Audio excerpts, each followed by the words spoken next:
Well, hello, everybody. It's just good to see you. etc. Hi. It's a Vagina legal waffles. obligation. Hello. What now? Fucking shitballs. Oh, I Well, need Peter, this how to make dare thick a you? little bigger. I need to make thick a little thicker. There we go. There we go. Perfect. Okay, perfect. All right. Hello, everybody. Welcome. It's good to see you all again. It is time for more goblins. If you guys go to that master link list, there are all the people who have been part of this wonderful project thus far, and the people we have here tonight. We have joining us tonight a wonderful new guest by the name of Miss Conoco. If you guys could give her some love and some follows, that would be absolutely wonderful. Peter, I swear to fuck, if you yawn, I'm gonna shove so much goddamn sand in your mouth. You. All right. And let me introduce our guest to the eyebrow mechanic. Every time the party manages to make me put on the angry eyebrows, you are all awarded 2 experience points. That's 1 XP per eyebrow. Is that when you get like really flustered when you see something? It's when I really flustered. Nope, it's not flustering. That Oh. that has other rewards. But What? Nothing. Pardon? Don't worry about Sorry? it. What if I interrupt your speech with like a can opening from the pizza party night? Yeah. What if I just did a little can open ASMR, just like a little like just something. Yeah, Crystal, start saying something interesting. Oh God. Or important. Oh man, we got our session here tonight. I just Pepsi Bukkake myself. Oh no! Shit. Why was it shaky? I didn't shake it. What the fuck? It was in my fridge. Effie, were you trying to crack that at the mic? Ew. Well, the funny thing is the mic didn't even pick it up. What? Derpy, what? It was ruined. Derpy, thank you for the subscription to Bird Loves Huge Mario's Cock. That's an interesting one. I've got 2 handfuls of cola that I'm gonna go wash off. But you have a story to tell, Effie. I do, but you want me to stick you in my cola in front of my salad? Okay, go clean yourself up. Tell your story. Fine. You know what? Fuck you. Just because you did that. So I ordered Instacart, guys. I ordered Instacart, and I was like, man, I'm only going to be here for another month, so I better get some cheap groceries. And they were like, hey, ground beef is only like $1.50 a pound. And I was like, oh, cool. I'll get like 4 pounds of ground beef, and I'll just eat fucking noodles and hamburgers and whatever the fuck, and I'll have some, whatever. What do I need? Waffles. I would love some waffles. And so I was like, oh, waffles are on sale. I can get 24 waffles for like $2. And some of them are chocolate chips. Some of them are blueberry. And I was like, you know what? Fuck it. I'm going to get some buttermilk too. Like, and so I think waffles, I spent, frozen waffles. Frozen waffles. So I ordered basically these like 36 waffles. Bitch. Soapy, thank you. I ordered just those 3 boxes. Well, anyway, if you've never known DoorDash, sometimes if they don't have something in stock, they'll be like, hey, what is a good substitute? And I was like, oh, well, just get one of the other different flavors in the same small package. The lady who decided to deliver my groceries looked at that and decided, no. I got a better plan. So just so you're following along, I ordered 3 boxes of 12 waffles. I'm a cat. I'm bad at math. I don't even have enough fingers to count on this because I have toe beans. That's, I think, 36 waffles, right? 36 waffles. Okay. This woman decided that when I told her if it doesn't happen, please get a smaller box of waffles of the same different flavor because I can eat a lot of blueberry waffles. I like blueberry waffles. No. This lady didn't do that. She grabbed the gymongous box of every flavor because the small boxes were all taken. So she got 24 chocolate chip waffles, 24 blueberry waffles, 24 buttermilk waffles.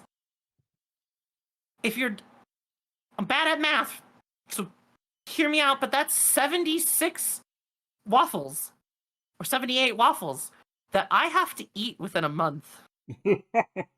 I'll come help eat the Oh my chocolate God. chip. So I have 78 waffles stuffed in my freezer right now. Wait, And Effie, you don't want to like be that person that goes through like a TSA with like 80 like 70 something waffles in your suitcase. They just scan it and look at you like, man, is this 70 no. something waffles in your suitcase? Yeah, those You know, waffles be I stuffed don't- in your freezer. They better be stuffed in your mouth, honestly. Also, You why gotta is there get a through market those for eventually. Nitro Pepsi? It just basically tastes flat. I couldn't You were tell so you, but now excited you for should it. go clean up your I am. Pepsi bukkake Listen. while I give everybody the rest Listen, of the in rundown. an effort of TMI, basically, this would only be acceptable if I was gonna be like dessert, because like I am now just like sugar syrup titties all fucking. Earlier you got gravy on your titties. I Now you got Pepsi on your know. titties. I feel I'm like really there's just bad like a at lot of this. subconscious invitations going on here, you know? Effie is just a whole damn Effie? meal. Mhm. So there Effie Yeah. was, Pepsi on her This- titties. So there I was, Pepsi on my titties, and the only thing I could think of was, again? Fuck. Yeah, no, I'm gonna be right back. All right. Oh, I spilled it on You my take- fucking. Oh. On your fucking. I'll be right Okay. back. No, shut up. I'll be back. Fuck off. I didn't think we'd get like a Also bukkake think- in the first couple minutes. Oh, sorry. Also, thank you for the gift sub to Waffle Cat and to Sub Silver. Only if I like you enough, I'm afraid. Is that- That's the what? Different from our normal silver? What? What? What? What? Anyways, let me go ahead and now that the chaos has died down a bit of our introduction for everybody, and before we get into suggestions, well, I mean there might be, but in the session, it is time for me to shout out our guests. So first and foremost, thank you very much for joining us here today, Miss Kanako. Kanako, do you just want to say a little hello to everybody and tell them about what you do? Hi everyone, I'm Miss Kanako. I do that VTuber content. I don't really know what to say aside from that. I played spooky games with friends and play Destiny and get addicted to Destiny. Hell yeah. And also RPs with all these folk. Yes. That's right. Yeah, Yes. VTuber content, right? Yes, right, that's right. Yes, Kanako VTuber does- content. Yeah, Kanako does VTuber content.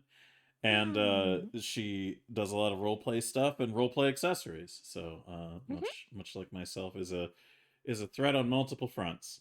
So make sure you guys give some love and some follows to her. She is a very lovely lady and is going to be joining us as the Goblin Nun Thick today. Or actually, how do you want to pronounce it? Is it It is thick. Yeah. Okay, Thick. All right. It's like the clicky clacky sound that the keyboard makes. Yeah. Like the thick. But Thick. Yeah, exactly. that one. I could see your icon moving all over the map there. And then of course we have the very lovely and talented Luna Lai Moonglow. What? I have to wait 38 seconds for another shout out? This is bullshit. This is 38 seconds until you can shout me out. oh, God, I hate it when I have to wait. Anyways, Luna is a very talented artist who has created not only the reactive she is using for Mead, but also the very lovely reactive for Thick, being used by Miss Kanako today. So please make sure. Thank you, Chesh, for using that. I don't know why Twitch wants to limit my ability to do the / shout out. Maybe that's something we can change on the back end. But anyways, Luna is a very lovely, talented lady. You should definitely check out her wonderful content. She also does VTubing, but do you want to do a quick intro of yourself to everybody, Luna? Hi. I'm Luna Moonglow. I do art, animation, and play all sorts of games. Lots of multiplayer games. I love playing with other people. And I also do VTuber content.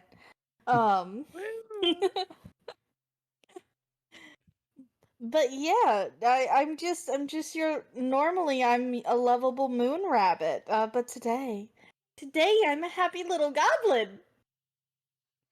Yes, the happy mead returns, and you are still injured from the encounter with Chopper, which was had nothing to do with the serial killing ghost or even the falling. It was just you kept hugging fucking spooky ghosts. So I there were- wanted them to feel better. Yeah, I guess that's something I should update those of you who are not familiar with. Mead here decided that the solution to all the random wandering specters that were in the shrine below Chopper's cabin was to hug them to death, because she was uniquely suited for using positive energies to affect touch-based kind of, shall we say, passing on. And it was hurting her every time, so everyone just kind of stood there and watched, and then every now and then when she was about to die, somebody fed her a potion.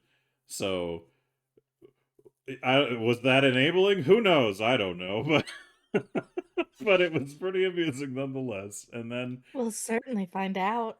we will. But for the time being now, we will return to our narrative at hand. Oh, also the Goblin Bullshit Pool needs to go up by 1 point, as it is tradition to add 1 to the Goblin Bullshit Pool. Also, for those of you who are new here, or to you, Conoco, what we have is a reroll system called the Goblin Bullshit Pool. Oh, okay. I was wondering what that was. Mhm, Can I so- call the bullshit pool spilling Pepsi all over myself? I'm afraid I do not have those powers. Oh. I can help if you like. As What do you mean? How are you Do you gonna want me to help? kiss it and make it make your boo-boos go away? I mean, I like my boobs, so no. But I mean, Wait, what? get it? No, Say the goodbye. boo-boos. proceed. I think that went a little overhead. It's cool. Never mind. Also, thanks for the gift sub to Sticky Titties. That's Yeah, I got distracted by that. God fucking damn it. And- You know and what the worst also- part about this is? I literally What? took a shower not 2 hours earlier. And I will need to take one after we get done with goblins. also, we're up 1 more point because we have reached enough contributions and subscriptions to increase the pool by 1. So thank you very much for your meme subs. A reminder to everybody, we did reach a goal, and then I sourced some funds from the community. Many of you were extremely generous with the pizza party pool of funds, so everybody who has been a goblin up until this point will receive the necessary pizza related to the pizza party. Also, that God damn it, Derpy. Yes, thank you, Chesh. I think, Chesh, you're the only one who was really forward about Oh wanting my to contribute God. to that, but at the end of the day, to those of you who didn't want We to be have mystery mentioned, gobble donors? we have mystery donors to the pizza party who wanted to make sure that it was not a cost to us at any element of our funds. So Oh, Thank you, everyone. Thank you, everyone. The pizza means a lot.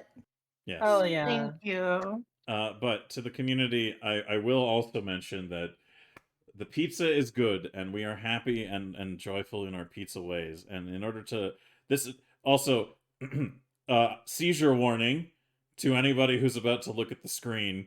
I don't think it would cause it, but I'm just giving it you one now. If you're prone to epilepsy, look away until I tell you What? to look back. Why did you say my name funny? Epilepsy. What? Ahem. What do you Hold on. want? What? We gotta get back. We gotta get into the session. So let me just bring this up and do the bit. All right. Effie, get Oh, to the I thought we screen. were live. You're hurting Oh, people's okay. I'm lives. sorry. Yes. Got Yes. it, got Also, it. thanks for the Thank you. gifts of the soda tits. Oh my god, speaking of soda tits, I don't know drinking the soda was a good idea. My throat is all like sticky and I don't like it. It's like I'm gonna bite my tongue so hard right now. Yeah, it's I'm just hard gonna to shut the fuck not up. say anything. all clogged. I Mhm. don't know why. I'm Also, just hi, kidding. Violet. We missed you too. All right. Yo, hi, Violet. Congratulations. Remember, seizure warning. Look away from the screen. Congratulations to those of you who unlocked the pizza party. Now, until we reach 400 points in the bullshit pool, we will never see the pizza party again for the goblins. If you wish to bring the pizza party to the goblins once more, then you must help us reach 400 in the goblin bullshit pool. Look, Look at the pizza party as it has been wrought upon you. Stare and despair in the majesty that is pizza.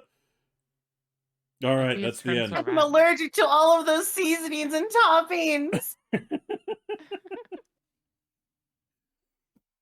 Yeah, people were complaining the last time I brought it up on stream that they might have been throwing up and stuff, so I was just giving it an overall warning. But I should have said nausea warning too. My bad. If anybody threw up, oops. Your bloodline is weak.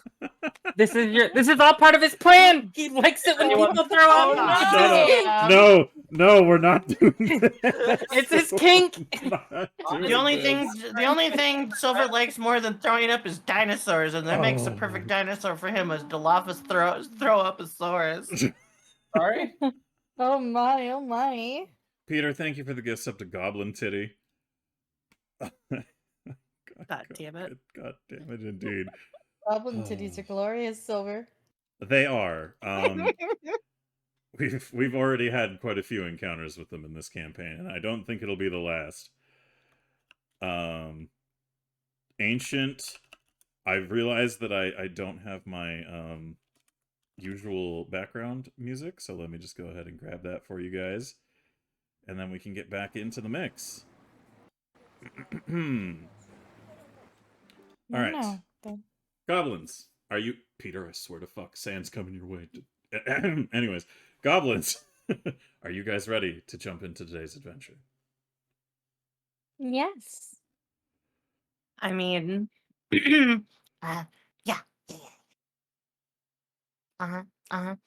Even if I am coated in sticky syrup.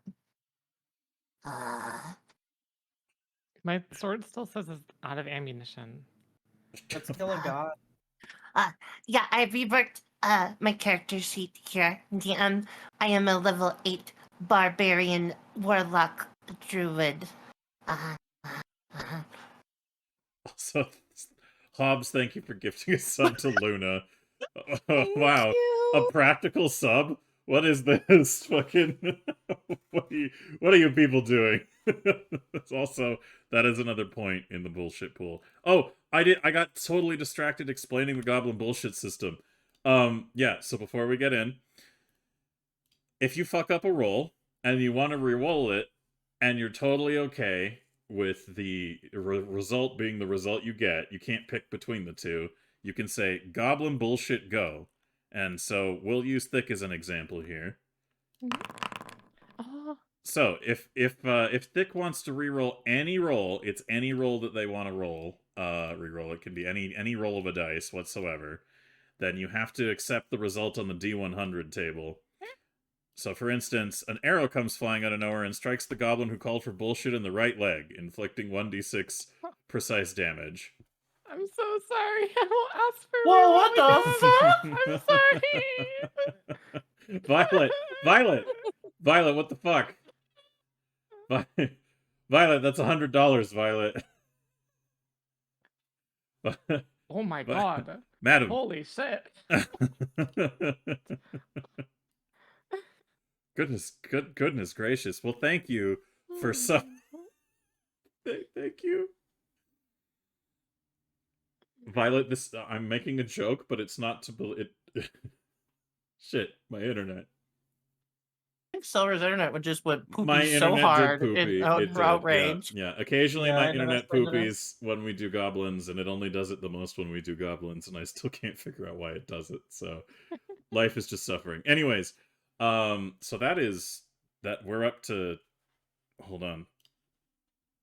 I think I'm just gonna double check it with all the subs as well. Okay, cool. Yeah, 304. Or sorry, 305.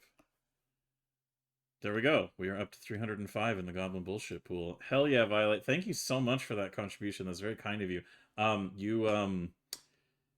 Aw, thank you, hon. I was gonna say thank you for taking some of the money you earned suffering on a boat surrounded by seamen for us. So it was very kind of you.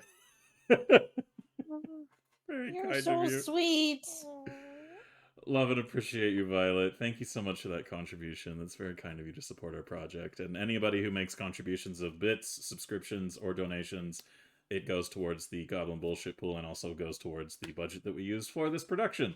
So any of you wonderful folk who are supporting out there, we very much so appreciate it, and thank you so much. But essentially, the Goblin Bullshit Pool is a reroll system with goofy-ass consequences. And thank you... Derpy, that's not correct. I like both, but thank you for the subscription. The also one last thing. The bullshit pool, if a goblin goes down, you can spend 4 points to stabilize yourself. So you basically still get a roll on the table, but you get to stabilize yourself guaranteed so that you don't bleed out and die horribly. That doesn't stop other extraneous factors from resetting you to a death counter or for causing, you know, like the bullshit table itself. The one time somebody used it for that, the bullshit result downed them again. So Oh, we like this arrow. yeah, use it with God. It was literally 1 damage. Oh, now the Derpy, that one I don't.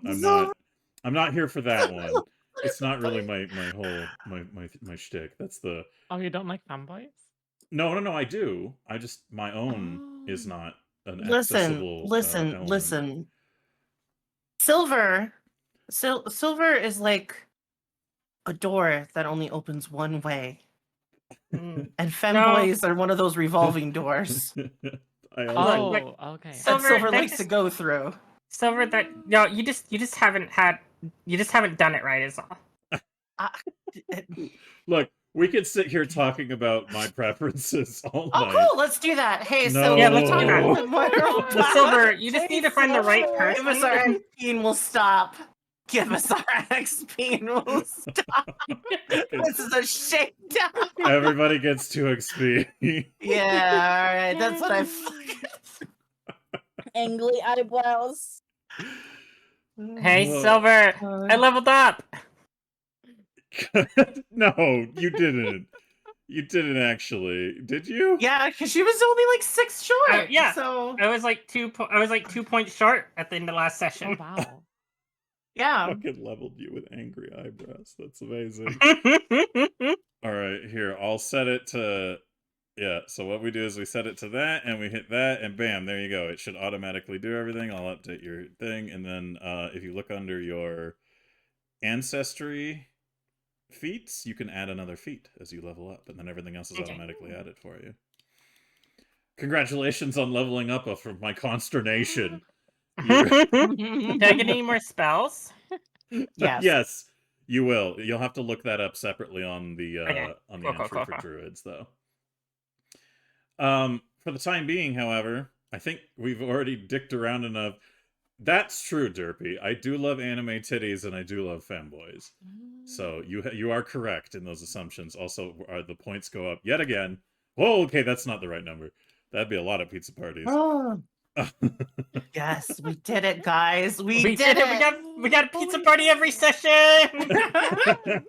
Pizza party every Sunday. Let's fucking go. It's Oh my Pizza God. Sunday. Jesus Christ. All right. Yeah, I wish. God. Oh, to be rich. But anyways, we've already gone... No, settle down. Okay, a reminder to everybody, please don't ride the struggle bus on our behalf. We really appreciate the support everyone's been giving to this project. It is very kind of you, but I really want to reiterate, please do not ride the struggle bus for us. We all ride the struggle bus together, and I don't want you to feel like you made a poor investment, and we certainly would feel bad if it was too... I will berate you openly. Lesbiana, thank you. Thank you for that cursed statement. And thank you, Turpy, for Silver Loves Milk Sauce. Oh my god. It's very kind of you. I do happen to, like... Anyways. Let's go. Let's get... Shush. Look, there's all kinds of milk that I enjoy, and we won't get into that because we're here to be goblins. Hey, look at that. We're back in Are town. you sure? Shh, Yeah, but session Silver, time you now. can get you can make milk from nuts, like almond milk. Okay, now. Yeah. Turns Yeah. out you can milk anything that's a nut. Yeah. We Yeah. return once more I to love the milk. coastal town of Sandpoint. where our brave goblins have kind of shimmied to coming together in front of the Sandpoint Cathedral after having gone to Chopper's Island and finally ridding the area once and for all of the blight of the serial killer known as Chopper, also known to the local populace as Jervis Stute.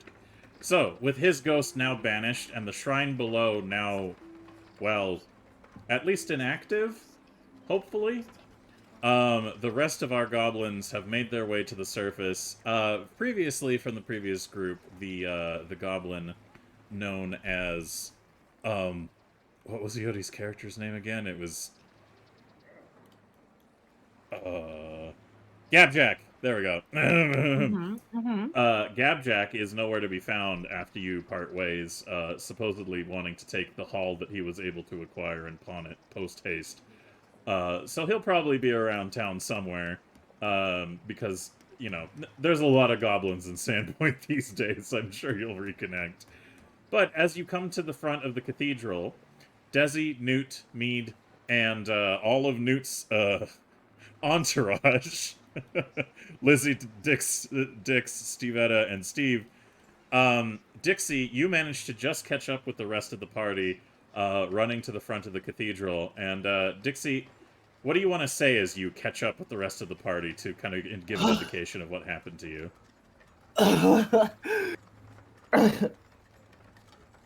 What the fuck? What happened? Why would you? Hi, Dix! Wiggums wouldn't shut up. None of them would. He is very bad at that. 1 second I was with you guys, and 1 second I was with Wiggums. Oh, I didn't think I'd ever say that. Because 1 second I was with Wiggums, and the next I was with you guys. I hate you.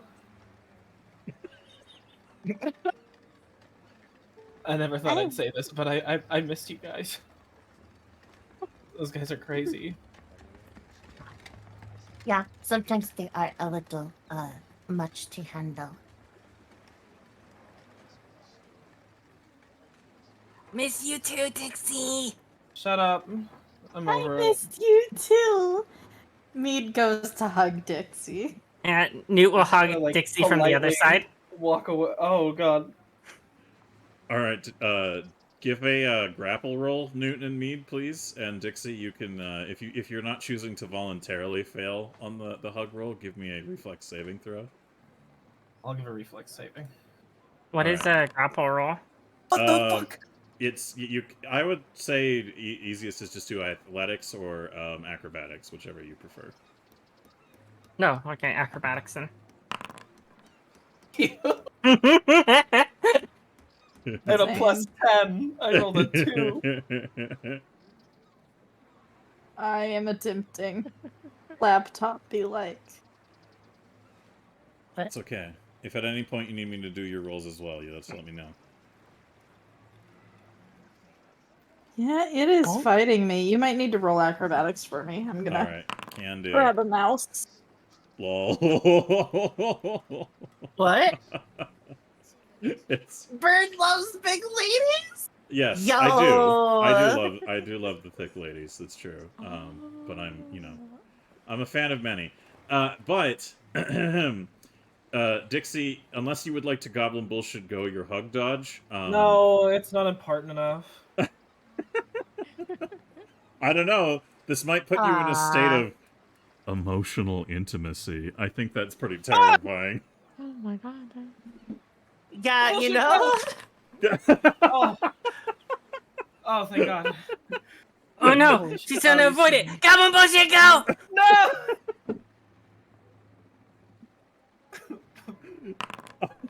No!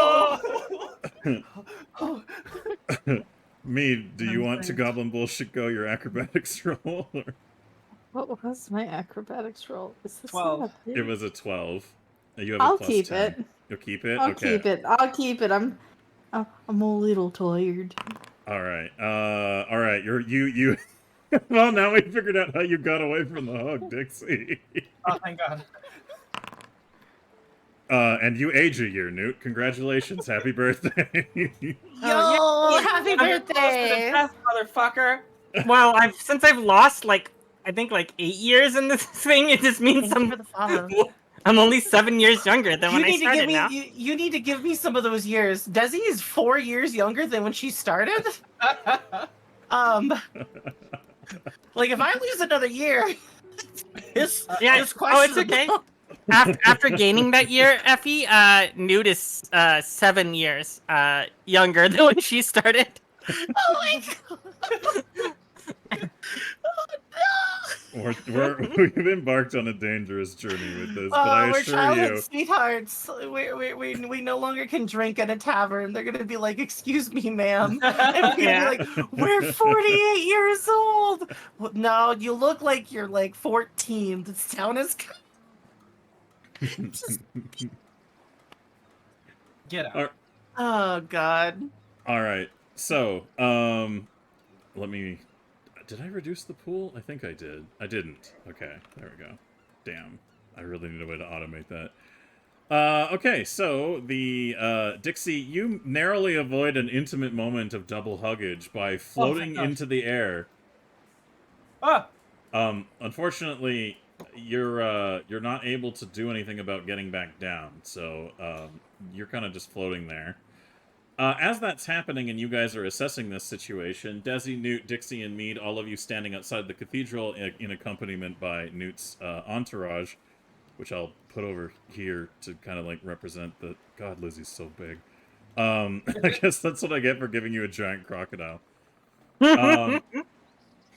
Kanako, are you ready for your introduction? Yes, I am. Okay, perfect. So, as you all stand outside the door of the cathedral watching Dixie float impotently into the air, the doors to the cathedral open, and another goblin strides out into into the sunlight. So, Thick, I don't know if there was a reason you decided to stand outside to get a better look at the sun. I'll let you improvise that. But, Thick, what do you want to be doing as you come out towards all the goblins standing out here?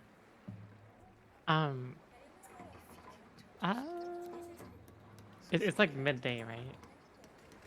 Or is Yeah, it's kind of more like evening. It's getting closer to evening. There's an event happening tonight as well this evening that you all may wish to attend, but for the time being, the sun is still up. It didn't take all that long for the shenanigans in the depths of the shrine below the what is it? Island. Sorry, my brain is having trouble with words. So yeah, it's the sun is still in the sky, but it's starting to set. All right. I'm probably going to be out. I'll be kind of mumbling some prayers and then staring at the sun. My eyes start to burn and water a little bit. All right, so you all watch as this this strangely dressed goblin who has oddly pink hair and a very rose-colored kind of habit, just strides out into the daylight and stares at the sun with a grim determination while saying prayers, and you can tell her eyes are like she's staring at it with intent. So how does anyone want to react to that? Mead stares, and as her eyes start to water from the sun, she goes, "Are you okay? Do you need a hug?" Sure. I would love a hug. She goes and Would you like to pray with me? Pray? To who? To the sun. The sun? I got a sun ray. I've never heard of him. All right, group meeting. Yeah. Come over here. Come over here. Yeah. Over here. I am. I'm not floating like that high. Mead whips her head around and stares. All right. Is your friend okay? I think so. Sorry. So you're calling this gathering around you as you're floating in the I'm air, calling you right? together. Also, Yeah. Okay, good, I'm good. trying to get the gobos around. All right. As you're about to speak to them, the hovering wears off, and you plummet 5 feet to the ground. Maybe they're not okay. They just learned how to fly. Oh. We can bring them inside. Maybe we can catch them up. I might know a spell for it. Mead Or we can do a goes ritual. over to grab Dixie to pull her toward the cathedral. Don't bring me in there, please! I beg of you! But you just fell out of sky. You hurt. They fix up, yes? I fix. Oh no. Who's... If you guys have never listened to me about anything before, I'm gonna be honest with you, this one seems like a nut job. I think we need to get out early, while we still can.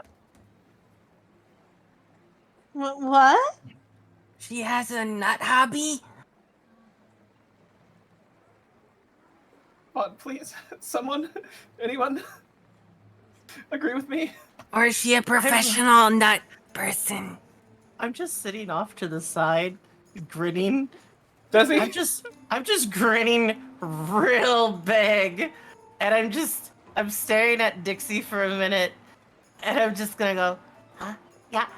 Sorry, I wasn't. Sorry, I was not paying attention. What is your plight? Can you tell me in greater detail? She's a nut job. I'm not a nut. We I'm have- thick. I'm gonna put my hands have on my enough of hips those. and be like, we're friends with you, so. Dixie, do you also have a job working with nuts? I don't know why I asked you guys.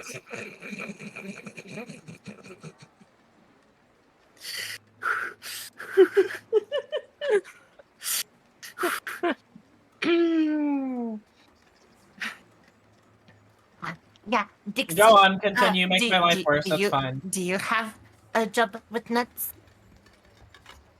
ma'am? Yeah. What's the name of the job I'm just gonna stare at them. that has nuts? Wait, do hats have nuts? That's You know what? Hat related? Maybe she'll be a breath of fresh air, actually. Maybe we can't get any worse than this, right? I mean, she sounds like actually.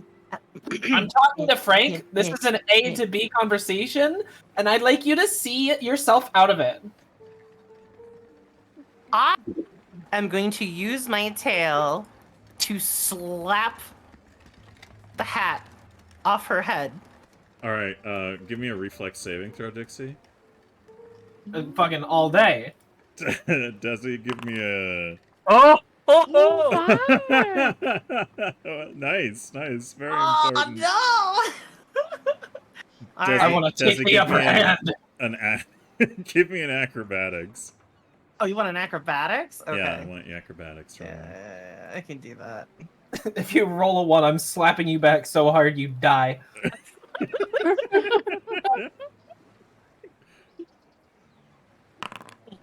All right. Yeah, that's definitely not going to beat a 30 with a nat 20. So Desi, like, you take this opportunity, Dixie, to just like anime backflip out of everybody's grasp and influence and just brush yourself off. Like it's so uncharacteristic for you because normally you're like trying to do all kinds of things with your athletics and just looking like an absolute glass cannon of a goblin. But now, today, you impress everyone just slightly with just how absolutely JoJo's this moment is, where you just completely get the fuck out of everybody's influence, and now have your personal bubble erected quite significantly. So, Dixie, you are now free of anybody's grasp or influence. How do you want to seize the opportunity that has been given you? Plastic explosive. I think. I just dodged, right? I mean, Yeah. I'm too far away. If I had you dodged RP closer, I'd have dodged. definitely slapped. But I'll refrain, and just leave it at that. Also, thank you for the raid, War Bandit. Happy to Oh, have yo, you. thank you. Hey, Warbandit. It's good I'm to gonna see you. stare at Dixie. I'm also gonna stare at Dixie. I'm gonna Wow, like that hold was my. so cool. I'm gonna like hold my arms out like one of those like stupid frat bros. Like just stare at her and be like, yeah, yeah, can't touch, can't touch. As this Like is we'll all start Right. like clapping happily, not knowing what's going on. You're just gonna walk up to Dixie and try to poke her since she said can't touch. Oh my god, of course you are. As this is going on. Thick, yeah, and you're standing in the doorway of the cathedral, and Mead, you're clapping away. Father Abstelar, the I guess what's the word I'm looking for? Not the owner, but I guess the lead of this church, as what would be like his The head title. priest. Yeah. Either way, he walks up behind you, Thick, and says, oh, actually, I should probably bring him on screen so everybody knows, like, who the fuck is talking to. Get that up. It is not the right thing there. I'm gonna hit that button. Bam. Look, it's Father Abstelar. There he is. So, Abstelar comes towards the doorway and puts a hand on your shoulder, Thick, and he says, Acolyte Thick, these are other goblins in town that I was hoping to introduce you to in time, but I suppose now we'll have to do. Is this to do with my pilgrimage? Your what? My sister said that I was for a pilgrimage. I'm not sure really. Oh, It sorry. was also hasty. I think you might need to be a little closer to your mic because I heard Oh, poker oh. match. Sorry. It is okay. Don't worry. Who's match? So now that I've let's retcon that. No, they're not related to your pilgrimage. But although maybe they could be of some help on that front. Your the sister who sent you. What was her name again?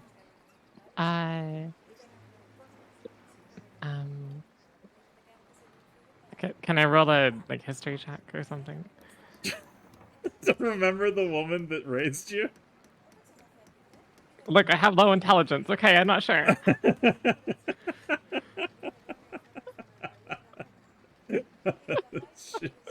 My mom? Who? My mom? I wrote this down in my notes. I have it. I'm scrolling. Okay, you're just trolling me, guys. That's definitely not it.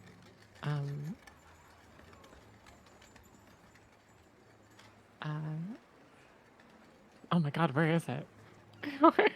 Oh, right. It's Sister Skadash, right? I can't tell if that was intentional or not, but moving forwards. Yes, he says, right, the Sister Skadash, she seems to have an interesting thought about what you could acquire here in Sandpoint that after you explained your arrival and pilgrimage, I'm not necessarily seeing eye to eye with her on, so I think it may be beneficial for you to spend some time in the company of gestures to everybody else. These fine individuals who have definitely proven themselves outstanding examples of goblins who I would definitely say are societally functional. Oh. Are other goblins not functional? Some are less civilized, I would say. How can I tell? Uh, Do we all fly? Pardon? She goes and points at Dixie. Yeah, he never saw the flying. That one was flying earlier, Oh, what a shame. and then did like a huge backflip across the whole yard, Silver. Yes, all Jesse. in the presence of our goddess. Can I just Just- wink at him? Just so she knows, if she's pointing at the goblins flying. Oh yeah, Newt hovers. Sorry, I forgot to mention. Newt always hovers 1 foot above the ground at all times. So he'll I'll also gesture to Newt then. Yes. When will I learn this magic? Oh well, I'm. As far as I understand, with Newt over there, that's unique to her. I honestly couldn't quite tell you why. She's so gravitationally disinclined, but I'm not sure about the one with the. Dixie and I are not as familiar with one another, but I do know that they serve as a junior council member on the town council. So I start sending him little finger guns, like winking. So yes, I think that as part of a good task for you in your pilgrimage, you should definitely spend. If it's permissible to all of you, like he gestures out to all of your group, would you be willing to help Acolyte Thick here with her pilgrimage this evening? Hi, Daddy Ass Blaster! Life couldn't really get worse than it is right now, so. Yeah, also. I go to hug Thick again. Oh, I'll accept the hug. I'll hug back. New friend. Desi, what are you saying? I'm gonna lean over to Dixie and I'm gonna be like, actually, now, yeah, things got kind of weird, but, pat Dix on the shoulder.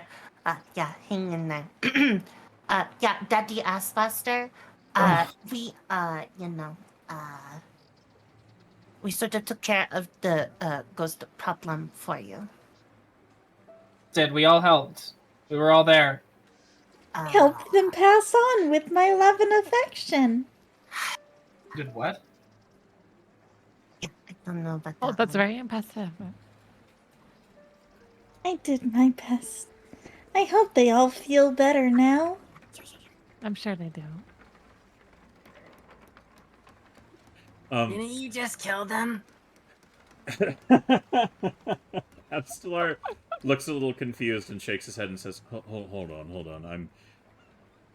Are you back so soon because you've solved the dilemma of what was occurring on Chopper's Island?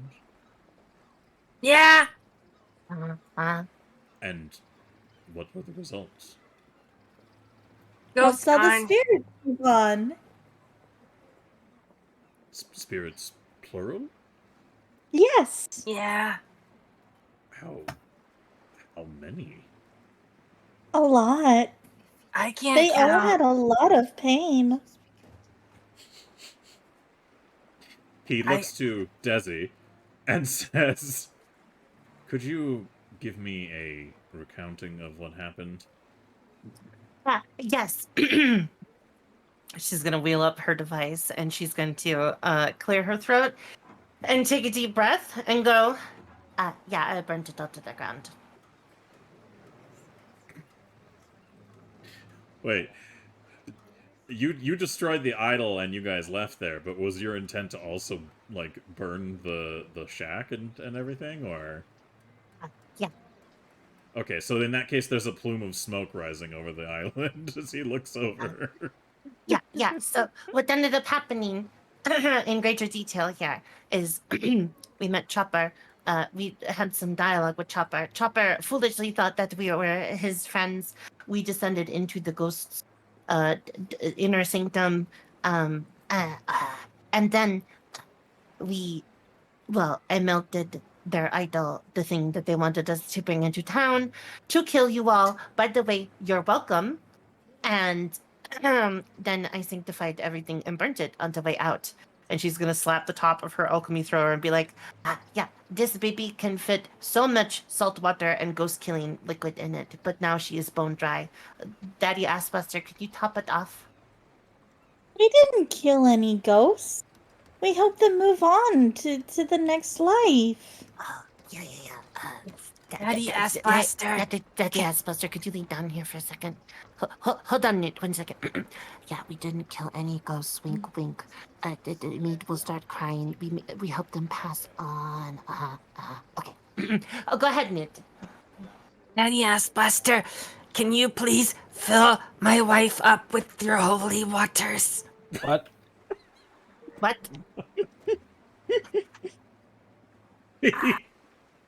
Nit. It's the alchemy thrower, not me.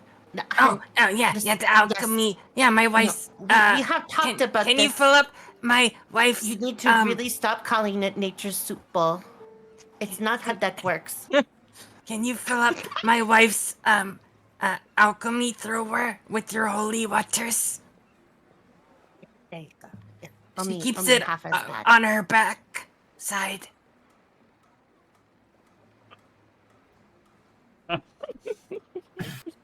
Daddy Absalot, Father, you really filled them up so much. I'm just gonna put my face in my hands, and I'm gonna wait for this to finish. You really are a great man. he. Daddy Father Assbuster, my wife is waiting for you to finish. Father Abstelar turns to Thick and says, "It's a nickname they've given me from a misinterpretation of Father Abstelar. Oh. It's no use. Of course, Father. Yes, trying to correct them on it. So if you hear them reference that name, then you know it's me." Should he I turns- also call you this, or No. do you want me to call you Daddy? I'll take that as a no then, Father.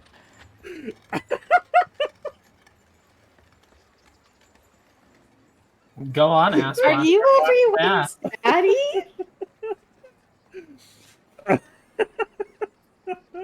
Did you adopt us all? Oh my god. Desi's just gonna have her left eye twitch. No, And he's not that type of daddy. He's like,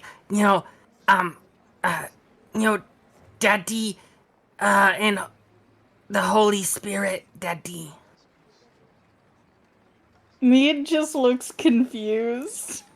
Abstelar just kind of shakes his head and says, "Right, well, if you've managed to take care of Chopper's ghost and purify the area, then I will ensure to provide you with the compensation necessary to help with the enchantments that we were going to put forward towards protecting the town," gesturing to you, Newt, as part of the efforts to counteract your elemental foe. What? Remember, in the Rusty Dragon, we had a conversation. I promised you certain magical aid. Yeah. Yes. So we will be blessing your residents and other places against the effects of this elemental monstrosity that you've been plagued by. Yes. War Bandit. Like that's probably one of the most cursed things you ever put in chat. I was trying to figure out how long I want to time him out for, but I can't get 69 seconds correctly, so I abandoned ship on that. What about 69 minutes? Uh-oh. No, Uh-oh. that's a little harsh. I still regret nothing. We just do 69 days and make it. There we go. Thank you, Chesh. Chesh figured it out. So, Father Abstelar just kind of sighs and says, "I will begin preparations for the rituals necessary. It will take me a few days to properly acquire all the ingredients, so I hope until then you are able to continue your efforts to resist the advances of this elemental creature. Perhaps tomorrow it would be wise of you to speak with either Ilisari or Father Broderick for more efforts that you could perhaps do on their behalf, but otherwise I'm sure there's plenty of other odd jobs to be done around town to earn yourself enough money to better afford further protections. For the time being, though, however, I must be about my business today. He taps you on the shoulder and says, Acolyte Thick, unless anyone here objects, I would like to charge you with shadowing these goblins for the evening and studying their ways. Wait, are we allowed to? It's fine. Oh. Well, thank you. Thank you for the opportunity. Yes, and he just kind of gently pushes you out the door. And he says, yes, lots to do today. Thank you all very much for dealing with that ghost. Have a good day. Bye. And he just... Wait, Bye, Father Ashbuster! Absolar. They need... What? My wife needs your holy fluids! Oh, yes, please. Enter my church so that I may fill you, my child. Oh, Desi's gonna stare at that man for a minute and just be like, "Can we really pick different wording on that? On this thing?" Your entire group makes my chosen profession extremely uncomfortable to endorse, so I'm going to just open the door and say help yourself to the pool like you did before, and we can leave it at that, hmm? Yeah, that works much better, thank you. Especially if you want me to continue killing ghosts. I would And I'm gonna drag my... absolutely... You mean Killing ghosts. sending them to the afterlife, Yes, sending them to helping them pass on with my deep cleaning that has never hurt anybody, living or dead. Nods enthusiastically at this. That's right. Desi, I've never committed war crimes against the undead. Whizbang. not yet. Desi, I never committed war crimes, boombanger.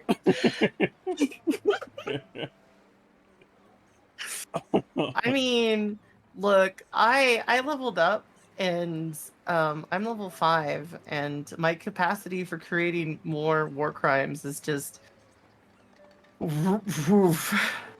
Look, just take your holy liquid and go. Growing. I've never seen so much holy liquid all in one place. I'm gonna The go earth rob the is ruining holy water people's lives, and then it's growing. I'm gonna go rob the holy water and then I'll leave. Sister Gadash is trying to help me make holy water, but she said I need to mature more.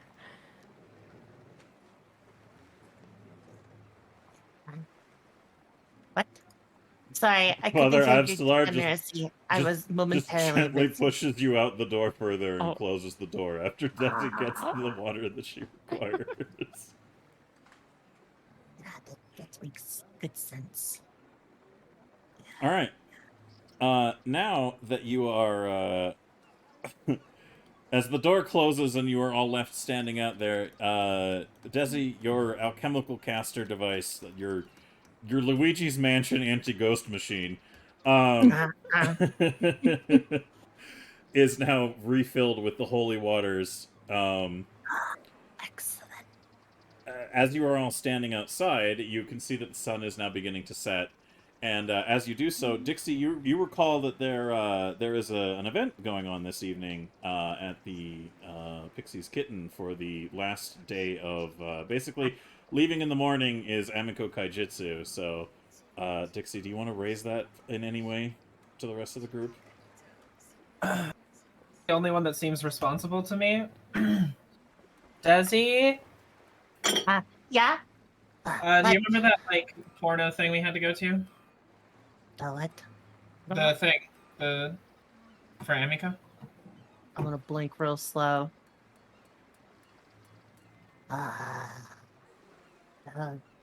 Wait, did you say portal or porno? I didn't say either of those things. What did you say? I said get together. Yeah, I don't think that's what you said. Can you prove it? Do you remember what we were doing then? No. Well, Amiko wants us there. She's having like a like go away party because she's. Oh, yeah. Yeah, I can't really control any of these goblins. They won't listen to me, so I figured I'd just tell you. Understandable.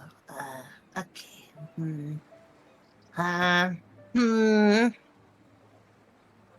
Yeah, okay. Everybody, hello. Hi, how are you doing?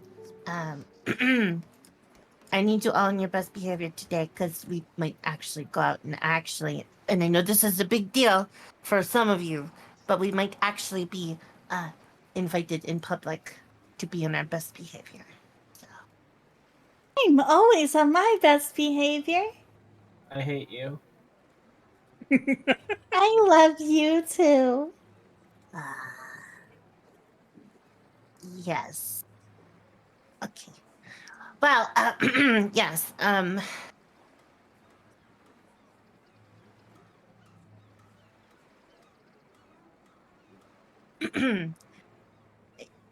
Yeah, we're just going to go. When did we? What the time? Like Where was it? awkwardly Was it the cough in the Pixie's background. kitten? I forget. You're gonna have to remind me. Look, I had a lot on my plate. Okay.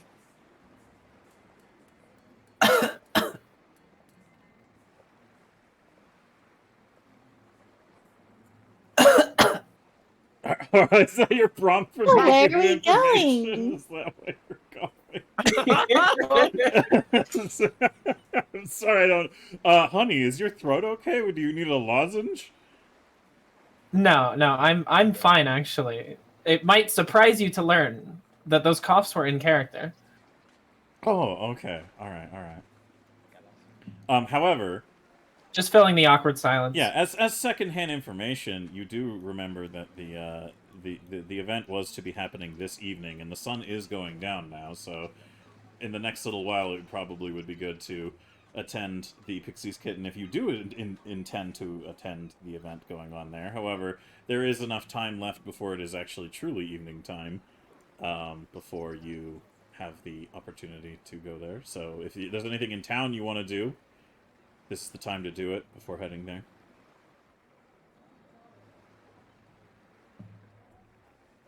Oh, do I need anything for the gathering? I mean, it wasn't. I don't think she asked for anything, but I guess we could bring something to be nice. Mm-hmm. I guess it will be her, like, she's leaving. She did kind of give us the house. She gave you a Yeah, house? that is true. Well, that means you have to give something that's better than the house, right? Well, we thrashed it, so we can't really give it back. Oh. Well, what if you gave something that- better than that a is broken house?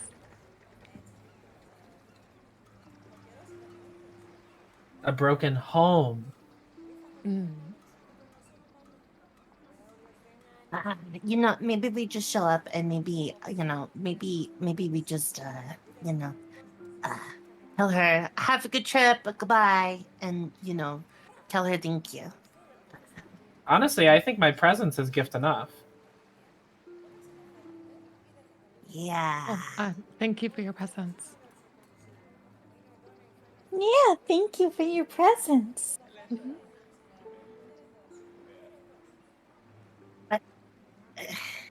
You know what? I'm gonna let you have this because I believe that you do deserve nice things. So yes, thank you, Dixie, for your continued presence. We enjoy you. Out of character, I'll have you know I'm just desperately, constantly thinking of ways to use them to my advantage. Yeah, yep. I definitely deserve happiness, though, and Of course you deserve happiness. Mead spontaneously uses Ray of Frost into the air to make it snow around them. What the? This coat I'm wearing is like skin tight. It's not really helpful against the cold. That's a bit. Oh, but my it's habit so is a bit pretty. I'm just gonna like walk out of the way of it to the side. I'm gonna stick my tongue out and catch snow. Mead will twirl around in the light snow that is likely melting as it hits the ground. Mead, are you going to go clean up, or are you just going to show up to a party all bloody from intense hugging? Oh, I don't really have any other clothes. Okay, alright. You just stand still then, okay? She stands still, perfectly gonna- still, staring at Desi. Thank you. I'm gonna straighten out my hat of the Magi that's on my head because it's just a dig at Dixie, although it does have magical properties. And I'm going to start wiggling my hands and doing some somatics things. I'm gonna, bibbity bobbity boo, and I'm gonna tidy her clothes. So I'm gonna sit there for about a minute, and I'm going to clean Mead so she's no longer bloody and, soiled. Oh, thank you. My clothes look better than before. Yeah. I just have to concentrate real hard, and I can take all of this out for you, and then I will do everybody's touch up, and then we can go. Yeah. Oh, Uh-huh. that'd be good. Because Uh-huh. I think I'm dirty now from being hugged. Actually, Yeah, give me just a I think- minute. I think my goddess would be upset with me if I went to a party like in her image and was covered in blood and dirt and other fluids. What? But wait, what other fluids? Huh? Like holy water. Oh, yeah, and ectoplasm. Gotcha. Yeah, Oh, actually, yeah, the spooky ghost. yeah, spooky ghost. Mhm. Okay. This is the weirdest day I've ever had. Oh boy. Okay. Can you still hear me well, or is the snow making it like difficult to make out? No, I can hear you. Oh, okay, good. I'm gonna start cleaning. Oh, I'm gonna let you go. That's what I'm gonna do. I'm gonna let you go. You're the boss. Vic, you also notice that Mead appears to be kind of sunken and sallow. They look like they've received injuries of a kind of. They don't look to be tip-top, so you due to your many overlapping capacities in both medicine and spiritual elements, I think you would be uniquely qualified to notice that Mead is in need of healing. Oh, I'll kind of like tap the shoulder of Mead because I don't really know anyone's names. Mm, I yeah. You look hurt. Would you like help? Okay. She smiles broadly. Oh. Right. Still with a little bit of sunlight left of the turning evening. I'll call upon the sun to help patch up these wounds. All right, are you going to Close do some any lay cuts? on hands? Yes, I'm gonna do some lay on hands. All right. Well, I'm going to say that in combination with whatever time is taken for air quotes rest to get to the next space, that will be well enough to put her back at full health. All right. Dazzy. Yeah? Dazzy. Uh-huh. I know I'm not the brightest, but please tell me I'm not like that level of optimistic. Hold on. Let me finish cleaning this one. I have to concentrate real hard, and I can't look away, and I have to wiggle my hand. Okay. Oh, there we go. Okay. I'm gonna turn around and I'm gonna grab Newt's, cheeks, and I'm gonna look at her and I'm gonna be like, look. Sometimes being really smart is more of a burden, but honestly, you are very wise and you are very smart in your own way, and I love you. And no, you are not like those two. Mwah, there you go. Little kissy on the forehead, and then mwah, a kissy on the nose. And yeah, pat, pat, pat. Now hold still. And then I'm gonna start cleaning Newt.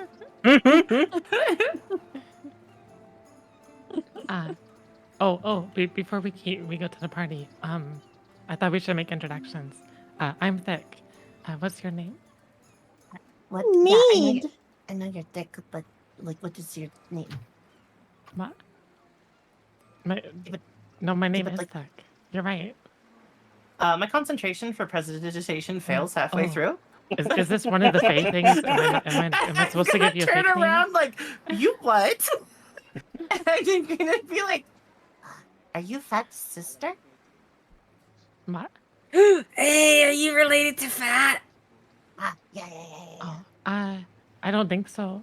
Well, I remember I was young, and then Sister Skadash brought me in to the church, and I've been there for most of the time. Wait, She sister said that who? other goblins are dangerous, so I have to be careful. My kin. I'm not dangerous. I mean, you don't look dangerous, Not my kin. but I heard about some really dangerous goblins in the books. Like the ones that like live in caves and wear rags and murder people for like no reason. Entertainment. Yeah, that's That not doesn't really what sound we- very nice. Mhm. No, No. that's not really us. But no. you don't seem like that no. at all, so Nah, I'm glad. No, not us, Chief. no. Just like there's bad humans, right? Mhm. Yeah. Exactly. Exactly. Uh-huh. So I'm glad to learn from all of you. Well, you came to the right place. For sure. Oh. Uh-huh.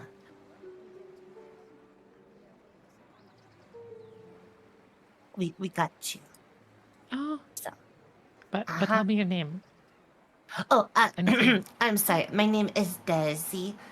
And Oh. this right here is one of my wives, Newt. And Oh. that's Dixie. And then that's Mead. It's nice to meet all of you. It's nice to meet you too. Yeah, likewise. But Mead, I hope you're feeling better. I am. Thank you so much. You're very welcome. Um, It's my duty as an acolyte of Serenade. Steve and Stevetta start having a conversation behind you guys, and Newt, you feel a tap on your shoulder, and do you turn around to address it? Huh? Yeah, what? Turns around. Steve looks at you and says, "Do we exist?" Yeah?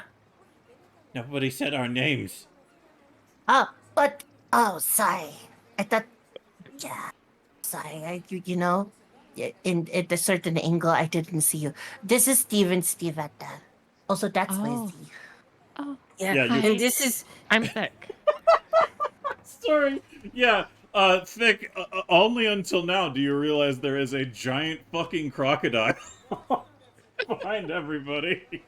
Wow, that sure is a sneaky crocodile. I didn't even see it until just. Yeah, that's Lizzie. She's pretty sneaky. Yeah. Oh, And very cute. very cute. There's also a barely What is nourished, that? barely yeah. There's a dog. Oh, That's just like looking at all of you. Oh, it? what a cute puppy. Mead goes over to pet it. Well, considering this is a wild dog that tried to kill Newt not too long ago before being tamed by Newt, it growls at you aggressively, Mead, as you approach. Newt, do you have anything to do about this, or are you just going to let Mead further experience the consequences of her own actions? I think she'll know what to do. All right, Mead. Do you want to give me an animal handling roll, essentially? Which, I would like to do animal handling, and Okay, do I have nature. the spell slots? Oh, to cast what? To cast Speak with Animals. Oh, sure. Yeah, we can just include that. So, because you can technically communicate with this creature, give me a nature roll with advantage. And if you can't do it, I can roll it for you. Oh, it's letting me this time. Hell yeah. Alright. Well, it's just some stray dog, so it wasn't going to be a huge DC. So as you stride forward and start speaking in it in a way that to everybody else basically sounds like a bunch of low growls and yips and stuff, the creature seems a bit confused, but like a little bit more agreeable to you. And the way it exchanges in communication back kind of implies that, like, it's telling you, I don't trust you, why should I trust you, essentially. I like lower myself to the ground and just open my arms and I'm like, it's okay. I like you. You're nice. In dog, of course. Is It she seems- just sitting there barking at a dog? Yeah, this is Mead and the dog kind of yipping and growling at each other. So it looks, to any of you who don't know how to speak to animals, so maybe Newt, you actually understand what's going on here, but to the rest of you, it just looks like Mead is being a crazy dog person. Uh-huh. Oh yeah, ask the dog if I can give it head scratches. This is a little weird. Are you really just noticing that now? Kinda, yeah. Alright. The dog basically tells you, like, what like, is basically asking you why it should trust you, Mead. As it's trying to Because kinda, I like, would never hurt anyone. I love doggies. The voice that echoes from your neckpiece says, "Are you really trying to pet a feral dog now?" It's just a puppy. You should bend it to your will, make it serve you, not pet it. Why does it need to serve me? It's just a puppy. Because you are powerful and it is weak. Well, if it's weak, then I can take care of it. As you move forwards to pet the dog, you you reach out and it cautiously accepts the gesture of affection, and then in no time at all, it seems to have decided, you know what? Mead's good shit. So Dick the dog. Or wait, Please. wait. Please Why- don't dick the don't- dog. Well, why? Oh God! Why? Please.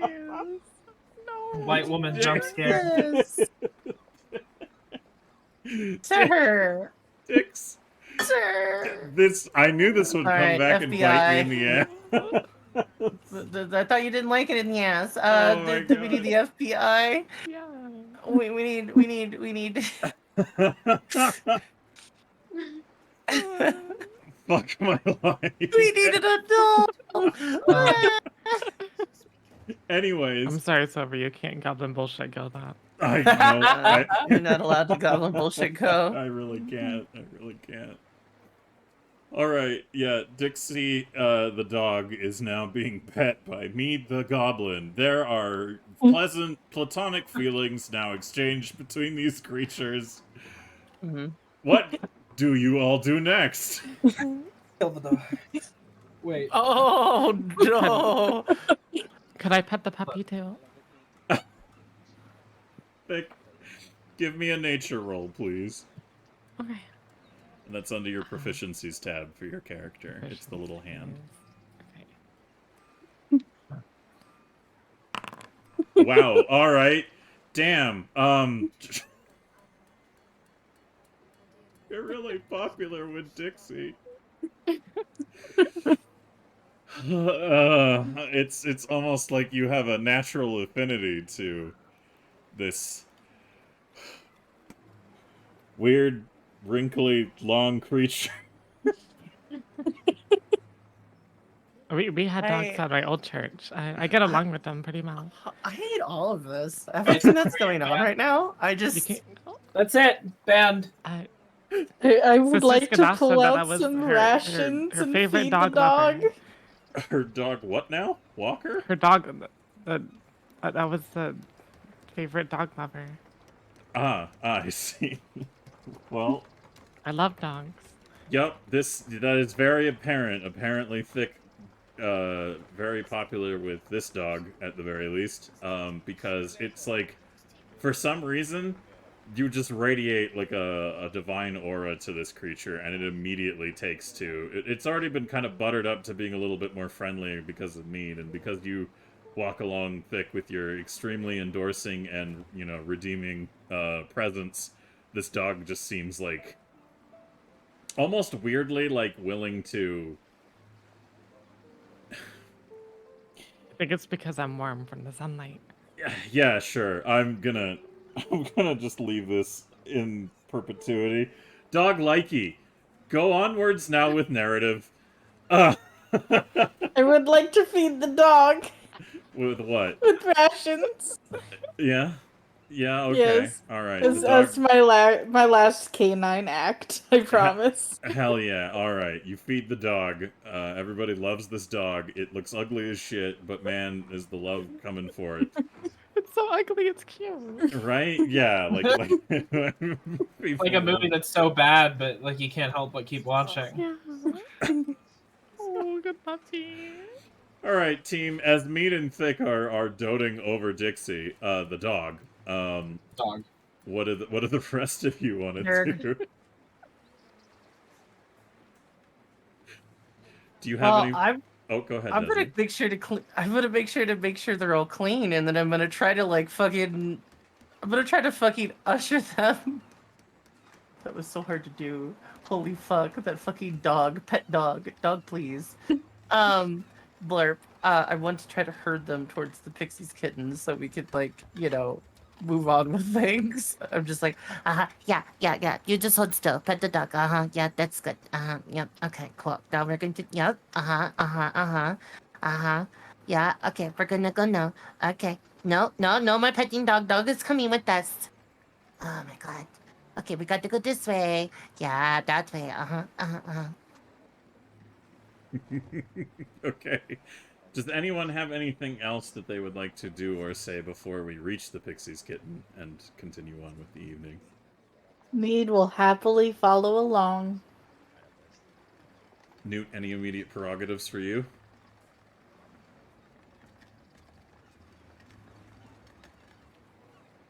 Newt? Nope.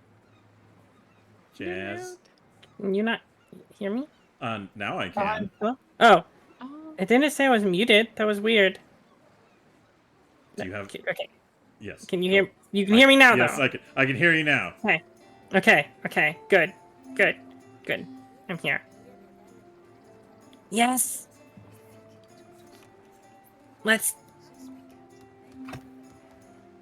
What? You cut out again. Unless you just literally said yes, let's. No. Oh, wait, hold on. I don't know what's going on. Ah. Newt's staring off into space for a minute. As she does, so that's perfectly on brand. That's fine. That's cool. Yeah. Dixie, any considerations for you, or are you going to follow along with the group as you head to the Pixies kitten? I'm gonna follow along. I'm just, you know, I don't really like this dog. It stole my name, and everyone loves it. No one loves me. Wow, that is just not true. We love you. You just kind of happen to be a little. I don't bit, like how you love me. I asked the dog what its name is.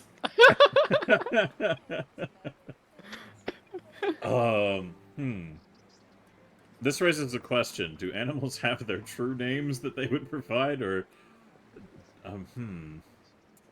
It was also summoned from goblin bullshit, so... It probably doesn't have I'm a name. druid, so I can speak. So I could tell it its name.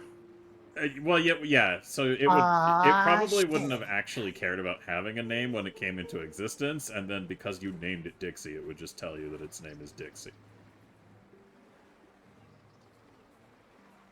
All right, do I sound better now? Yes, Is it you cutting sound out better still? now. Nope, it's not cutting out anymore. Okay, good. All right, Mead. So you learned that the dog's name is Dixie. Mead nods thoughtfully. All right, good. Good, excellent. I think the vibe I'm getting here is we're moving on to the Pixie's Kitten. Yes. Get a pixie kitten! All right. So, with that, let us go ahead and do that. Oh, perfect. It put me at the right location. And now I'm going to try some music that may or may not work, and then if not, I'll just default to a different playlist.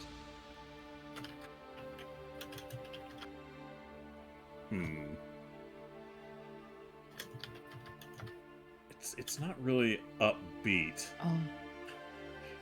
Oh, so, hold on, sorry. It's you won't be able to hear it until I share the link for the YouTube link, because some of the music I use I haven't actually integrated into Foundry yet. Sure, we'll just go with this music for now until it gets a little more rowdy. Boop. Alrighty-roo. So, to the party. Also, just a reminder, in maybe about 40 minutes or so is when we take our mid-session break. So if anybody's like, when is the break? That is when the break comes. You Alright. said Excuse me, giant bird in the sky, when is the break? Yeah, when is the break? 40 minutes. 40 the break is gonna last a whole 40 minutes. No, it is in God. 40 minutes, and it goes for... Everybody gets 2 XP. Yay! I feel like after 40 Yay. minutes, I'll be thoroughly broken.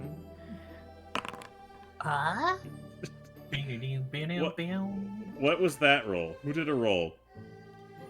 It's 2d4 persistent piercing. Why did you roll That's for me. persistent? Everything is fine. I leveled up and things. Shut up. Nobody gets to know about my terrible new war crimes that I am able to commit. Everybody just fucking leave that alone. That was a mistake. Just shh. Okay. I'm gonna block it. Oh. Yes, Dixie. Which Dixie are you talking to? The goblin. Oh, okay, yeah. I wanted to ask for help because you seem like the coolest one out of here. I mean, you could fly and do like backflips and stuff. Do you hate them all too? Wait, what? Sorry, I sorry. Maybe I Well, think I asked a little too soon. I'm sorry. Wanted help with a task that Sister Skadash had me do, sort of. I need to spread the.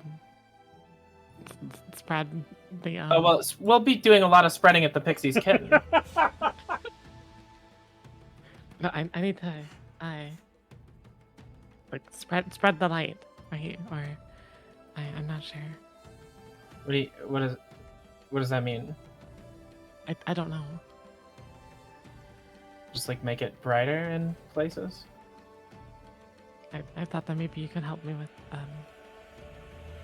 Do you want to see something bright? Oh, okay, yeah. Is there anything living nearby? I'm nearby. We're nearby. Well, as you're walking towards the Pixie's Kitten, you can see a I should probably just do a perception roll for this, yeah? Yes, yeah. Give me a perception roll. Let's do that. Okay, aside from your immediately surrounding allies, the only things that you make out are the occasional townsperson and a nearby rat that seems to be munching on some garbage. Okay. Hold on. I'm gonna kill the rat.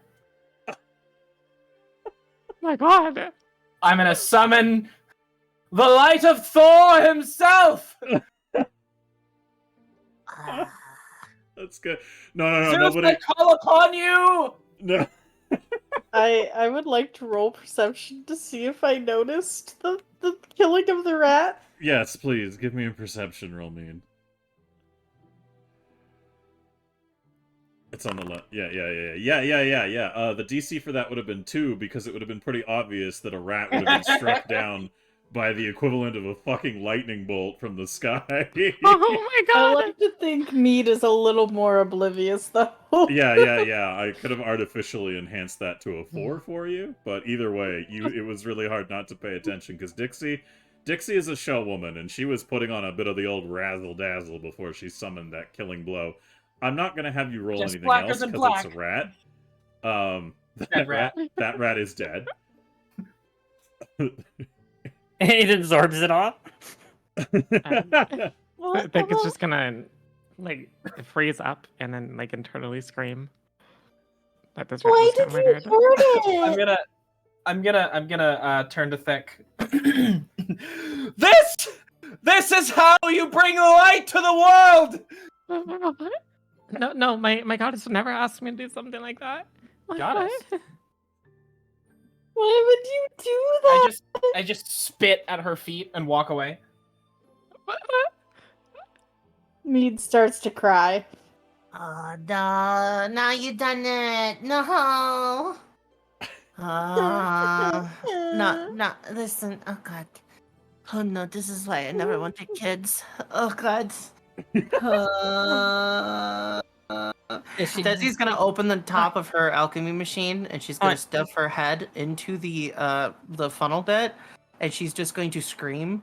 The scream is gonna get absorbed by the water, so it's just gonna froth with a lot of bubbles for a minute, and then after about 10 seconds of screaming, she's gonna whip her head out, shake her head violently, take a deep breath, and go, yeah, don't mind Dixie. Dixie's mean as fuck. Just don't touch her. She's like a crappy dog, okay? Oh no, She doesn't she's mean it. crying. Is that like being hysterical?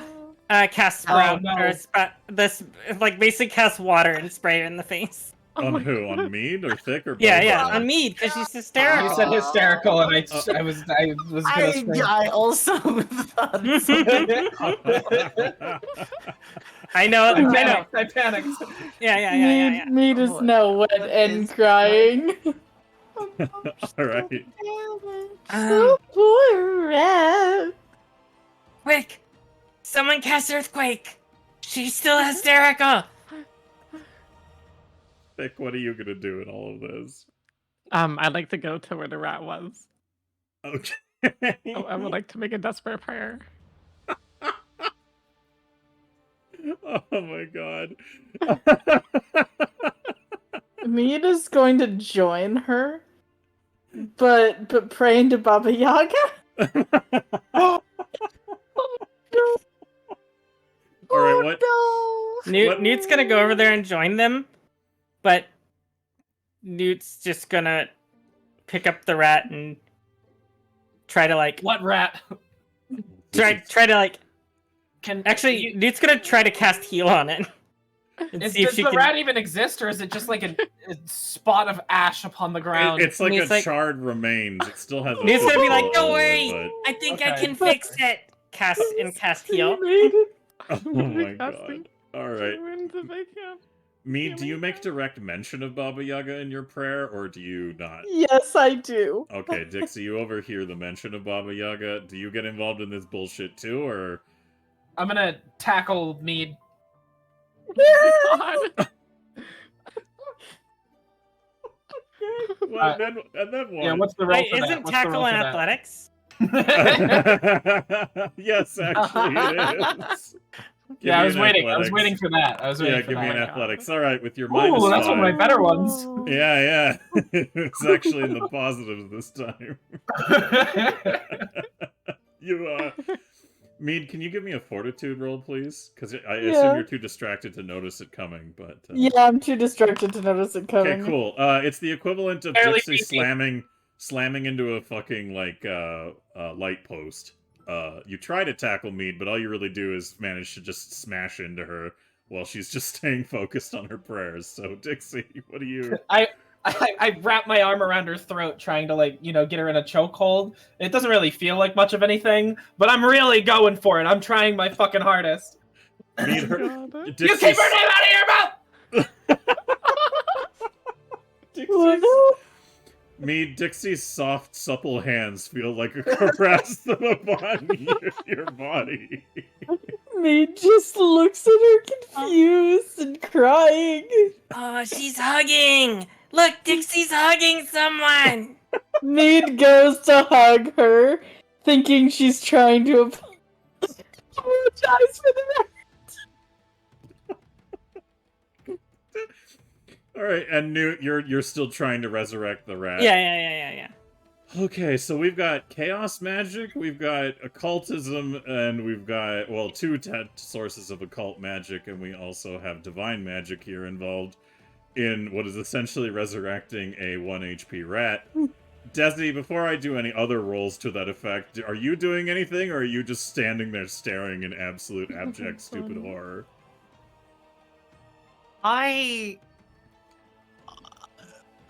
Stupid horror at the moment. I didn't expect it to go this badly. I'm actually just kind of like, for a moment, I thought I had a thought. It was a coherent thought in my head, and then it just crumbled. It was like the more information I got, I honestly, Desi is sitting there and she had like thought process, and then it kind of did that slow like stare where, you know, it begins to get the tinnitus ring, and the character just kind of hears their own breathing as the camera pulls back like towards them, you know, and you get the weird fisheye, and then they just hear the kind of like shell shock noise. That's Desi right now. Oh boy. Alright. Hey chat, can I get an exclamation mark D20 for just the sheer level of overlapping bullshit and elements that I am just going to boil down to? Good. Excellent. I love it. That's good. Does anyone want to call Goblin Bullshit go on that too? Or are we good? Sure. Oh. Yeah? Okay. Alright. Goblin Alright. bullshit. Go. You gotta say it. Yeah, she did. Isn't it? Oh, nice! Again? We already had this in the demo! Oh my god. 100 fucking results, and it's that one. Love it. I love it. Alright, chat. I'll take that 12, because it's the most recent one. And you're gonna take... This is gonna... You know what? We have a tradition here when things go to this level. Hold on. Yes. We have to play the appropriate music.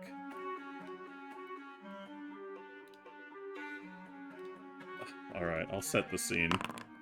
Also, you take 4 points of piercing damage, Thick. Ow!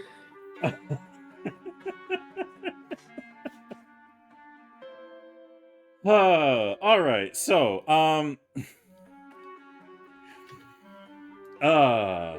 Good. It's gonna take me a bit to piece this together. So, as a chosen acolyte of Saren Ray, Thick, you reach out into the ether to call upon your goddess to help bless your divine efforts to restore life to this rodent, which would normally have not really been a successful endeavor, even in most cases. However, you are now adjacent to 3 other individuals whose sheer magical presence on the best of days, mixed with the general goblin bullshit constantly affecting this town, has caused some events to occur. On the scale that I was going to involve it with, at least with the lower number, which may have been the more entertaining result, but certainly more chaotic one, the good news is, through your collective efforts, you've managed to resuscitate this rodent. Congratulations. It lives once more. Newt, it strives once more to the land of the living. In your hands, Newt, and it, as part of your magical influence, the rat stands up and speaks to you. And it looks at you, Newt, and it says, "Oh, thank you very much for that." But You're welcome. It speaks in rat, so I'm afraid Newt and me are the only ones who understand it. You're welcome, kind sir. What is your name? As this is, well, he's about to give you a name, but as this is about to happen, there is a small gust of cold air as this 3-eyed flying, well, it looks kind of like a raven, but it also doesn't. It swoops down from the sky and picks up the rat in its claws. And as you're watching... Can I get a reflex? Yes, you can, if you want to try and stop this interception. Yeah. Oh no! Alright. I will go ahead and say that that's probably going to do the trick, because nothing this thing's going to roll is going to be able to avoid that. So, as it's swooping down, how do you grab the creature coming down for this rat? I'm grabbing it. Or are you just moving the rat out of the way? I was just like moving the rat close to my chest and like sheltering it. You get your choice. Do you want to snatch this thing coming down out of the sky, or do you just want to shelter the rat? You could do the anime action thing where you drop the rat with one hand, you swoop and you grab the bird with one, and then you grab the rat with the Yeah, other can I three do that? hands now? Yeah. Sure, Like, yeah, 100%. Like I drop the rat, I grab the bird out of the sky, and then like I do the Spider-Man, reach behind my back and catch it in my palm. Okay, you do that handily, and the creature, as it's swooping in to go, basically goes, as you grab hold of it, and it is now tightly in your stranglehold, and Dixie and Mead, you both in the middle of your, like, you know, Dixie, you being like, don't say my mother's name kind of a reaction, are both Get surprised. my mom's name out your fucking mouth! Oh my god! Oh my god! So as you turn around to look at Newt holding this new arrival, it's just kind of squirming and squawking. Do you give it enough room to speak, Newt? Oh yeah. I'm just like I'm not like choking it. No, yeah. I figured you're not like trying to kill it, but you're holding it enough that it like Yeah. it's not able to get away. So it kind of moves enough to be able to speak and goes, what? Confused. Was this not an offering to the Yaga? Wait, no! This is my friend! And the rat, speaking in only a language you understand, Newt and Mead, says, oh, cheers for that, thank you. You can't eat my friend, Burb! As it's thrashing and flailing, Dixie and Mead, you both look at this creature being held by Newt, and it says, what? I am confused. Are there not witches of the Yaga here?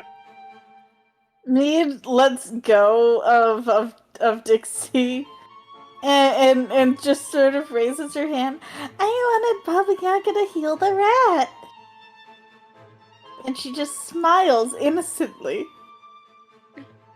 The creature looks super confused and says, heal? A rodent? Huh? What? Yes. And it looks Because over at it you. was killed wrongfully. It looks over at you, Dixie, confused. Do you say anything? Can I like? Okay, so Mead let go of me, so I'm gonna like walk over to it. I'm gonna like put like my hand up to my mouth and sort of like, you know, try to create like a barrier. You know what I mean? Mm-hmm. And from the back of my hand, I'm just gonna be like, look, I don't know what the fuck is going on with them. Honestly, I think you need to get them out of the system. This isn't working. This isn't working at all. Look, just tell Mom, cancel that subscription, you know, and I think we'll be all right. The creature's head snaps in a way that sounds like breaking twigs to look at you with a different eye, and it Can says, you not do that anymore, please?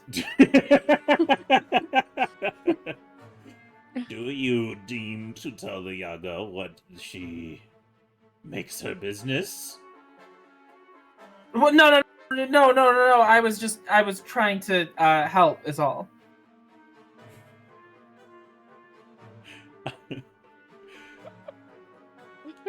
It looks back over to the assembly, and it narrows its eyes at Thick, and it says, this one disgusts us. Hey, be nice. It inhales. It does no good to be rude. Divinity. It reeks of divinity. Call her a bitch. Thick, how do you respond to hearing it? Because the rat you can't understand. The bird, however, you can. What?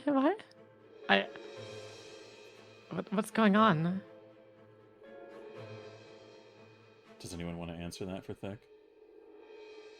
No, I'm just gonna leave her in the dark. The bird is being very rude.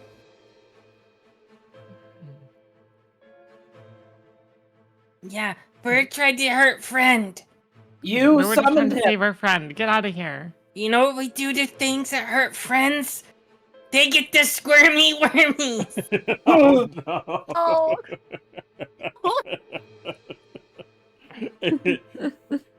Desi, as this is going on, these 4 goblins in front of you who are basically just making a fuss over a bird and a rat, you can see that a small crowd of random townsfolk have gathered around this. Do you have anything to do about that, or are you just gonna step away?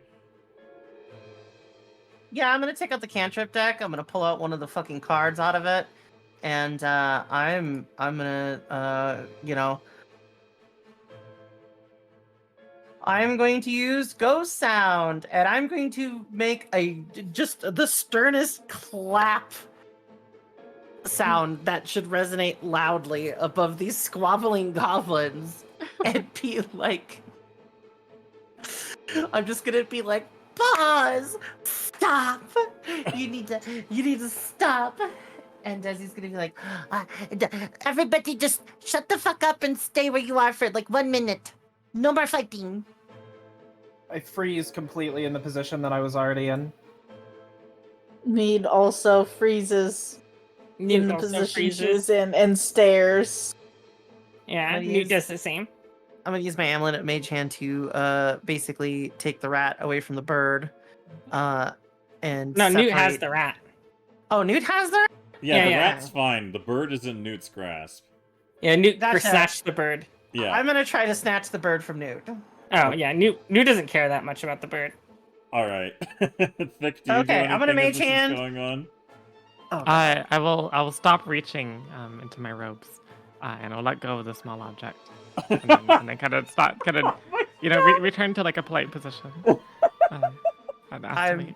gonna put the bird on the branch, Okay. You let it and I'm free. just gonna and I'm just gonna stare at all of them like they're just. I have the I'm so done mom face. You are all going to stand up. I am going to clean you one last goddamn time. And then we are going to a party. And everybody, you all are going to be on your best behavior. Otherwise, you know what? The townsfolk are going to think you're savages and you're going to get kicked out. And I'm going to stay in the house and I'm going to laugh. Desi? It's because Yeah. they're savages. You're the one that jumped and tackle hugged a person. You glumped her. What the heck is a glump? Why do you ever ask?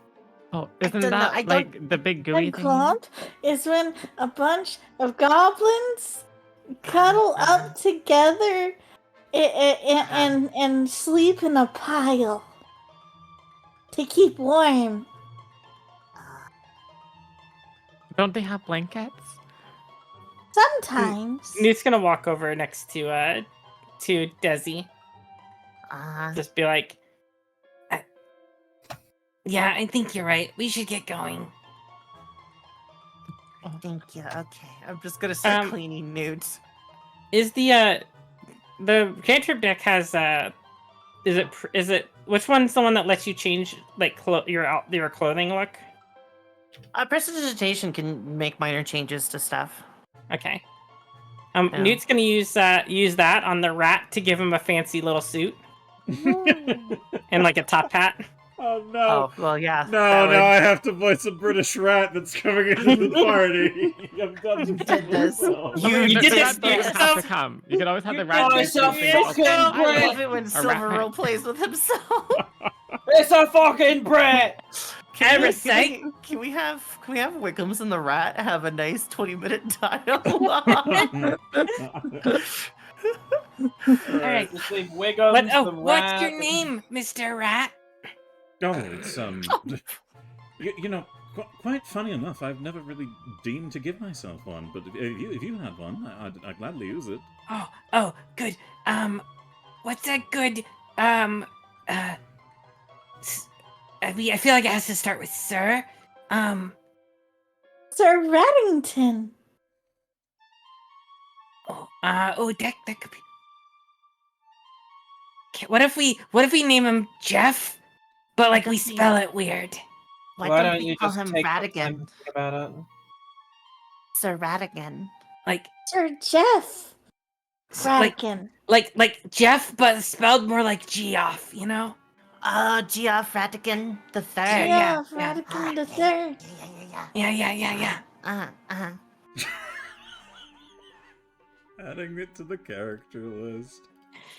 Alright, so I love how you're just like, you're amused but also defeated. You're just like, please.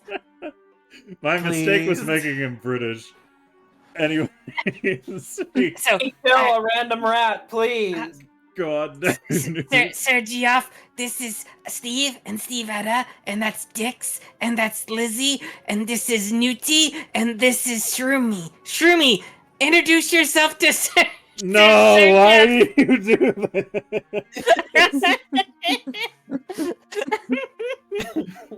Oh my god, your familiar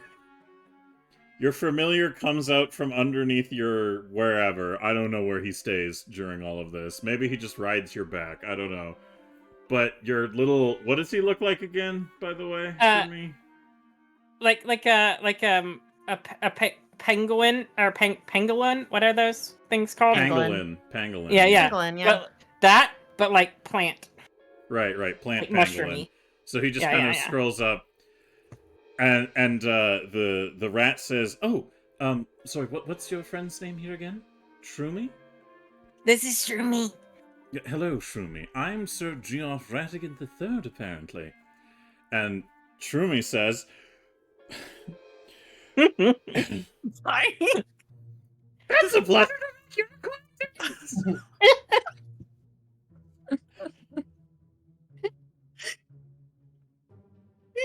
Sorry, we didn't catch that. Could you say that again, Shroomy? Oh, absolutely. I'm fucking with you, dude. I can't understand what Shroomy's saying.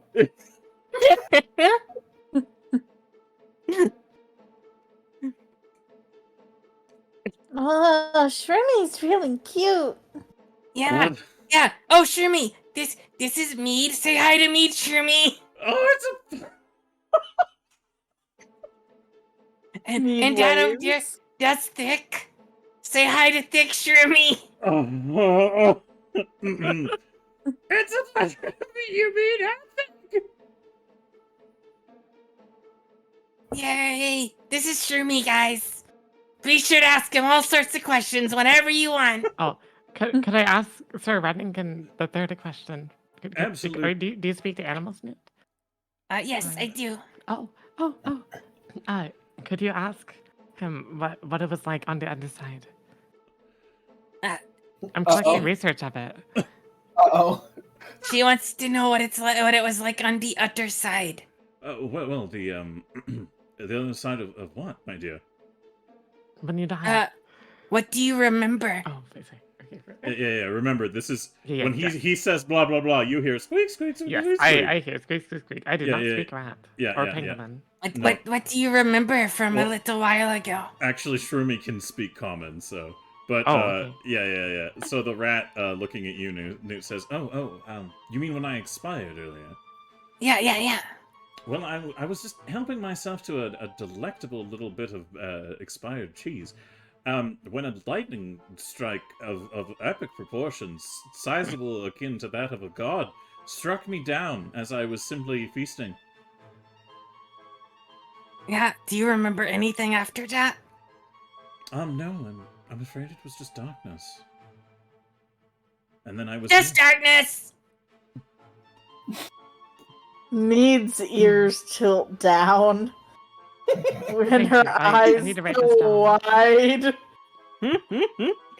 Yeah, just darkness. There's nothing. Your god is fake. What? What? But what? Yeah. It is all fucking because of a goddamn rat. What? Then, Oh my no. goodness. Perhaps Oh my god. Sir Reddington III hasn't Oh god. done enough to get into some kind of paradise. Oh We yeah, need to help him you on his journey. go ahead and rationalize your cold hard facts any way you want.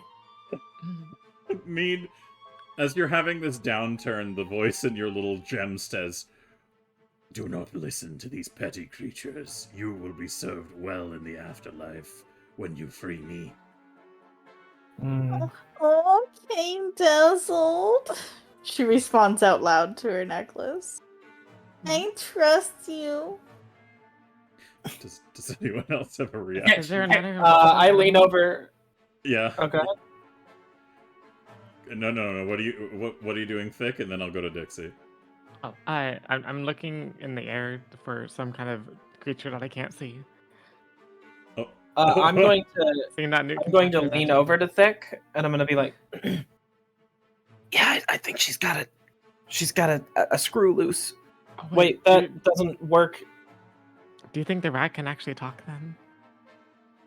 Isn't it just making up words? She does this all the time. Oh god.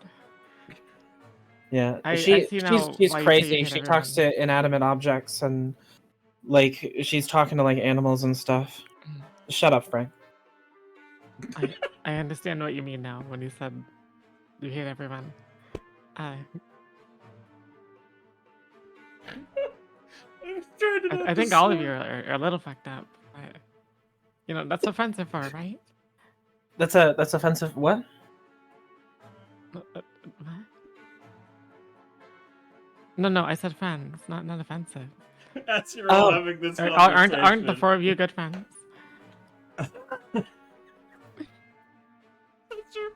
As you're having this conversation, the bird on the branch shakes itself free of its indignation and looks down at you, Desi, and says,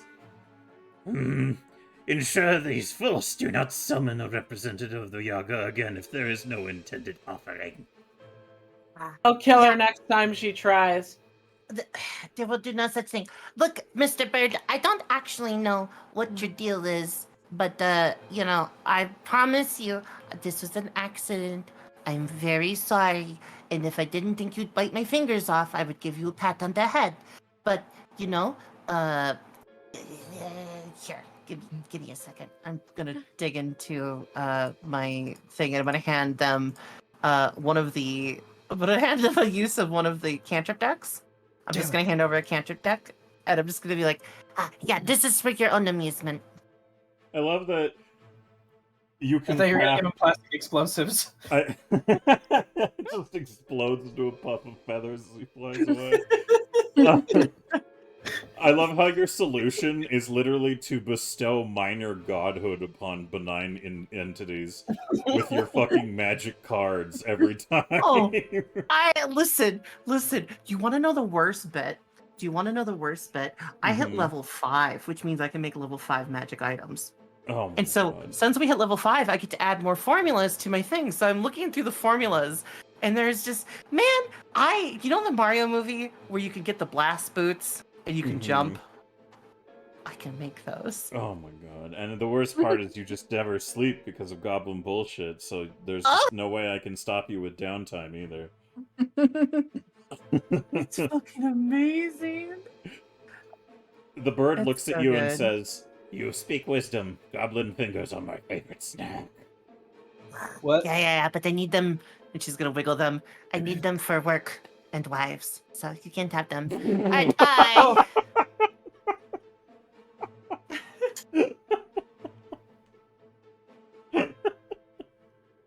Look, I have been so good all of session. You let me have this. You let me have this. We move on.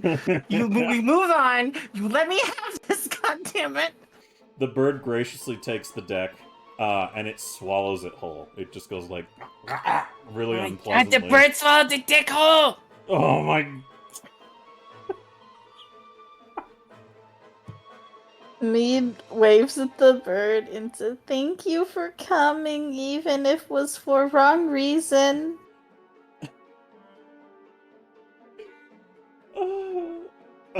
Yeah. So the the bird swallows the deck whole and says, "This is sufficient. Goodbye," and just flies off into the sky, leaving you with the addition of Sir Jeff Radigan III.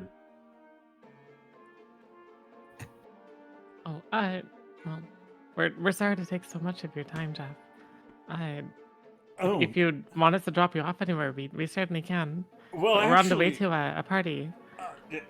you hear it resulting in squeak, squeak, squeak, which those of you who understand what he's saying says, actually, I was curious if perhaps you were attending any festivities this evening where I might be able to procure some better food stuffs. Oh.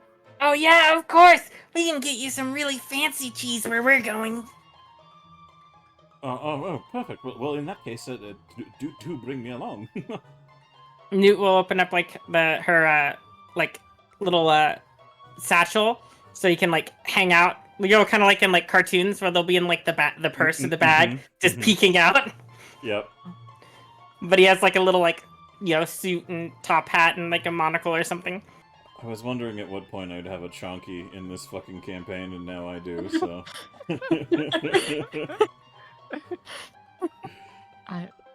Newt, where did he want to be dropped off? He's gonna come with us to the party. Oh.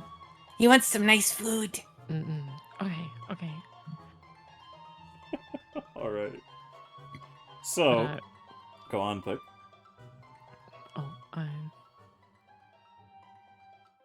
Never mind.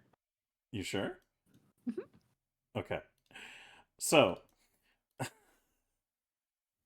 with the with the cessation of that, I feel like I'm going to need to bring this music back here pretty soon too, but for now, as you make your way through the streets, now with the addition of your mighty new friend, you come upon the entrance of the Pixie's Kitten, which from the exterior, it appears to have a sign that showcases a small pixie riding atop a cat. And the atmosphere around the place is one could describe as bawdy. So as your collective of goblins, which at this point now totals 1, 2, 3, 4, 5, 6, 7 goblins, a dog, and a giant crocodile, approach the doorway. A rat. Sorry, and a rat, and a newt. And Shroomy. Oh my God. Yes, yeah. Sorry, Newt collects things.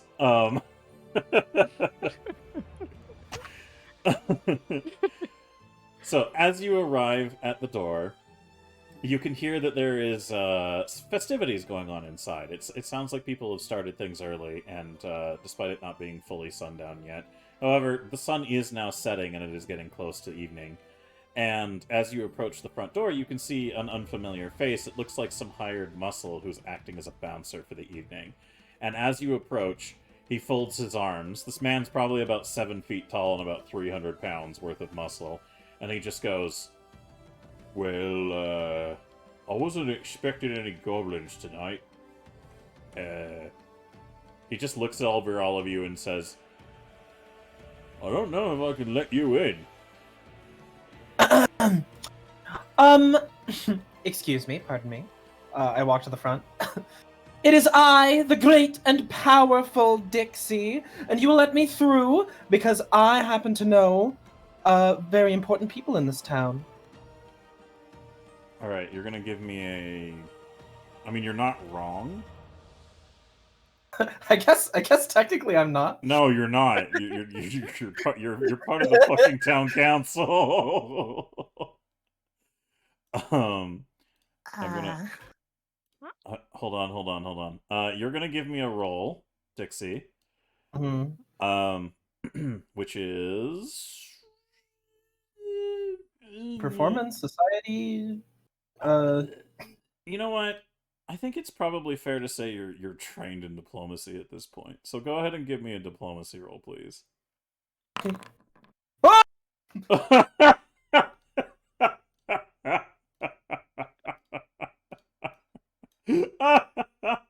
The nat one, it jump scared me. Oh my god. Oh my god. I'm like, yeah, you're trained in diplomacy. Nat one. 9! My So nat just- one is 10! You Did take... I fucked actually, up. no. What's that thing? Could I try to aid? My nat Ooh. Yeah, by hyping up Dixie by saying like, yeah, I saw her fly and do backflips that like jump 30 feet in the air, and she saw a giant lightning bolt. You saw that, it was like right outside.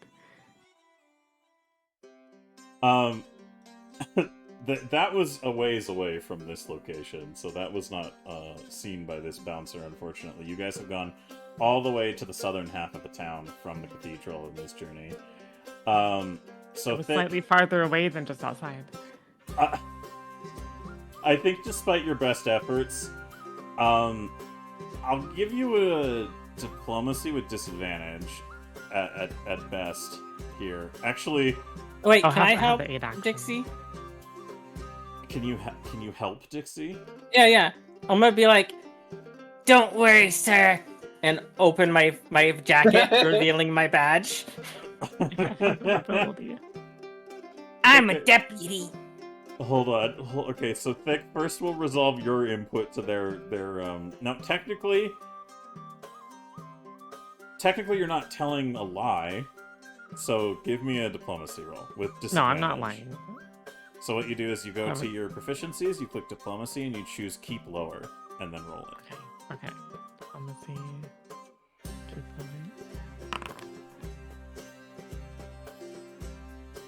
Alright.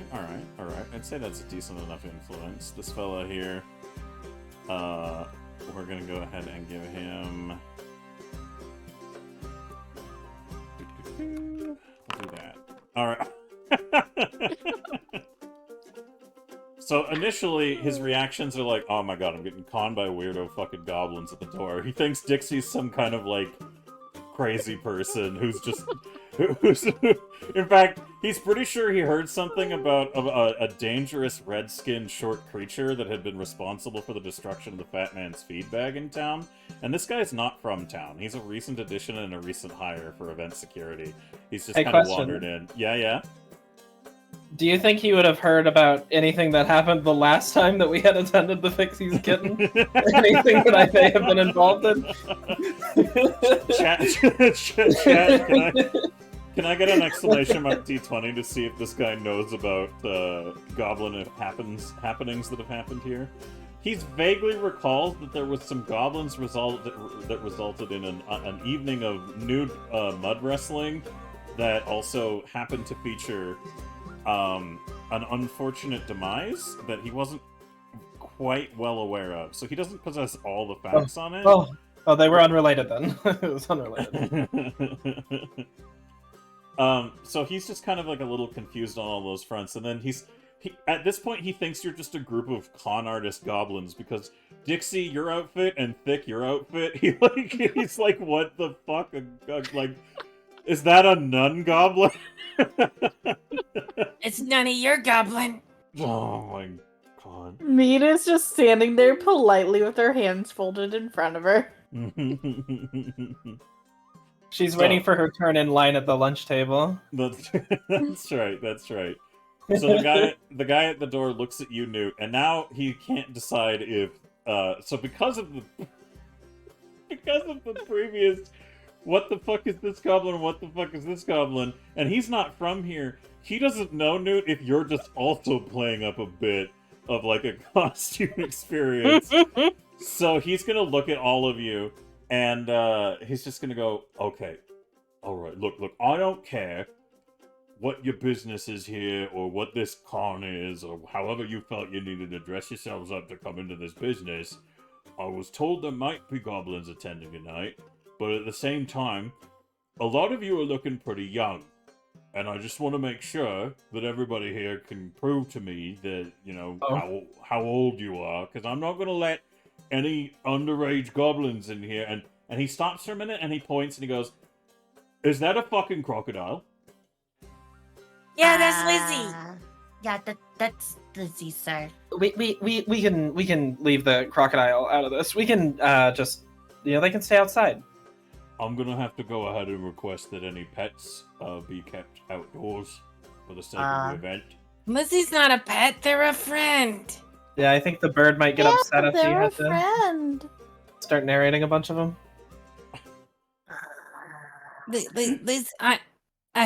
Lizzie's friend, they talk to me all the time. I'm sure you have a great relationship, but the fact of the matter is, look how big she is. It's going to be hard to find a place for her to sit in there.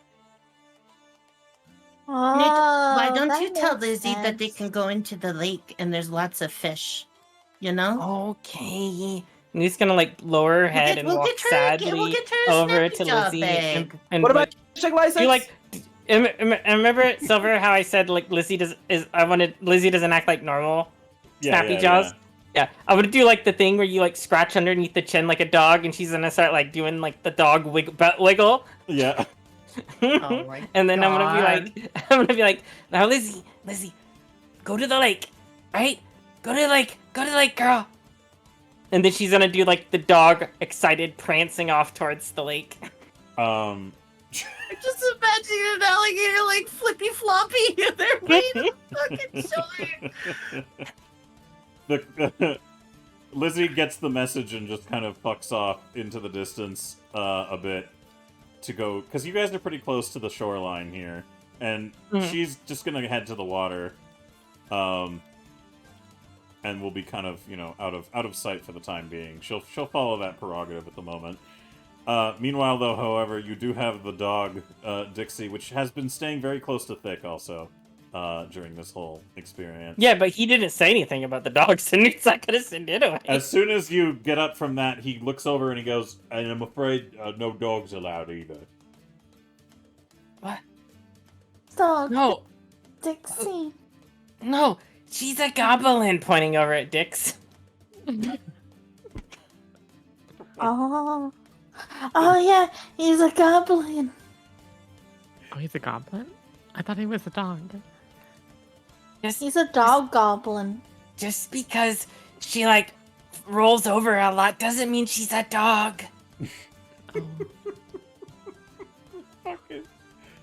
At this point, You've watched Simpsons, right? I've gonna watched strangle a... Sorry, what? You're gonna... I'm gonna strangle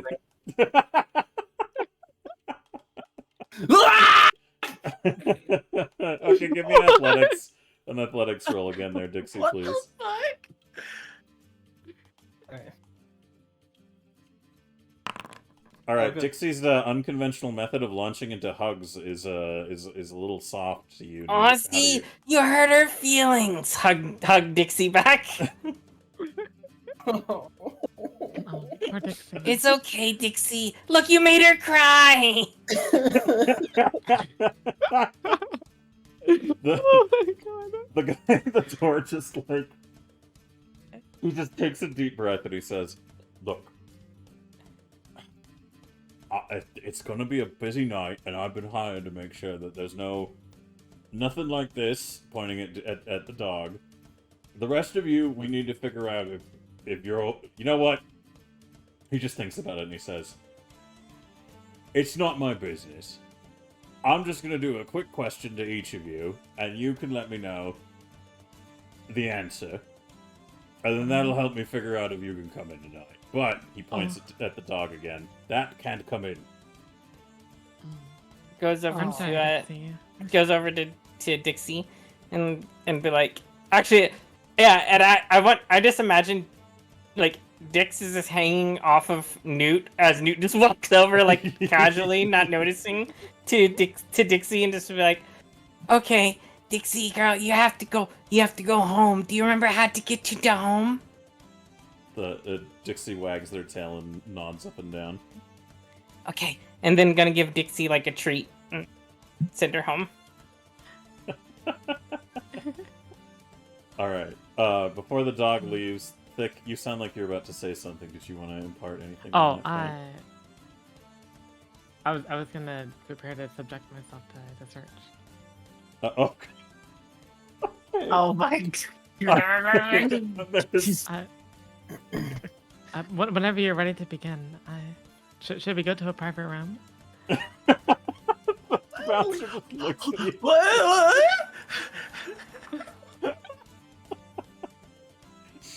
The bouncer looks Flowing. at Thick with just like, he's so overwhelmed right now that when you come up and just start saying that to him, he just goes, I'm not going to search you. I just need to make sure you're of age. There's no policy against bringing in weapons." Thick does a really slow wink. or blink, not wink. No, ma'am, you can come in. It's fine. Yes, but what if I bribe you? No, really, it's okay. You can come. But what if I bribe you more? Well, I don't understand what's going on. Meanwhile, Dixie, the dog, jumps up on Mead and licks her face as like a friendly, like, Aw. How dare you goodbye. let her name the dog that? Mead happily scritches Dixie the pupper behind the ears Hell yeah. and tells them to have fun. It also, the dog also kind of comes up behind you, Thick, and just kind of does like a slight nudging to turn around. Oh, I'm gonna continue forwards into the bouncer. You can. I'm gonna like stumble on him.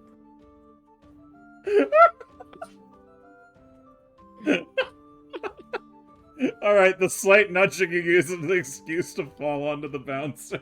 Mhm. And the dog looks a little confused. And like, are you like doing the like pressed up like? You tell me how you're approaching this, and I'll Yes, I play am. off I'm it. doing the pressed up thing. Okay. All right. So what he just kind of like goes a little red in the face and just goes and like a thing clicks in his head and he goes, "Wait a minute. Do you work here?" What? No, I work in the church. He's like looking at the. And she gives another slow blink. She works for Daddy Ass Blaster.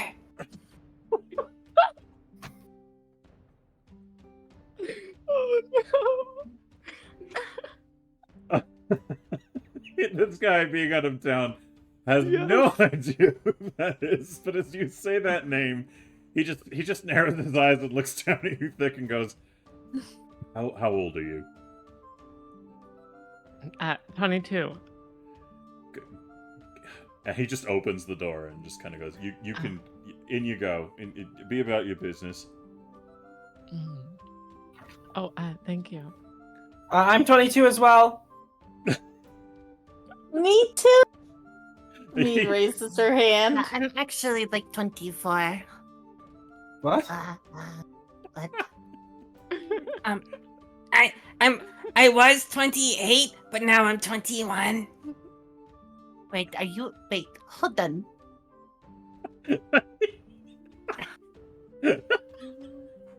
He slams the door shut and goes, no. Right, you, he points to the dog, go home. And the dog just kind of whimpers and trots off back home. And he says, form an orderly line. I'm going to do this one at a time to make sure you get in, alright? Mead happily lines up Yeah. obediently.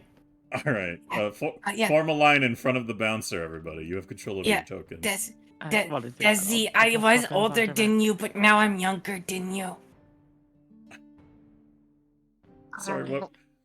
Kaneko, what were you saying? I put weapons onto rack. Okay. I You can't put, move Stevetta. You put your weapons on the rack and leave them at the door? Mhm. Okay, alright. Both of them? Yes. No, just the first one. Just the sword. Okay, just the sword? Gotcha. Yes. Mhm. Alright, so we've got Dixie. You know what? Let me arrange everybody here real quick. We got Dixie, Newt, Desi. There we go. And then Steve and Stevetta originally are not gonna understand the assignment and just stand next to you, Newt, and then he's gonna tell them to go form a line. They seem confused. How do you explain to them what they need to do, Newt? Don't worry, guard, they're with me. He just sighs and pinches the bridge of his nose. So the first thing he does is he looks at Dixie and says, Alright, how old are you? 22. He looks at you like a little closer just to give like a sense of like studying you. Right. Go in. And he opens the door. All right. Next up, we have Mead. He leans down to look at you. And you hear in your head, the voice coming from your necklace. Mead. It just goes, "Break him to your will." Why would I want to do that, Lord Dezold? He raises an eyebrow and says, "Oh, what? Sorry, what was that, miss?" Oh, I was talking to Lord Dezold. Who? He's my friend. The bouncer's just gonna narrow his eyes and go, "How old are you?" 22. He has an even more misgiving look on his face than he did with Dixie, before just going, "All right, go on in," and opens the door for you. He goes in. All right. Just gonna wander in. Is Steve- that what you meant, Lord Dezold? Lord who? You say this out loud as you walk through the door in front of everybody else, so they're like, "What?" Yes. And the voice in your necklace says, "Yes, that was very effective. I don't know what you did, but he seemed very inclined to acquiesce to your will." I'm glad to please you, Lord Dezold.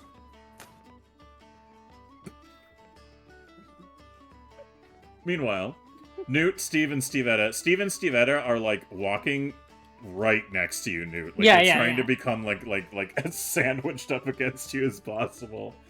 So they form up, and the guard just sighs, and he points to Steve, and he says, "How old are you?" And Steve turns to look at you, Newt. How long has Steve been with us? Steve has existed for roughly a week. He's like a week old.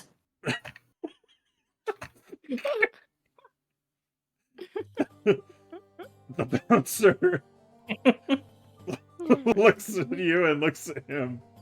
How old is Stevetta? She's about 5 days. It has existed for about 5 days. He's like a week old and she's 5 days old. And I was 28, but I am now 21. Oh my god. I've lost 7 years. Well, I lost 8 years, but then I gained 1 year back. Oh my god. The bouncer doesn't even know what to make of this. He says, "All right. These two," pointing at Steve and Stevetta, "are gonna need to find elsewhere to go then, if they're that young." Why? Because we have an age limit here, and even though different species have different ages, I was told not to admit anyone under a general age of the human quantification of 18 years old. But they've been in here before. I want I to was roll a stealth check real quick. Okay, go ahead. Roll your Okay. stealth roll, Desi. Alright, what was it for? Prestidigitation on Steve and Stevetta to make them look old. I'll roll perception. Creature thinks you old. Yeah. Can I roll my spellcraft against the perception? It's okay. He fails horribly. He's so he covers his face with his hand in frustration and consternation, and in that moment, you take the opportunity to just whisk up a change to both of them. So Steve now has what appears to be like a bit of a little beard, and Stevetta, her face is a little more sallow, and I don't know. Any other alterations you want for Stevetta? Yeah, she's gonna have basically like the old lady hair, like from Courage the Cowardly Dog. They're gonna look like the characters from Courage the Cowardly Dog. All right, so Steve and Stevetta Yeah. look like Eustace and Muriel Baggs from Yes, Courage the thank you. Cowardly Dog. Perfect. I love it. We're that here show. for it. Mhm. As he takes his hand away, he looks and he goes, "What?" What? He narrows his eyes and leans forward and goes, What kind of shit are you pulling? I mean, just... Nothing. I mean, I can pull my inside rope if you want that. What? What's inside rope? Oh, here, I'll show you. Cast inside rope and start No. pulling out her intestines. Please, please, let me reflex save this. Please, please. All right. Give me an initiative roll, Newt, against Desi's reflex. Okay. Actually, you can keep that result if you want, Desi, but technically I was going to ask you to do an initiative as well, using whatever stat. Oh, you okay. use. I can do that. I can do Yeah, that. because you guys have an initiative off here, and in Pathfinder 2, you can choose the stat you use for initiative. My if it makes athletics, sense. I guess. Sure, if that's the one you want to use. Acrobatics could still work too. Okay. I mean, technically my acrobatics is higher. By the way, I did put in our level ups for like skill advancements and stuff. Mhm. We're probably behind on that because it doesn't do it automatically. So I'm just letting you guys know. Maybe you should check out the thing. Yeah, because I had until this session, I had a whopping 1 in athletics. How do you put more points in it? So I can explain that. Hold on. but Yeah, let's wait till the break. let me just do this first. Okay, We're on the okay, break. okay, yeah, We're about to be on Yeah. the break. So yeah, do your initiative roll. I started an Ah, encounter. shit! Oh, I used perception. You used Damn. acrobatics. I know. All right. So yeah, before you can really stop her fully, Newt just starts eviscerating herself in front of the guard at the front of the door. As is tradition, I'm going to give him a Constitution roll. Silver, have you seen Young Frankenstein? I mean, think I it's Young have, but I don't Frankenstein. remember it very clearly. There's like, I want to say it's Young Frankenstein, but it's like the scene where he's like has all the people in like like students that he's showing, and he like pulling out the intestines and handing it to him, and then like vomiting and falling over. Yes. Like that Newt's like pulling our intestines and handing him to him. So you start lumping your organs into his hands. Yeah, like my your lower intestines into his hand. Yeah. And he responds by failing his fortitude save, and Desi, you're too late to stop her from just lumping her organs. So he looks at this and goes, "Oh," and he runs around the corner of the building. And you just hear, "Whoa." And Newt's gonna walk into the bar then with Steve and Stevetta. And just Newt walks in as she's putting her inside rope back in.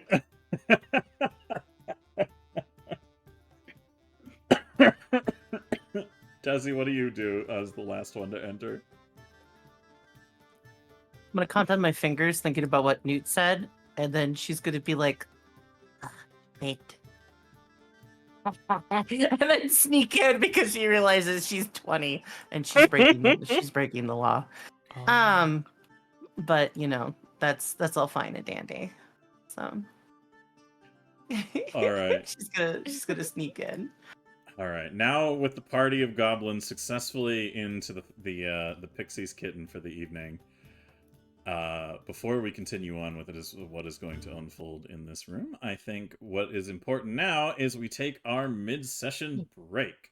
Ingalls is right. It was Dracula Dead and Loving It that scene's in. Right. Yes. Oh yeah. Thank you. Thank you, Ingalls. So, a reminder to you wonderful folk, we're going to go take our 15-minute break. When we come back, we will see what is to come of the party in the Pixie's Kitten and how people are going to react to it. Before we do that, please make sure that you go to the full contributor list of the people who've been part of our project and give some follows there. There is also a link there for the archive on YouTube of all of our previous sessions if you guys want to catch up from the beginning or anywhere you might have missed. And before we go, I just want to give another shout out to our wonderful guests today. We have Miss Kanako here, who is playing Thick. She's a very lovely VTuber, and I would very much so appreciate it if you could give her some of that big follow-wallowage, the followy ding. I love big follow-wallowage. That fallacy, just shut up. if you know what I'm saying. Just That shut fallacy. up. The fallacy. Big The fallacy. policy! Give Yo, the the big policy. I love receiving. What? Thank you. Thank you. Fucking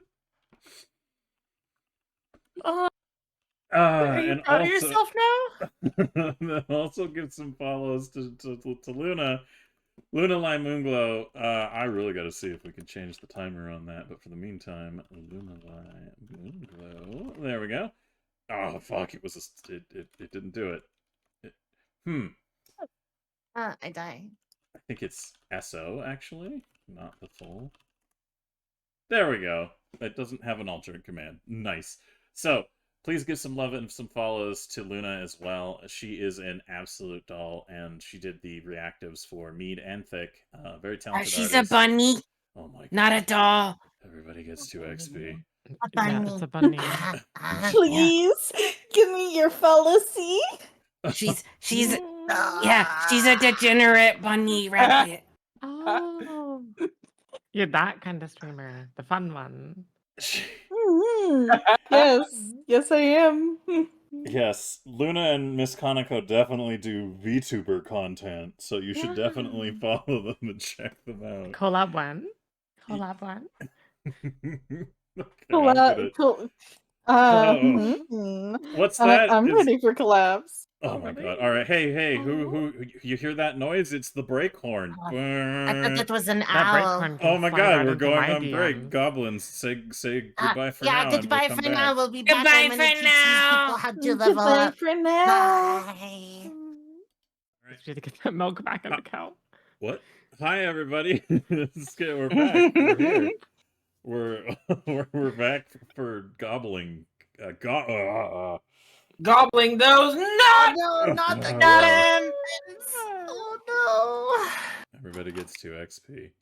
What, really? Yay! All right, really? Really, my Getting guy? some money. It was at myself. The eyebrows were at myself for fucking that up and giving you a clear line of entry, honey. Oh, you surely like to give me a clear line of entry. no. I Silver, feel changing your mind the about it. need that I have to now post this comic real quick. I'm sorry, it has to be done. Pegging comic? Hi, Yeah, goblins. like- Don't you mean goblins with one B? I'm being gobbled. I got this. I'll help you. Don't you fucking dare. Extra fabulous. It says text extra fabulous on the bottom. I didn't notice that before. I think the thing that I'm most impressed about, and I'm just gonna say this in the most like kind of like bemused like lesbian way, most guys don't have a booty, right? Like you just you know, not that I see, you know, I'm not looking either, so maybe I'm wrong. But half that goblin's head is just shoved. I He's got love this so much. What is this? Oh my god. Just should link it to that one. There, I posted it. Oh my god. Oh my god. I'm surprised you've never seen this comic, Kaneko. I've never seen this. This is amazing. I The- love this. Here, I'll repost it in chat for anybody who needs it. Oh my god. Are you sure we could share this? It'll It's be fine. It's not on screen. Okay. For Yeah. legal reasons, this is a joke, and we never shared anything with anybody. Oh There we my go. Haha, God. you dick Twitch. Anyways, before we get back into the adventure at hand, remember, yes, Kinetic, that Gobbo is in there. If you guys could check out our master list of contributors to our project, I would really, really, really, really appreciate it. We have a Yes, whole bunch of master. awesome people. We have a whole bunch of awesome people who are who are contributors to this project. So if you could give them some follow and some love, that'd be great. The link over there. Fuck off! God damn it! There's so much ass in the group chat now. I love that picture so much.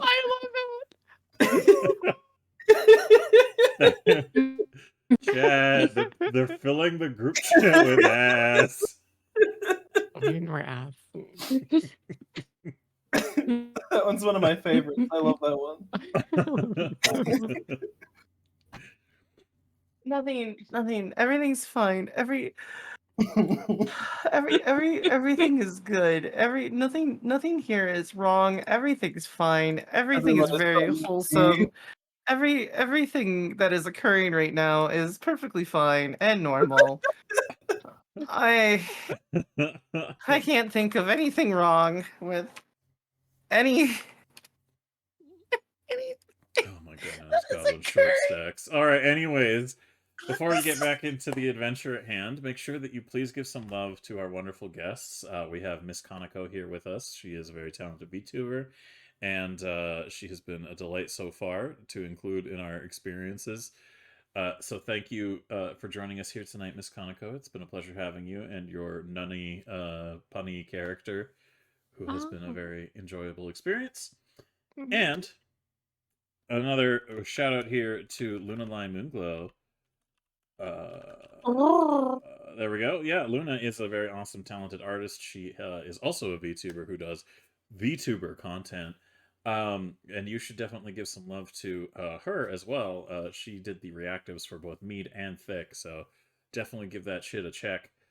See her work. She's pretty fucking awesome. They're both very, very talented. And of course, if you could give some love and some follows to Honey Oni Twitch, Jasminian Devils, EphyTheCat, if you're already here and haven't followed, myself, Silvercrest Studios, and then there's a whole other long list: The Art of Ash, MWBDZ, Neon Alligator, and That Gobby, and Yodidus, and Luvik.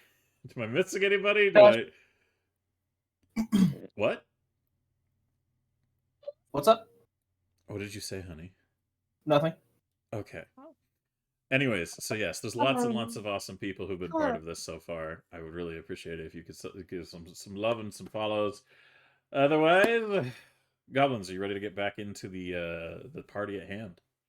Oh Super man. attitude. Yeah. I yes. Super.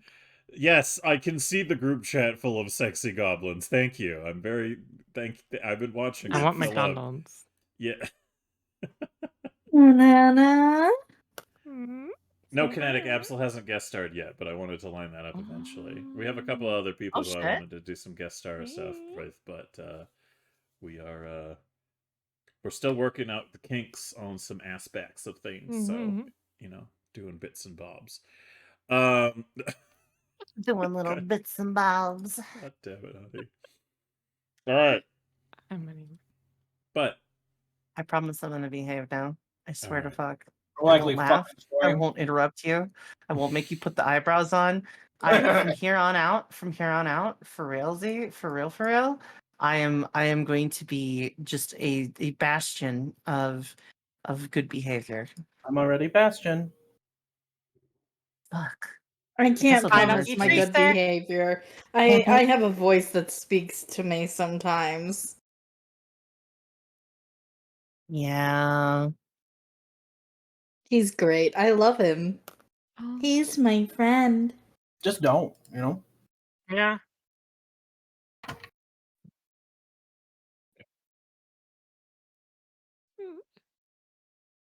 Oh god, I was like, who the fuck is Nox? Pepper. Anyways, Okay. hello. Also, I wouldn't want to, Kinetic. Don't worry. But let's go ahead and jump in to the Pixie's Kitten. All right, and then we're gonna play. That's a euphemism. Yeah. All right, let's get some tavern music going again. I just have been using this for the time being because the other music didn't really suit the mood. All right. So, welcome, goblins, to the Pixie's Kitten, the foremost and only brothel slash food drinky establishment in all of Sandpoint. As you enter into the establishment, you can see,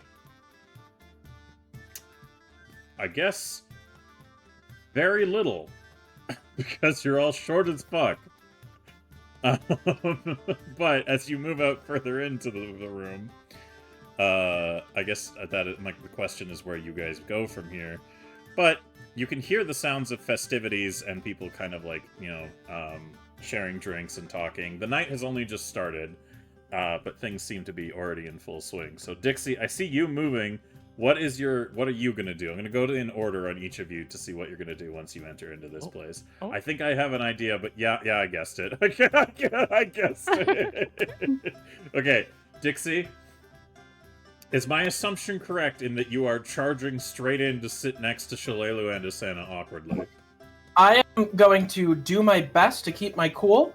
I will walk in a perfectly straight line, looking straight forward before turning on my heel 90 degrees, and then walking straight forward and grabbing the seat next to Shalelu. Can I do something while she does this? What do you want to do? I'm gonna use prestidigitation. Uh-huh. Are you wingmanning me, or are you shitting on me right now? I am as Dixie does this. Not only am I going to add a little bit of a kind of like a little bit of like a twinkle to the air as they appear, but I'm also going to have their clothing and their cloak flutter majestically as they do. All right, you're wing womaning. Got it. Yeah. I was ready for you to fucking destroy me, but Look. I'm here for it. I'm here for it. Either way. Look. I'm out here in a fucking doorway doing this and concentrating. You don't even know I did it. This is you don't even get to know I helped you. How would I know? Yeah, exactly. All right, I'm gonna give a roll for her. All right, Shalelu looks at this, and can see that they very obviously are like the source of the casting of this. But what as Dixie comes running up and tries to kind of be like a bit of a show woman here. Dixie, do you try to act like super cool and casual as you slide up to her? Nah, I'm just gonna be myself. I'm gonna fucking launch myself up into the chair and just sort of excitedly look to everyone at the table. I'm not really gonna say anything. Not yet, anyway. I'm listening. All right. Well, I'm the gonna table. stay in the conversation first. Oh, did we get our spells back? Sorry. No. Okay. Yeah, there hasn't been enough of a time to regenerate your spell slots. Okay. You just said someone healed over the time, so that's all. Oh, that was in relation to... Oh, the spell slots from when you went into the dungeon. Yes. Yeah. Sorry, my bad. I should have said that. Yeah, everybody's spell slots from the dungeon have been regenerated, but any that were used during this session haven't. So, Dixie, you take a seat at the table. As you enter into the room, you can see that Amiko Kaijitsu, the owner of the Rusty Dragon and the former owner of the Kaijitsu Manor, which is now the Goblissi adjacent manor, it has two basically backup dancers on stage with her. Two very beautiful looking women who look to be wearing very scantily clad outfits and kind of like a style from Amiko's homeland, or at least where her family originates from, which has very Asian influences. So she's tuning and preparing her instrument and getting ready to do what appears to be performance. And as you come in and kind of charge to the seating arrangement, the other things that you can take note of as you enter is Kei Tasrani, the one who runs the Pixie's Kitten, is working behind the desk of the kind of bar. She appears to be joined by Cracktooth, the one who owns Cracktooth's Tavern as well. It seems that he's shut down for the evening to come be of service during this going away party. There's a fair number of people in town in this place as well. Amiko has proven herself to be a very popular person in Sandpoint, so a lot of people are very sad to see her wander the road once more and leave her vocation at the Rusty Dragon. But as you come charging up to the table, you can see Shalelu and Asana, the Elven Ranger, Hannah Vellerin, the herbalist who now lives with you, who is a half-elf woman, Kendra Deverin, the mayor of Sandpoint, and then Denise, your friendly neighborhood, well, I suppose, kind-hearted soul, who was probably the impetus for this whole campaign becoming as wholesome as it has. And then sitting across from them at a table is Sheriff Baylor, your good friend, the jailer Vachetti, and of course, the beefcake stew muffin, who is. I love the name. Yeah, that Stu is a character that was not part of Paizo's characters, that was just spawned as a joke that Newt told, and I was like, well, I gotta double down, and he's been a Oh great my character God. ever since. But as you enter into the room, I'll get to each and every one of you otherwise, but Dixie, since you seized the initiative to just be the obnoxious, in-love little shit with Shalala that you are, do you say What? anything to anybody at the table, or do you just wait for them to react to your presence? To be honest, actually, I'm going to sort of listen to their conversation and see what the mood is and try to match it. Alright, well, as soon as you take a seat, Shalalu's mood deepens to a lesser. I'll match that. She, her kind of wistful smile looking at Amiko on stage, as she turns to look at you walk up, just drops from her face. So, as you help yourself to the seat, Denise laughs a little bit to herself, and Kendra and Hannah were in the middle of having a conversation about something, and they see you join and they greet you and say, you know, welcome to the table, happy to see you, Dixie. And Kendra says, happy to see you, Councilwoman.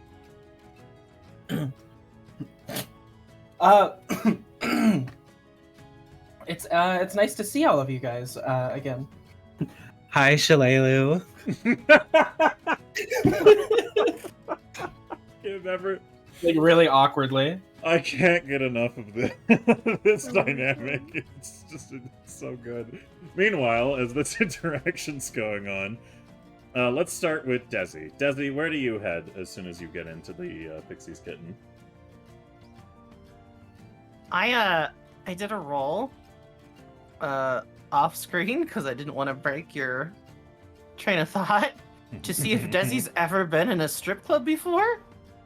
Other than the wrestling, which everybody was downstairs, so it really wasn't like booming. So this is sort of like one of those moments where she just like kind of walked in and was like, wait a minute. Hold on here. Huh? So, I think she's just gonna walk forward, look around, stop, turn around, and then just be like politely wiggle her way over to fight like where Newt is, and be like, yeah, Newt, what, Yeah, what? You know, I think I figured out why they have an age limit. Oh, is it all the naked people? You know, yeah, that But that's just like goblins in the morning. is just gonna get thoughtful for a minute, and she's gonna tap her finger against her cheek for a second.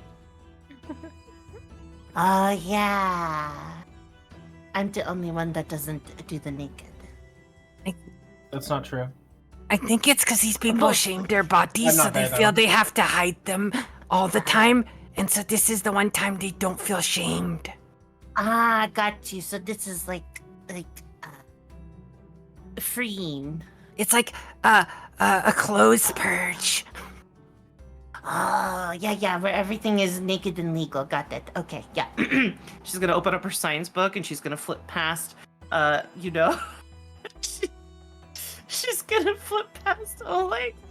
And then friendship hug ghost busting, which has been completely debunked and put as false, with a new theory that the ghost just needed positive energy drained from a living, willing victim to move on, giving them the little push that they needed across to the other side, as basically disproving friendship is magic.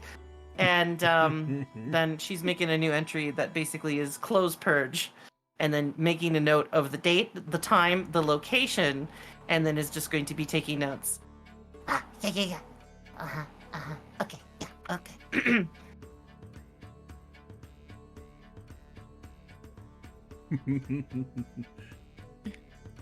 As you come up to the bar, Desi, Kei turns around with like a plate full of what looks to be some sort of appetizer platter, And she just kind of gestures nudges Cracktooth, and Cracktooth, in the same kind of process, is like carrying like 3 different drinks, and he turns around, and they both greet you. And Kei just kind of goes, Desi, so good to see you tonight. Yes, good to see you as well, Kate. I hope the evening finds you well. It certainly has Also- been. She gestures to like a pile of barely constrained like gold and like silver that's been piling up on the desk, and she says, "People have been very generous tonight." Yeah, that is really good. Yeah. 1 second, hold on. Flip book. Start making notations. Looks at Cracktooth. Starts making notations. Interesting. I am not really 100% familiar with this social activity, but I'm glad that you guys are taking necessary precautions in the kitchen and not also being naked while working with hot food items. Cracktooth lets out a laugh, and he says, "Oh, Desi, my love, if I was naked in this whole process, I think I'd be making a lot less tips." Not if you had goblins in here. Like I have to also inform you, Cracktooth. Like, if you know, our senses of beauty are inverted in goblin culture. I am a hideous creature shunned by all. Nobody would even consider me, as an appealing creature. But you would wake up in the morning not knowing what happened. Fucked within an inch of your life, and there would be 28 goblins just completely happy and satisfied. They would take the address of your house, and then, never might find their way back unless you went and got them because they can't read. Truly, a fate worse than death. Also, thank you very much, Nexus, for that raid. We appreciate it. Hope you're having a good stream tonight. Let us know in chat what you're getting up to, but thank you very much for the raid. Sorry if we're not as engaging with a lot of raiders during active roleplay. We do kind of have a passing thing, but thank you so much for the raid. We are thankful for it, and that statement makes Cracktooth like he raises his eyebrows slowly, and he looks at you for a second, and he looks at Kei. And Kei just kind of looks at him with like both raised eyebrows, and he goes, "Now, okay, so say that I,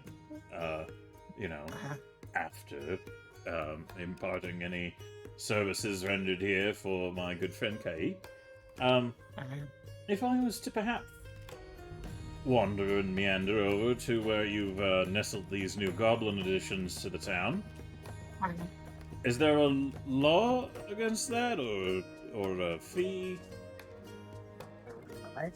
No, you just show up, maybe with snacks. Without even letting you respond further, he just walks with the drinks and says, "Good to know, thank you." Yeah. Huh. Interesting. People who are on staff during the clothing purge sacrifice the benefits of the now for benefits for the later. Interesting. A true display of higher intelligence, understanding that if they wait, the benefit that they will receive would be greater than the immediate benefit. Interesting. Meanwhile, Newt, you have Steve and Stevetta clinging to you as if they're attached at the hip. What are you gonna do? You guys, you can back up now. We're fine. We're inside.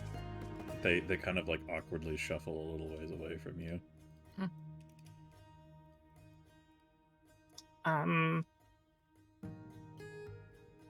I guess Newt's gonna walk over to where Desi went. All right. They're gonna until you tell them to do anything otherwise. Steve and Stevetta will just always go where you go. Yeah, I figured. All right. So if that's the case, then you probably wandered over and overheard the conversation with Desi, and Kei and Cracktooth. So do you have anything to say following up on that? No, she'll just be nodding her head, agreeing with what Desi's saying. Kay is going to look a little like she's gonna raise her eyebrow as you walk up with Steve and Stevetta. I don't remember I don't think Steve was he didn't exist. Steve... Yeah, he didn't exist. He didn't exist when the Goblin Mud Wrestling was going on, right? Yeah. So she looks at the two of them and says, "Who are your new friends? I think I've seen this one," pointing to Steve, a little bit in other circumstances, but could you introduce me, Newt? Oh, yeah, this is Steve. Steve, say hi. Hi! And this is Stevetta. Stevetta, say hi. Hi. Also, this right here is Sir Geoff Ruddington III.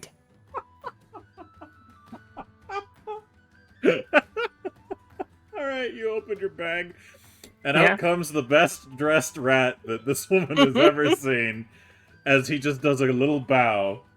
And to you, what you hear, Newt, is, "A pleasure, my dear. What a lovely establishment you have here." To the K, it's a rat in a suit that goes squeak, squeak, squeak, squeak, squeak. And she just looks at it for a minute and goes, "Now, I don't know if anyone's ever told you, Newt, but rats can be kind of a pest in places that serve food." Oh, no, he's my friend. Don't worry. He has a British accent. He's fine. What is British? I don't know. That's just what he has.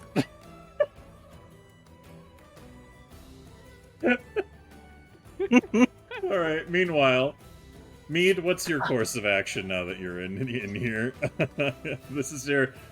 I don't think this is Mead's first time in a brothel, I imagine, yeah? But she might still not quite get the idea of what it is. Or does she? You let me know, Luna. She has... I don't think she's ever been in a brothel. Alright, then So this is her first experience. She's gonna meander up here and have a look around and be like, Lord Dizzle, she says quietly to her necklace, am I supposed to be wearing my clothes here? There's like a... What do you mean? Take me off, hold me up so I can see. Oh, she does so. She so we can look around.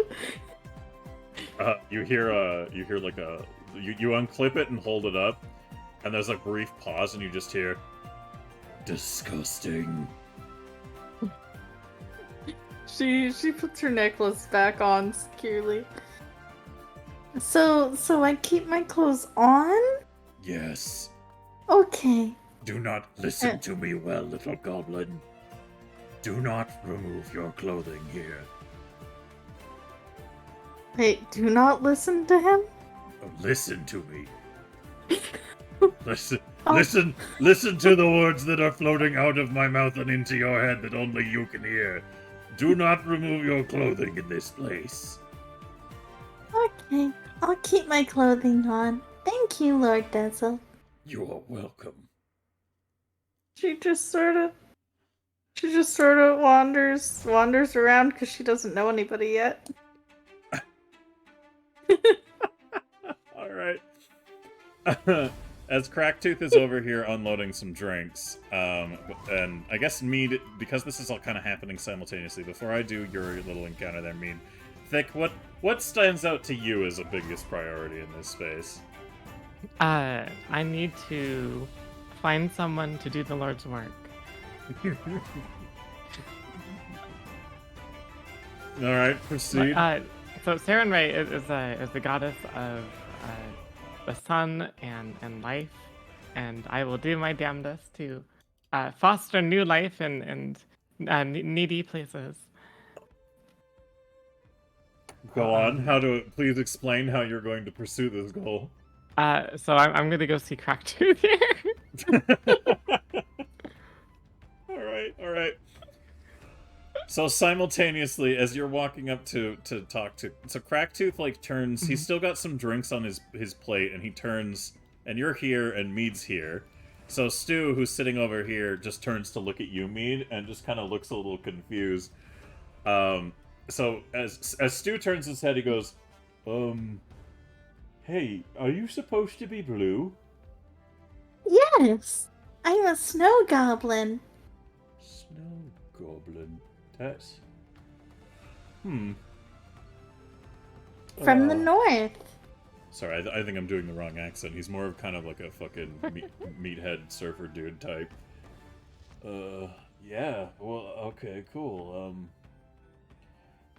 So like, why are you here then? I was invited.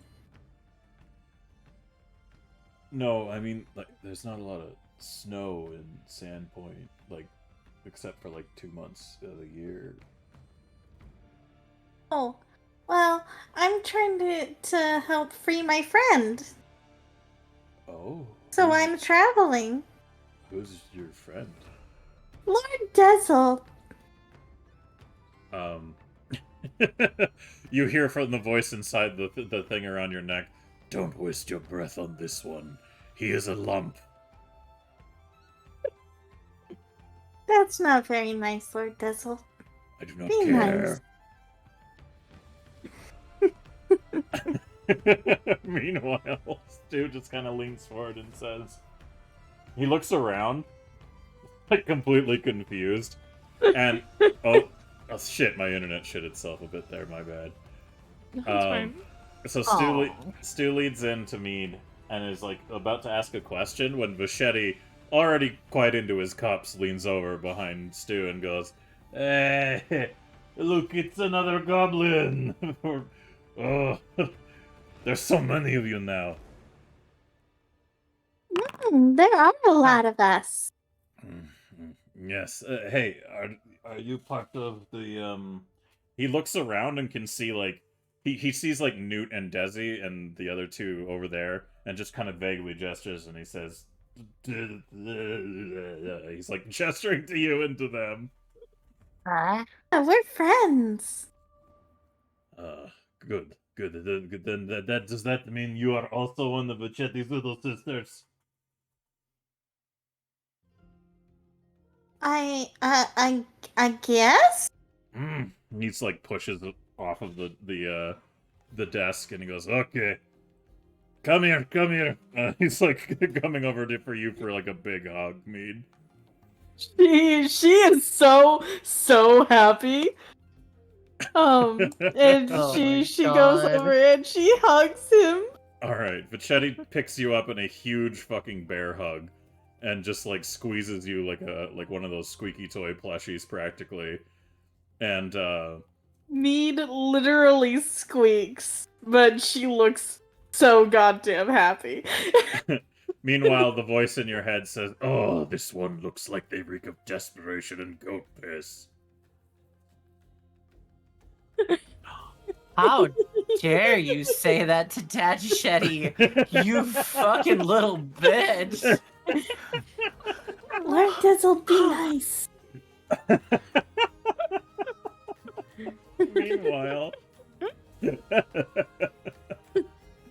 Meanwhile, Cracktooth is like walking with the plate of stuff, and he stops as like, how close do you get to him before? As close as possible. All right, Thick. So you walk up to Cracktooth, and he just stops right there, and he like moves the tray out of the way and goes, and he looks at you for a second, and he just looks super confused, and his brain is like trying to piece together what to say first, and he just goes. He looks around at the other goblins and goes, "So are you with them then?" Oh yes. I was wondering if you had a few moments to hear about our Lady and Savior, Sarah and Ray, perhaps in like in a back room, alone, just the two of us. What?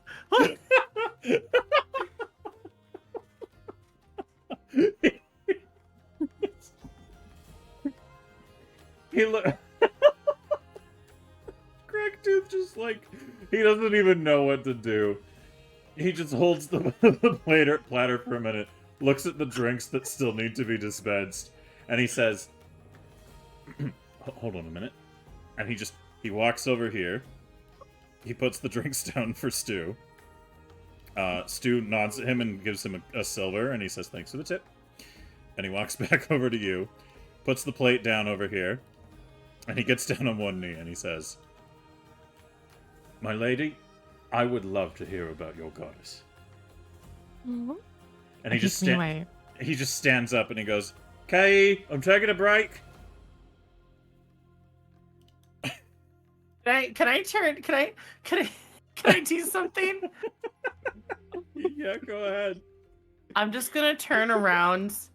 I'm just gonna turn around and look at Cracktooth, right? I just want to turn around and look at him, right? Okay. And I wanna let me hold on. Let me see if I can get the fucking, there we go. Ah, God. Do you know the woods, the guy that's in the woods and he nods? Do you know what I'm talking about? Please tell me you know what I'm talking about. Oh, the yes, Yes. I know the give. I know the give you're talking about. Yes, this one. This one. Yeah. Yes, that one. I'm just gonna nod and I'm gonna do that. And then I'm gonna just smile and write in my book. And I'm just gonna whisper with prestidigitation next, like, so he could hear from that distance and just be like, I told you so.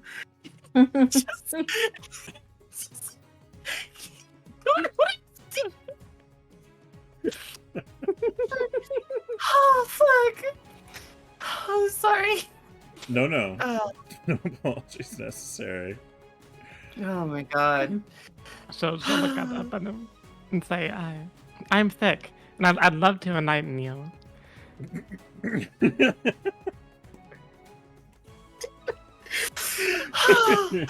Oh no. We're gonna play this whole thing. It's gonna be 3 more years of goblins, and we're gonna find out Thick is Fat's sister. Oh my god. Fat's long lost sister. Oh, you better believe we're gonna have an episode with Fat and Thick at the same time. That's a guarantee. There's no way it's not happening. I can't pass up that opportunity, and I'm sure Ludic would lose his shit laughing over the matter. We so. should. We're both Funny the name. same color. We look pretty similar, actually. I can't believe guys we could be related. I was like, Big Fat's brother, and then Silver said, "Yeah, but she's actually a nun," and I went, "God damn it!" All right, so Cracktooth looks around. Oh my god. Where is Cracktooth gonna engage in his spiritual oneness? You can't tell me at a strip club there's not private rooms that are not in use because there's a private party happening. That's like saying you're going to McDonald's and you have a hamburger and you're like, I can't find somewhere to sit down and enjoy my perfectly legal hamburger. Oh. Hold on. Why do I feel like... my internet to the poopy. Oh, okay. Did you hear what I said? No. I said yes because in a strip club, I'm sure there's an extra room or something that's not being used because there's currently a private party going on. It's like being at a fucking birthday party at a McDonald's and holding your perfectly legal hamburger and being like, I can't find a sucking table to sit down and enjoy my perfectly legal hamburger. Don't worry, there's plenty of McDonald's tables here. Oh my god. So he takes you up to the second floor. Into one of the nearby rooms, knocks on the door, and enters it. So, for the time being, Cracktooth and Thick are in that room, and we'll get down to that in the moment. But we need to come back to Dixie because now it's Dixie's turn to tell me what she's getting up to in the process of all of this. Well, I'm just flirting, but really, really badly. I thought we knew that. Yeah, is that Are you sure you're floating really badly? Are you positive? I'm pretty positive. I could roll for it, I guess. I mean, I literally walked up to her and I was like, Hey, I I'd like to shall expend a you. use. I'd like to add a. I'd like to take a usage of my cantrip deck. And do what? I'd like to give Honey True Strike on flirting. What? Damn. Yeah, what does True Strike do? It makes it so you it's a 20. What? What? It's a, Yeah, it gives you an automatic 20. Okay, post this in the fucking in the chat. Yeah, you don't know what True Strike does? I don't know what True Strike does. Okay. Excuse me. I thought that was somebody head desking for a second there. I was just shifting around. Sorry. All right. Oh, in you know what? In 2E, it's different. I'm sorry. Yeah, I was about got to excited. I Mhm. got excited. Yeah, got in 3.5, it's a plus 20.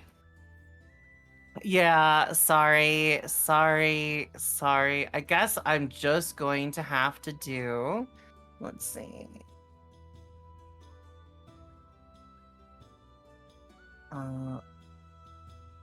I'll do aid, so they're getting a +2. All right. There. You get a +2 bonus to your. You're gonna give me a.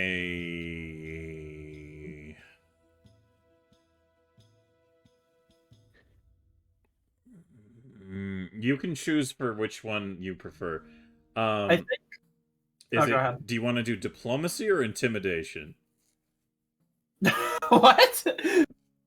I don't think I'm intimidating her. I don't think me, this stupid little goblin, is gonna intimidate her. No, you're not. But that's why I'm saying, do you want to choose diplomacy or intimidation? Because, or how badly do you wish to fuck up this flirtation? Is what I'm asking. I honestly thought it would be a performance roll. Oh, you know what? That's fair. Why don't you go ahead and, in fact, you've been doing this enough. There you go. You're expert on performance as well. That should definitely be adopted there. So, you should give me your performance roll, but with disadvantage, because Shalelu just has no inclination to... What? What do you mean? Oh, but crazy. You don't forget the +2 from Desi, who has magically, whimsically boosted your attempt to flirt with a goblin-hating fucking, like, mass murderer. Yeah.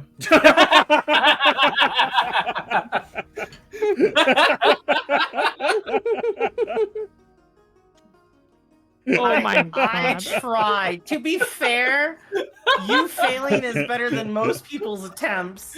Not 1 plus 13. I would argue your nat ones have been narratively on point today. Thank you. Can you goblin bullshit go? Not on No, nat not ones. on nat ones or 20s. Shit. Yeah. I mean, I don't know why you'd want to on a 20, but you can't. Yeah, I don't know why you'd want to win on 20 either, unless it was... Anyways, yeah, critical failures and critical successes can't be goblin bullshit code, but it's really funny. All right, Dixie, so you come up and... Do you want me to tell you how badly this goes, or do you want to give me your best attempt at just, like, horribly flirting with Shalelu? Honestly, I'd like to hear what you think. You've intrigued me. So Shalelu starts gets pulled into a conversation with Hannah, who's trying to be polite. And she basically says that like Hannah's trying to ask Shalelu about what she does during the week, you know, like where does she like to like spend her time, like what's her favorite activities, blah blah blah. Like trying to kind of get to know her a little better. And Shalelu, like desperate for somebody not to like look at that isn't you, Dixie, just like engages with the conversation as hard as she can. So she just sits there and lets Hannah talk, and she's doing the like every now and then her eyes will just very briefly dart to see if you're still there, and you're just like you're like giving that awkward like you think you're not paying her attention so closely, but like to everyone else it just looks like you're kind of like doing that like kid in a chair staring at something, rocking back and forth, like intently, like waiting for attention kind of situation. Burning a hole through the side of her head with my eyes. And yeah, so Shalelu basically, she just keeps driving it home that like a lot of what she does is murder goblins in the wilderness. From like the errant tribes who do raiding parties and stuff. Basically, anytime the goblins act hostile in the hinterlands, she tracks them down and makes sure that they pay. And she just keeps emphasizing that while occasionally looking over at you. So how do you think Dixie would have kind of contributed to that conversation? Oh my god, she just keeps making herself more and more Oh no! more and more Dixie's type. She's like, whoa, killing goblins, my fucking hero. Holy shit. Oh So my she's just God. like, Dixie's just literally sitting there, like chin, fingers interlaced, chin like just laying down on her hands, and just like staring way too intently. And just every once in a while, as she would explain things, Dixie would just be like, laugh out of nowhere for something that wasn't even really that funny. Not even something that like could even be sort of misconstrued as, oh, she was trying to make a joke, maybe. It was just like, yeah, and I went there that day, and she goes, oh, you're good, Shalelu, you're good. And just like continues to listen. Kendra. Hannah, Kendra, and Denise are like cringing. They're like, Kendra, at this point, Hannah can't stop herself from being polite and is still trying to talk to Shalelu, and Kendra is just like gently touching her leg, being like, stop. And Denise is just watching you with morbid fascination at just how horribly you're fucking this all up. I'll have you Oh, know, dear. making a good performance has been what I've trained myself for my entire life. Yeah, it's I'm not glad like I'm nailing it. it's not like it's your most important stat and the one thing you built your entire character around is being an illusionist or anything like that. Can I see if since I was looking at Cracktooth and looking that way, do I see this? Oh god, damn internet. Sorry, internet did a poopy. It's really bad tonight. Gotcha. Yeah. Yeah, so you if you're paying attention to the whole area, what you overhear is definitely Dixie just not succeeding in any capacity to endear herself to Shalelu. Gotcha. Okay, 1 second. Let me just hop off, and I'm just gonna wander over here and just be like, I'm gonna bring Dixie a cup of water from the counter, and I'm just gonna be like, Dix, here's your water. Remember, you need to drink it because you were so brave and you killed a lot of ghosts in that place, and they did touch you a few times, so you're probably still gonna be a little off. Make sure to drink some water. Oh, hi, Shalelu. I Sorry. downed the whole thing in like 2 seconds flat. Hi, Shalelu. Staring at you. I apologize if Dix or anybody else of the goblins is acting a little loopy. We went and eradicated Chopper's nest, and we put him to final rest along with the ghosts. And well, the negative energy does some weird things to people. So, please forgive us if anything's a little off. Give me a diplomacy roll, Desi. All right, Silver. Can I also go ahead and make a perception roll to see if I realize how stupid I've been? I've goblin bullshitting that. How dare you? I've goblin bullshitting that. All right, go ahead and there you go. That's double. Yes, Dixie, you can give me a perception roll to see if you can pick up on just like Desi being since like, since I got a nat 1, I think it'd be like a disadvantage. Yes, or do you think 100%. No, 100% disadvantage. Yeah. All right, you're kind of picking up that Desi's kind of trying to save you from an extremely awkward situation it's like leaking out everywhere. It's just like spaghetti is slowly pouring out of your pockets in all directions, practically. Who keeps putting all this fucking spaghetti in our pockets? Oh, unfortunately, you are now drunk, Desi, but otherwise... Oh, cool. That should, Becomes- you know what? That should just lead to my credibility. Desi, Oh my God. Desi. See? You are intoxicated until you take a short rest. This is gonna force you to rest. Or is it only a short long rest? Short rest, you don't fall asleep. Short Yeah, rest you don't could have be, to you could sleep. It's just like roughly Huh? half an hour to an hour passes, and that's considered a short rest. Yeah, fuck you. Okay. I just was like, holy shit, your whole plan is dead. No, that would be really funny. Drunk until you sleep, but you can't sleep would be a special kind of hell. What do you Permanent mean? I'm drunk. pretty sure that was my birthday stream.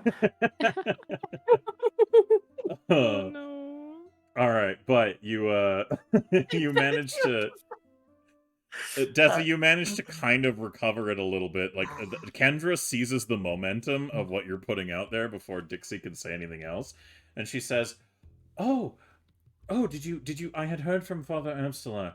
Did you deal with the issue with the specter on Chopper's Island?" Mm-hmm. Yeah, Um, yeah. We Chopper was working for the father as You I'm sorry. Chopper was working for Father Amsteller? No. The Red Father. They all look at each other, and Kendra says, "Desi, darling, did you care to join us?" Gesturing to the empty chair. Oh no. Oh yeah. I can do that. Yeah. Okay. Hold on. I got this. Oh no. Hold on, I got this. Please don't. I beg of you. I'm gonna climb into this chair. Yeah, Nailed that's a lot better. Yeah, sorry. No, he did something, some deity that he worships that collects eyes or something. I don't know, but he was very unpleasant. But we took out his artifacts, and we managed to go.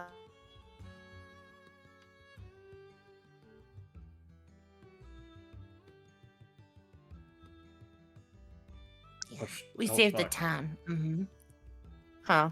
My internet shit out on the last little bit of what you said there. Oh. Also, God, it's been real bad tonight. I don't know what's... Anyways, sorry, can you just do the last little bit? And we banished the specter and all the little specters and killed the idol that if we brought back to town, it would have allowed them to steal all your eyeballs. So yeah, we did that. So you're good. She looks a little curious at you and leans forward. Kendra's mood has changed drastically. And she leans forward and she just kind of goes, you said there were specters of some kind? Other ghosts? Uh-huh. Oh, is that cheese sticks? No. Desi, are you? I'll come back to what Kendra's Never going to ask mind. Desi more, but for now I want to know what Newt is up to. And also Steve. Okay. So I was just standing here and Desi wandered off. Mm-hmm. Yeah. You could have Okay. gone with her, or you could have done... Is there something anything else. happening over? Actually, You can see Vachetti giving a huge bear hug to Mead. There's Stu next to them as well that you recognize, and the sheriff. So always prime trolling target there. And then otherwise you can also see. Excuse me, bartender. Yeah. Can I have 3 of those spicy small drinks? Sure. Absolutely. She kind of looks a little confused for a second and says, "What? Is this referencing something from the previously in the campaign, or?" whatever it was that the really alcoholic drink at the other bar that Newt got. She looks a little thoughtful and says, "I don't actually know what that is. Did you need something strong, or I've got a quite a selection of wines. It tasted delicious. It was burny and yeah, something like that. Okay, you want whiskey. She walks onto... She reaches under the desk. And at this point, as everybody is kind of doing their thing and you're getting the drinks also, Amiko has started a set on stage. And her accompanying dancers are just kind of like swaying in time to the melody and keeping a very engaging aspect to them. The supporting musicians at the side providing kind of like a bass tone, but Amiko sings in a way that is extremely beautiful. Like her singing and the playing of the instruments that she's playing, it evokes a lot of attention in the room. She seems to exude this just beautiful melody from her as she's playing, and it draws a lot of attention. But Kei, as she's going underneath and trying to basically put together what is essentially some whiskey chasers, she puts together a few drinks and passes them over to you, Newt, from a whiskey base, and she just says, just call it a gold. Okay. Puts gold then.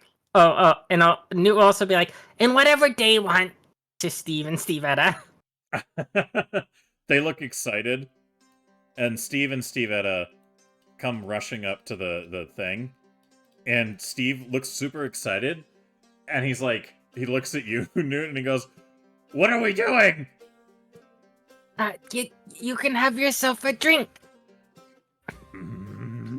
They've never drank before. What would you recommend?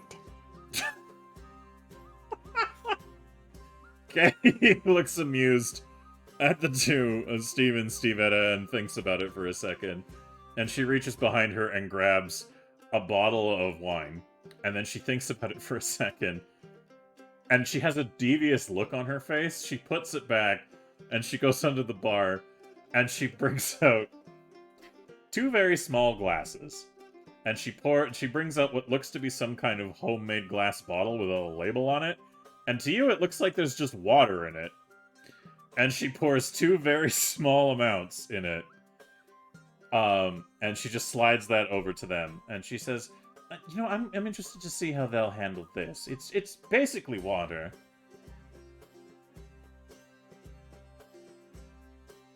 Here you guys go. Drink up. All right. Newt's gonna down the 3 whiskey drinks. Oh god, all of them at the same time? Yeah. Or... Yep. I forgot about that. Alright, I'm gonna roll fortitude for Steve. Oof. And let's get fortitude for Steve.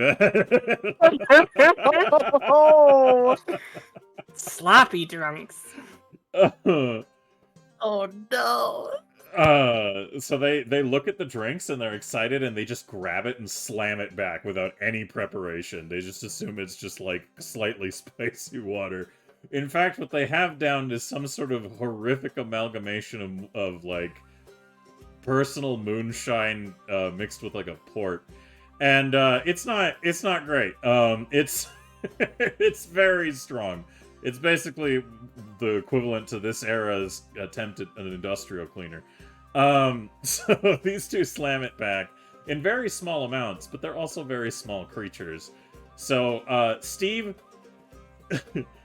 tries to hold his in his mouth because the feeling is like, and he doesn't know what to swallow, so his mouth is completely full, puffed up like a fucking gerbil. And Stevetta has the same look on her face of trying to hold it back. And Steve looks at her and they look at each other and Stevetta is just like, and Steve is saying, and they're panicking and looking over at you. But meanwhile, Newt, you're like slamming back these drinks. Yeah. So you don't notice them right away. And Steve just looks into panic towards Stevetta and Stevetta swallows and then immediately spits it all up all over Steve. And Steve, not having the fortitude to resist that, returns the favor by spraying Stevetta with the same drink. So now they have both doused each other in highly flammable alcoholic material and are just both standing there For a brief moment, they look confused, and then Steve looks over at you, Newt, and goes, "Another one!" How much are those? Kay laughs boisterously, and she says, "If it's another performance like that, then it's free, dear." Okay, I'll take one too. Alright. Meanwhile, Mead, now in the embrace of Vachetti, he kind of puts you down on the ground and ruffles your hair hardcore, and just kind of goes, I am glad to see that there are more goblin sisters in the town. You know, ever since these ones, he's like gestures in a direction, just doesn't even fucking... You're like, is that a stairwell he gestured to? I'm not sure. Ever since they came into town, everything has been coming up Vachetti. I have gotten rid of Titus, that uptight fuckface, and I got the... He, like, looks down at you with, like, tears in his eyes, Mead, and he just, like, puts his hands on your shoulders and he says, "They helped me buy my kids."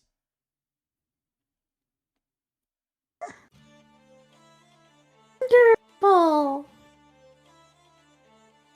Sheriff Baylor. Kids doing? He goes, "I don't know, it's been years. They were both sold into slavery, and I never thought they would be able to earn the cost to buy them back. But these," gesturing to another group of people who are completely not the goblins, these beautiful little green women who I love so much, they came and they brought all the gold that I needed and they gave it to me."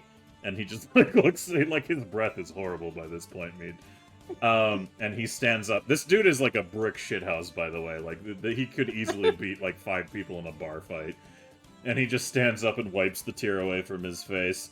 And he says, he looks down at you and goes, "Mead," slamming his fist on the table, "do you like to ride on shoulders?" That sounds like fun.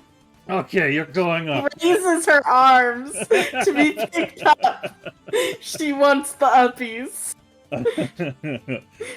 So he gets down and he gives you the uppies, putting you on his shoulders, and he gestures over to where Amiko is like singing and performing in the dancers. And he like gestures to the table of Kendra and Denise and Hannah and all that stuff, and he's just like he's like, "Look, now you can see. Look at it. Look at the beautiful. Look at Amiko. She's so good at the things she does. And look at that. Oh my God, the women here. They're so pretty." And he just gestures. Oh, so beautiful. Yes. He raises a finger to point at you, and it's just like, "You speak the truth." And he points at the table over there, and he's like, "And look at all of these beautiful women over here too. There's just so many beautiful women in this town. I can't wait for them to meet my sons." It's going to be wonderful, I'm sure. When do they come home? As soon as Vachetti sobers up and walks over to find them, which could be in a few weeks, I don't know. I think some of these goblins wanted to come with and help me get them, but look, I still have to keep an eye on the jail until we get a few things fixed, but otherwise then I can go get my kids. Oh, it's wonderful. And he punches Sheriff Baylor like straight in the shoulder, and Baylor like he moves with it, and you can tell it was painful, but he doesn't react. Like his face, he's used to this. I'm pretty sure he's taken Vachetti's. I'm sure he's been hit by Vachetti in multiple contexts and multiple fronts, considering he works for the sheriff and is also a bit of a haggard drunkard. Nobody needs to say what I was going to wander into there. What? It's fine. Nope, it's good. He hasn't taken a pounding from Dad Shetty? Oh my God, all the ways. Anyways, He didn't get left tied to his chair, and Dad Shetty wanders in. He's like, "Help me, Dad Shetty, I'm stuck."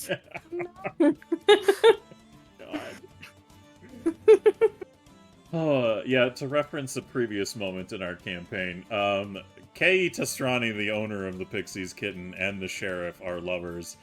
And they walked in on a very interesting encounter in the sheriff's office one evening, so that's kind of been a bit of a running gag. Machete just kind of like punches the sheriff. Oh, and I he's don't like, think he was running or Yeah, gagging. I'm just yeah. saying. I mean, did he have a gag? I don't remember. You know, I think there was rope in his mouth. Yeah. Anyways. Was it red?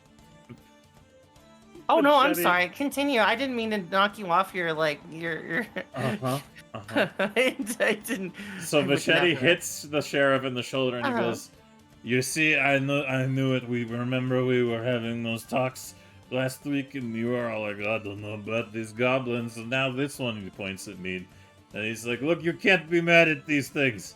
You can't. You get all the. You have a whole forest up your entire fucking ass." Mead smiles broadly. Meanwhile, as Mead is riding atop the dead Shetty mount, we go over to the side room, where Cracktooth is now about to be imparted with the wisdom of divinity. So go ahead and tell me how that's what you want to do there, Thick. I thought I'd attempt to do some light prayers before I be attempting to disrobe Cracktooth and then fading to black. So Thick's intent is to offer him a spiritual awakening. Can I offer a perfectly fucking oh, maybe that was a wrong choice of word. A perfectly work safe message for this. Do you remember in Quasimodo where they're just screaming sanctuary? Mm-hmm. And they want inside the church. Mm-hmm. That's what's going on, kids. Moving along. All right. So while all this other social engagement is happening, Thick, you're fading to black and giving Cracktooth a religious experience, essentially, yes? Yes. I'm more than one way. All right, perfect. Good. In that case, very, very religious experience, yes. Okay, good. Well, I think he's definitely in favor of your current alignment and deity at this point. He's definitely now more intimately familiar with the tenets of Sarenrae. So tenants in quotes or actual tenants? I mean, we could. I don't know. You let me know if it's both, because I'm not. I think it's both. Yeah. Okay. That's the trick. That's how we get them. Yeah. You. Sarenrae is a fertility goddess, after all, right? It's true. She does sanction life and redemption. So. All right. Cool. It's a redeem that dick.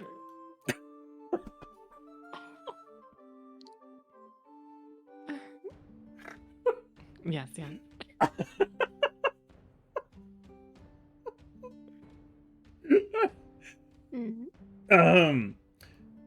Yeah, so after some time, you guys could be okay. No. After some time, Cracktooth emerges from the room that I now realize that Thane put a sheep in, so that's interesting. There's a sheep in there? Oh, there's a sheep. We got a bit it got a bit interesting. Yeah, I just noticed there's a sheep room and there's a rope room, and then I'm pretty sure in the basement there's a horse, which I think is a reference to The Witcher. Oh yeah. What? Why is that a reference to The Witcher? Because of the unicorn. There's you had sex on a unicorn in The Witcher. It's more than that. Oh my god, Effie, are you serious right now? You don't know the Witcher reference? Oh my god. Are you serious? This is like one of the big things against I haven't either. video games that everybody points to. They point at Mass Effect and be like, you can have graphic sex with aliens and like full 3D and have them do positions and stuff. It's awful. It's gonna destroy your kids. And then they have like the unicorn sex scene. Where they say the same thing. Anybody who's ever played the game knows it's like 3 seconds long. Mhm. I'm just blinking slowly right now, so just let me all know. Oh no. Never show you mind. later. Proceed. I'll Alright. show you. You know, the I light think of I'm okay, ceremony. but oh god. Do you want to learn about my goddess? You know, I think I'm good. I'm not really religious. You know, Oh. unicorns don't really do it for me. Not since I learned what they're used for. What were you sent for riding? I thought They're people used noble it for steeds. anti-aging beauty regimens. What? Oh no. Excuse me? Look, think I'll those are I'll friends? I'll tell you about Lord Griffon later. But for now, his Cracktooth is returning. God. To Okay, the I'm sorry, I'll behave. Yeah, Cracktooth kind of meets you at the landing here, Thick, and he just kind of gives you like a very deep bow. And he says, "You know, I do so hope that you're going to be staying in Sandpoint for some time, because I think I need a few more imparting lessons on how to properly worship my new found religion." I think we'll adjust our habit. And go, of course, anytime. He just If you need me, nods. feel free to come to the church and ask for a confessional. Oh, as I'm long sure as you have a lot of sins that need to be paired. he gives like a grin, which shows the tooth he's missing, hence his name. And he goes, well, he leans in and says, as long as Father Absalar doesn't get wind of our confessionals, I think that can be arranged. Why is that? Oh, I just don't think, he's not a devotee of your, he has his other... Oh, well, that's what I mean. There's no reason that he'd know about anything. Oh, well, perfect, They're confidential after all. Mm-hmm. Good, yes, It's just absolutely. you and the goddess. And me. And for me now, too.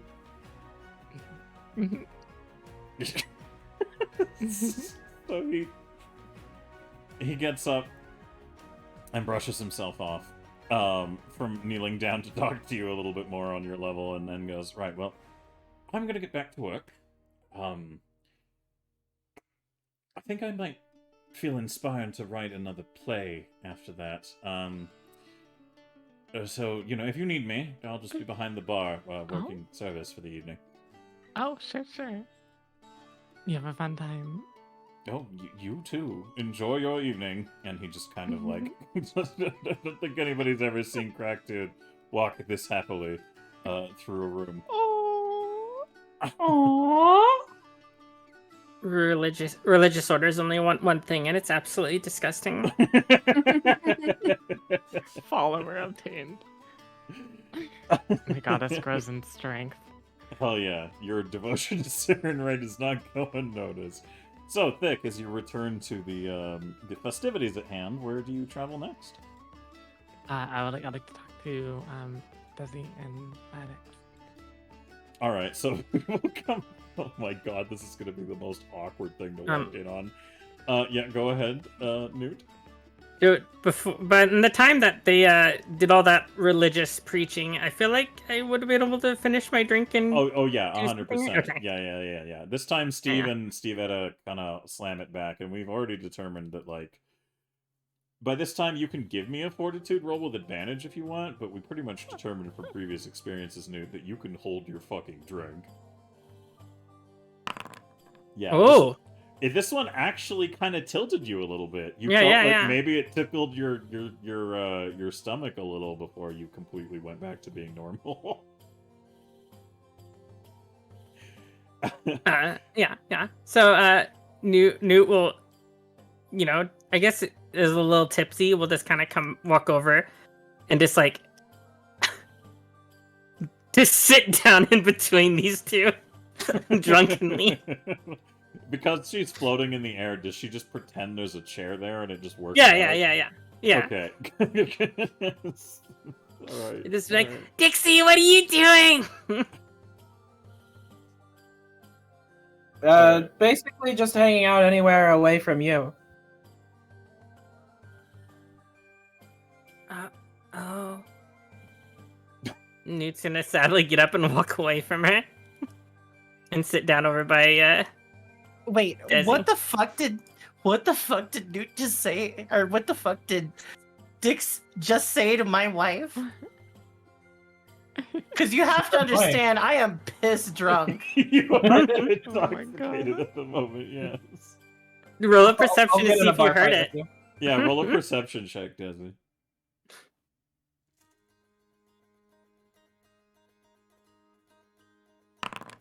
Alright, you definitely overhear that. Before Kendra can keep asking questions and this is going on, and before Thick gets here, to the collective, Newt, you hear Dixie say that, and Newt comes over to you, Desi, instead. How do you want to drunkenly respond to this? Somebody in chat, roll me a d20, please. Alright, chat, exclamation mark D20, pretty please. Also, Kinetic, how dare you? I hold my drink That's really a well. 16. Okay, cool. 1 second. Wait, why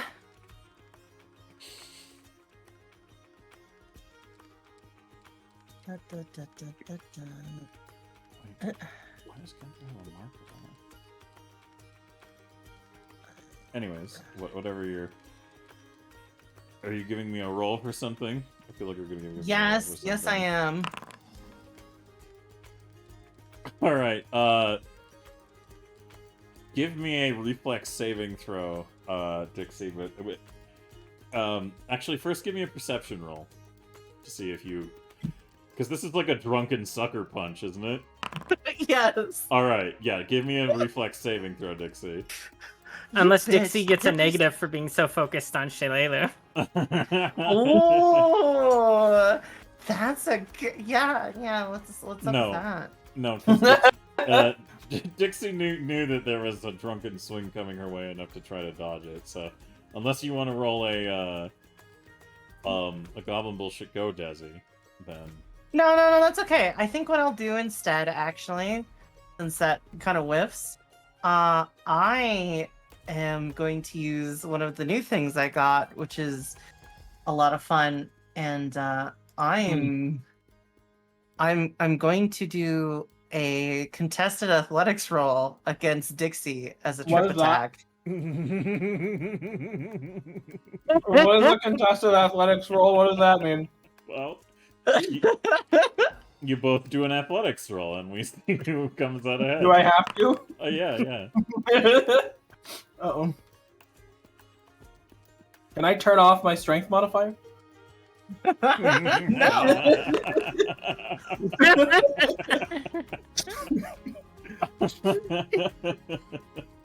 All right. So Dixie, as you stand up to avoid the hit, Desi drunkenly, like a fucking drunken martial artist master, just like sweeps you with her tail. Sweep the leg. So yeah, So that's a critical success? It is. I don't know what that fucking means. It means for that Dixie, tripping somebody. It means that Dixie's gonna take bludgeoning damage, and then also... Oh, fuck! Alright, you take 3 bludgeoning damage and fall prone, Dixie. What? You took 6 damage, sweetheart. You just need to take... Yeah, sorry. my mouse has been like double clicking for some reason. Also, I actually only took 3 damage. Yes, that's what I was saying. Or at least that's what I thought I said. No, I mean like my That's like current half her HP, health. like it only took 3. Yeah, it Oh, just gotcha. weirdly double broadcasted. We are good though. So as you hit the ground, Stevetta and Steve are like, they're like, oh, because they're goblins and they fucking react to everything like that. Meanwhile, as this is going on, Mead, you can see this happening from atop Vachetti's shoulders. You can also see Thick over here having a conversation and adjusting her outfit with Cracktooth. Where do you want to go in all of this as this is unfolding, Mead? You can see that there's like a conflict brewing over here, but you might have other priorities. Mead sort of lays back her ears as she remembers Dixie killing the rat. And she just sort of hunkers down a little more against Vachetti. Oh, no. And does not come to aid. All right. Means like karma. All right. So, Dixie, you're on the floor now. Desi, you're standing over her drunkenly. At this point, Thick, you've definitely walked up behind them. Is there anything you want to do about this, Thick, or are you you're late to the party, so you don't know the context. You just see Dixie on the ground, and Desi just tripped her. Oh.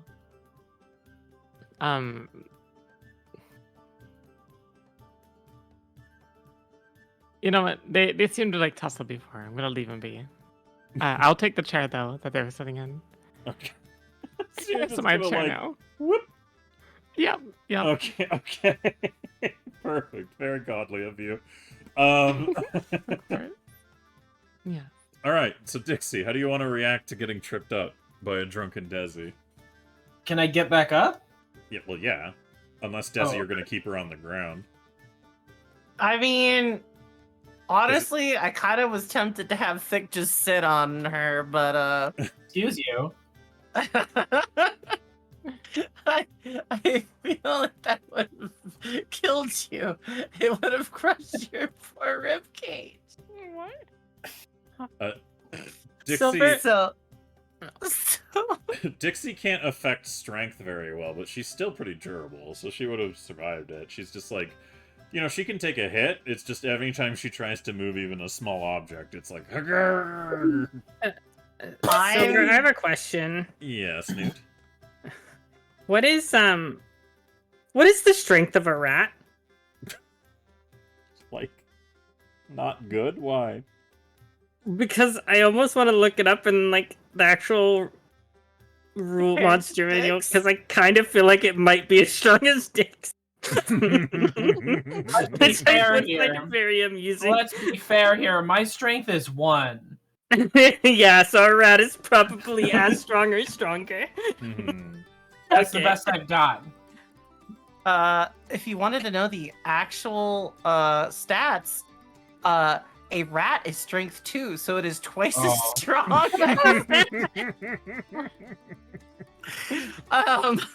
Tell that to the rat I fucking slaughtered. just so you know. I'm You're gonna telling me I extend my want to tail. double my strength? Yeah, I'm gonna reach my tail out for Dix, and help her to her feet. I'm gonna push it away, and I'm gonna get up on my own.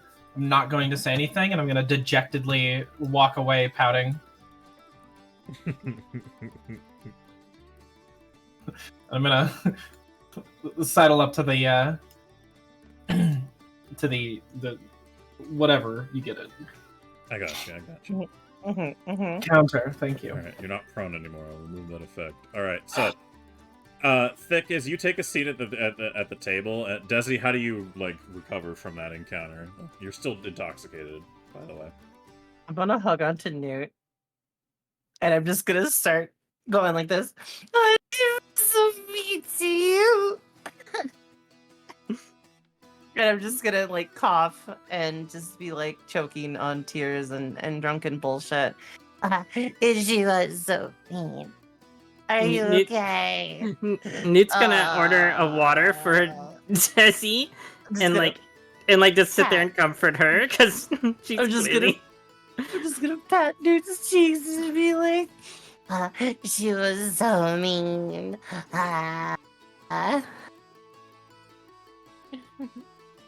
As this is going on, Shalelu, like, Stevetta and Steve are just kind of like awkwardly hanging around you, Newt, because there's not enough chairs to go around, so they just kind of sit on the floor or like just kind of, and they're buzzed now as well. They definitely swallowed the horrible nightmare like liquor, so they're both a little tipsy at best. But as this is going on, Shalelu just kind of like stops and looks at the arrival of a fucking goblin in a nun outfit. And she just, this is like one of the weirder things she's ever experienced in her life. And she just kind of stops for a second, like watching Dixie with a little bit of a smirk, kind of walking away dejectedly. And as she turns to acknowledge the goblin beside her, she just like has a bit of a thought, and she goes, We have one of those. Yeah, she has a name. Oh my god. She leans in towards you, Thick, and she goes, "You're not gonna fall in love with me too, are you?" Sorry, I'm only in love with my goddess. So she nods and says, "Well, then I like you more than that one already." Fucked. Oh. I'm Thick. What's your name? She pauses for a minute. Just like wondering if you're actually being honest, and then remembers you're a goblin, so she's like, "Of course. I'm Shalelo Andasana." I totally want her to show Shalelu her religion so bad. But it looks like you're friends with some of the others. I'm shadowing them for the day. She raises an eyebrow. You mean these other goblins? Mm-hmm. Father Absolute has me going, how do you say, learning from them. Interesting. And where did you come from originally, then? I came from not here. Where was it again? I don't remember. Do you wish to choose to forget, or do you probably would remember, considering I would where you've remember lived your this. entire life? Magnamar. Magnamar, yes. Oh, she looks like bemused and says, "So you're a big city goblin, then?" Mm-hmm. Things are a lot different here. And she looks over at the others at the table, and she gestures to them and says, "Well, this one," points to Hannah. "This is Hannah Velerin. She is our town herbalist." She just shyly waves at you and says, "It's a pleasure to make your acquaintance." And then she gestures to the next one. The one in the middle, that's the mayor. She's Kendra Deverin. Kendra is still, like, very focused on Desi, by the way. And she just kind of absent-mindedly waves and says, "Welcome to Sandpoint." And then she gestures over to Denise and says, "And that's Denise. She's a bit of a... she's soft." And Denise just kind of, like, smiles a bit at her and looks over at you, Thick, and puts a hand out on the table to, like, take your hand, Thick. And she just goes, "I just happen to believe that there's a lot of different things out there that don't deserve what treatment they're given." Taking a look at Shalelu, like, very closely. Oh. I understand. I feel the same way about all of them. She like gestures to the pile of goblins on her right. Like overflowing out of the... Yeah, that's just like an eruption of goblins next to you. Perhaps we could talk about it more privately, just the two of us. Which of them are you saying that to, Denise? But the Are rest you of sure this is a goblin? Is it not a succubus? I'm pretty sure it's a succubus. Denise, in her 100% very has innocent to way, be. goes, "Oh, I'd love to talk to you privately more about things related to goblins." Oh, here. I know there was a room that Cracktooth and I were in earlier. Do you want to go there now? Before the party gets like too exciting. She raises an eyebrow and says, "What were you doing with Cracktooth?" Oh, I was telling you all about my goddess. He was very interested in it. Oh, who do you worship? Saren Ray. Oh, okay. Well, that's fair. That's one of the few at the cathedral, so it makes sense that you would be here. Yes, I guess maybe, you know, if you're new here, I could help you get introduced to a few things if you're interested. Oh, that'd be great. Meanwhile, as this conversation's going on here, Vichetti is just kind of like, he's like walking around now, with you on top of him, Mead, and is just like, "What do you think?" Wait, you introduced yourself as Mead, right? Yes. And he's walking around and just kind of like gesturing around, and he's like, "So what do you think of Sand? What do you think of Sandpoint Mead?" It's very nice. There's lots of nice goblins here. Mm, And yes. lots of nice people, but I haven't met a lot of the humans. That's true. That's true. Yes, we should introduce you. He just walks over to a random fucking table full of people from the town, and he goes, "Hey, hey, hey!" they're like, "Oh fuck, Machete's drunk again." And he walks up to them all, and he goes, "This is Mead. She's a goblin. Hi. Say hi." Mead waves happily. The three at the table just awkwardly are just like, "Hi." Meanwhile, as that's going on, Kendra, like a little dispossessed, just kind of like looks. She kind of leans back a bit and says, sorry to interrupt."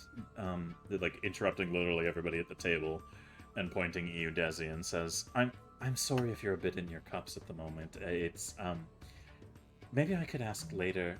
It was just a passing thought." No. Listen. I am very focused right now. As you're like hanging off of Newt. Ask your question. Well, you said there were other spirits where you went to encounter Chopper. Was there... Did they speak to you? Could you communicate with them in any way? Yeah. Did you get any of their names? Oh, no. They just basically moaned about dying and needing to find the light, and they couldn't go home. She looks like what you just said to her kind of stabbed her a little bit. Yeah, hold on. Let me just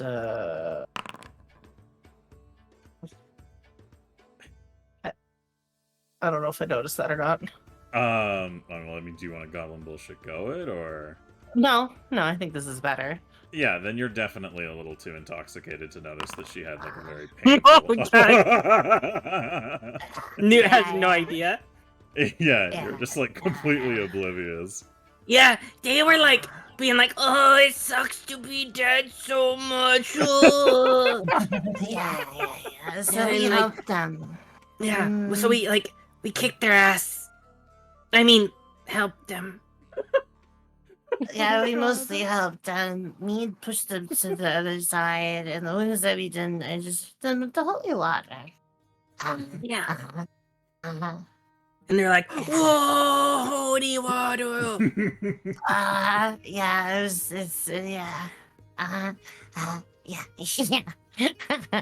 actually kind of funny. Yeah, it's just kind of fun. It was like,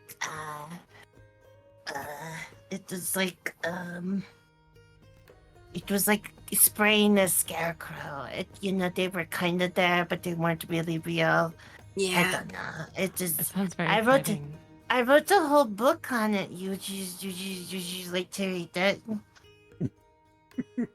Desi's not even gonna wait for a response. She's gonna slap down her notebook, and it's gonna be at Oleg, and she's gonna stare at it for a minute and be like, and then she's gonna flip over to the ghost bit. Yeah. Sorry. I have many scientific. And then Desi's just gonna stall mentally for a minute. Yeah, very interesting book. Yeah. Desi, here, drink your water. She's gonna gurgle her water while pointing at this very legible and in common notes that Kendra can read, which basically is detailing the whole process of spirits, what they said at the time, and all the reactions, because Desi actually did take some pretty good notes on basically, like, it is like a small scientific document. It runs about 3 pages. and it's basically going through all the tests and what they said. And we hugged some female ghosts, some male ghosts, and much. And I think the majority of ghosts we interacted with, me did like hug. I would say probably like 30 to 40% of them I blasted, but we did kind of yada yada to keep the session kind of going. So I don't really know the number. That's up to you. But that information would be in there. So Kendra can read it. She's going to grab the book and read through it like desperately, to kind of like see like what you're recording. She doesn't look very. She initially doesn't look very happy about anything in flipping through it, and it. Would the observations made actually give any hint of like implying that the spirits were being like moved on, or does the wording kind of imply that they were like air quotes dying? Oh no, the whole thing, and the reason why Desi was making the thing is because Mead said that she would help them move on by hugging, and Desi didn't think that was possible. And so the scientific journal is using that, Mead proposition that she can make spirits move on by sharing basically, a hug, some sort of friendship gesture. And then there's like a hypothesis about what actually that means and why that's probably bullshit, and that it's actually probably a positive life exchange, basically tied to positive emotions, which the incorporeal basically feed on and process and uses an energy to allow them to painlessly and basically pass on to the next, the next side. However, not being able to prove that and then watching me degrade, the whole scientific journal was not to say that they didn't pass on, because they clearly did. Desi confirmed that. But Desi wrote a very in-depth detail, word for word, of all the exchanges that Mead had with a hug. And you'd think it's to disprove that the ghost moved on. It's not. It's to disprove that friendship is magic. And instead, she basically comes to the conclusion that sharing positive life essence with a ghost that is in basically like distress can potentially help it lead on, but it also seems to be very hazardous to their health. So Gotcha. So it wouldn't be positive to read into it without like knowing. I'm gonna go ahead and say that from the role I gave her, she just seems to be pretty like overwhelmed on that front. So as she reads through it, she's also gonna say, "Did you get any Did you?" She looks like she's like on the cusp of tears, and she said, "Did you meet anyone named Casp by chance?" Casper Martin. Yeah. Yes. Wait, did we? I thought we met somebody. No, you didn't meet anybody. The only like sentient creature that you met that like was able to talk and speak was Chopper. Okay. Yeah, I don't know. They didn't really have conversations. She nods and just kind of like takes a deep breath and just kind of she looks around at everybody and she says, I'll be right back. And she excuses herself to head to the washroom, essentially. Did she take my book? No, she left it.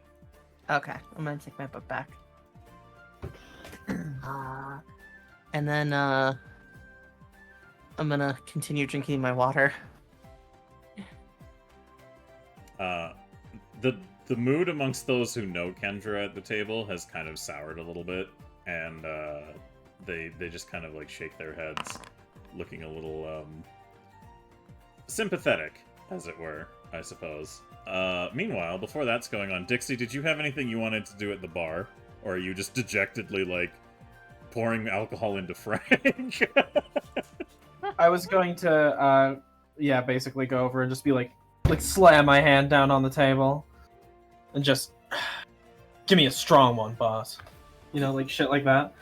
Give me a strong one, boss.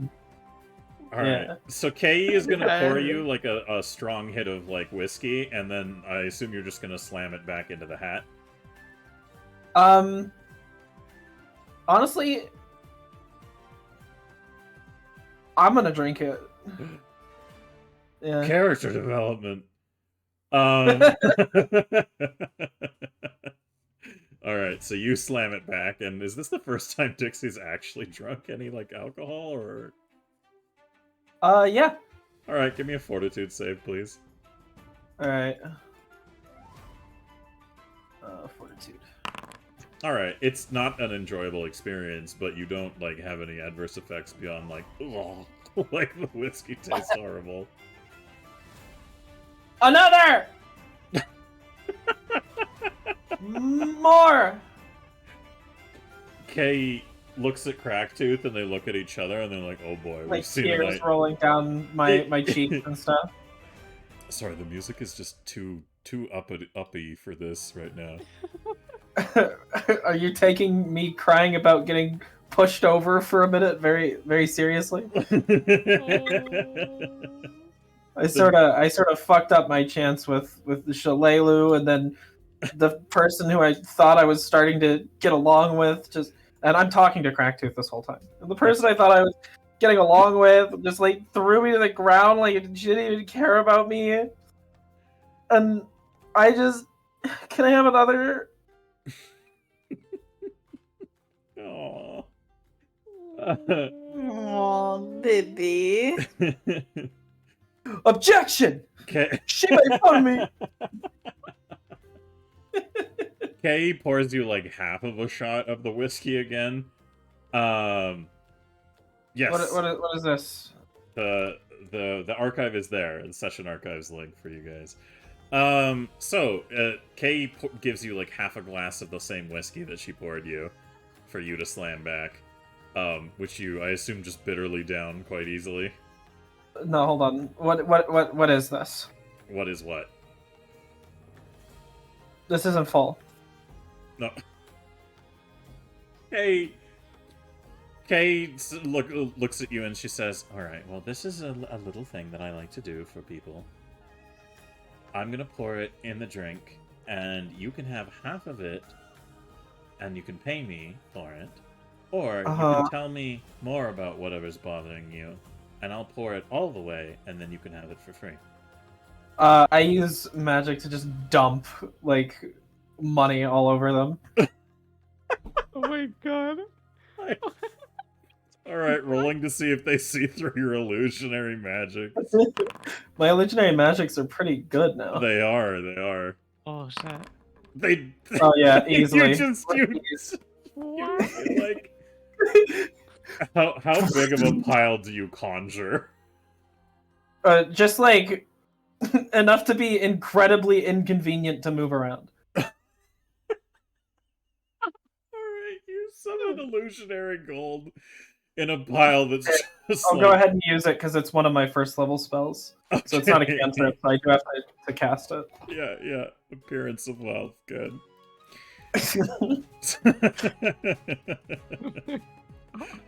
Alright, so Kay and Cracktooth, they share a look at each other, and that's when we go over to... Machete has been introducing you to random townsfolk without giving them a chance, Mead, to respond.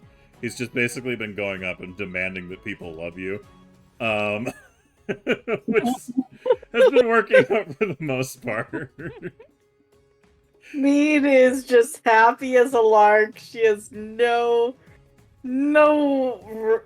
idea that he's demanding that people love her. She's just having such a good time.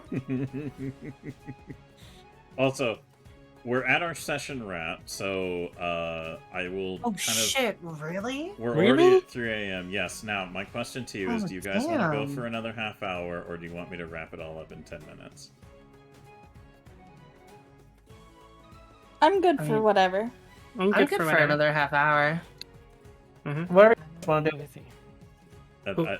Yeah, Kaneko, what about your schedule? I don't want to cut into let me it too double check. much. Okay. Wait, what'd she say? She's just double checking her schedule. Okay, cool.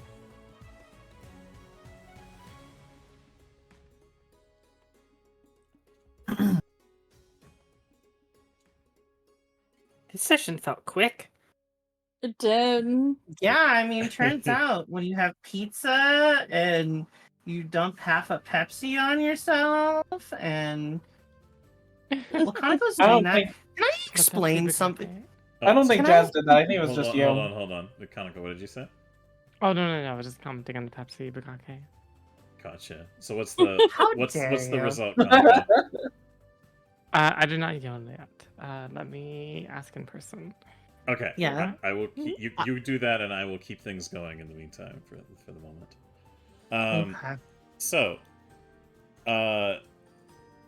Desi, you can kind of get the sense that like everybody at the table had like a bit of a dour mood, and in your drunken state, you kind of feel like maybe it was your fault. So, how do you want to approach that? What's the matter? What happened? Oh, right. I should apologize to Dix. Hannah leans forward and says, "No, it's that honestly might have been well deserved. It's oh, okay. Internet could just fuck me, I guess. But Hold on, the internet fuck me. No.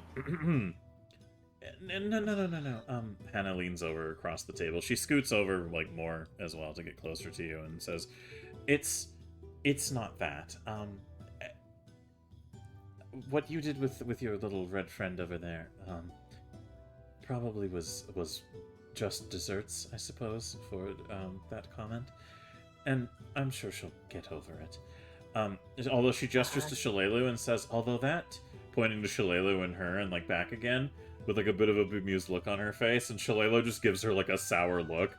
And she goes, that Okay. was, oh yes? I'm good.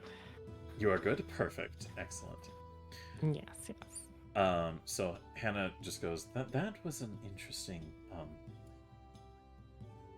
I have to live with that now. Pointing to like Dixie. oh, yeah, Shlayla. Dix really likes you. Shalelu gives you like the most dead look she's ever put on her face and gone, my goodness, I'm so surprised. I really thought you would not be. You're very perceptive, and I understand when you lead a lonely life and you are mostly used to working by yourself. Sometimes it's really hard to appreciate it when somebody tries to share their life with you. But, yeah, she likes you. It's gonna do that.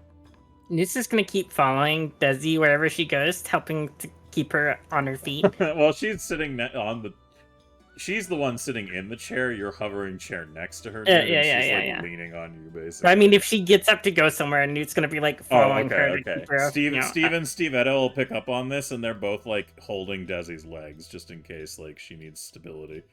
But yeah, Shalelu, she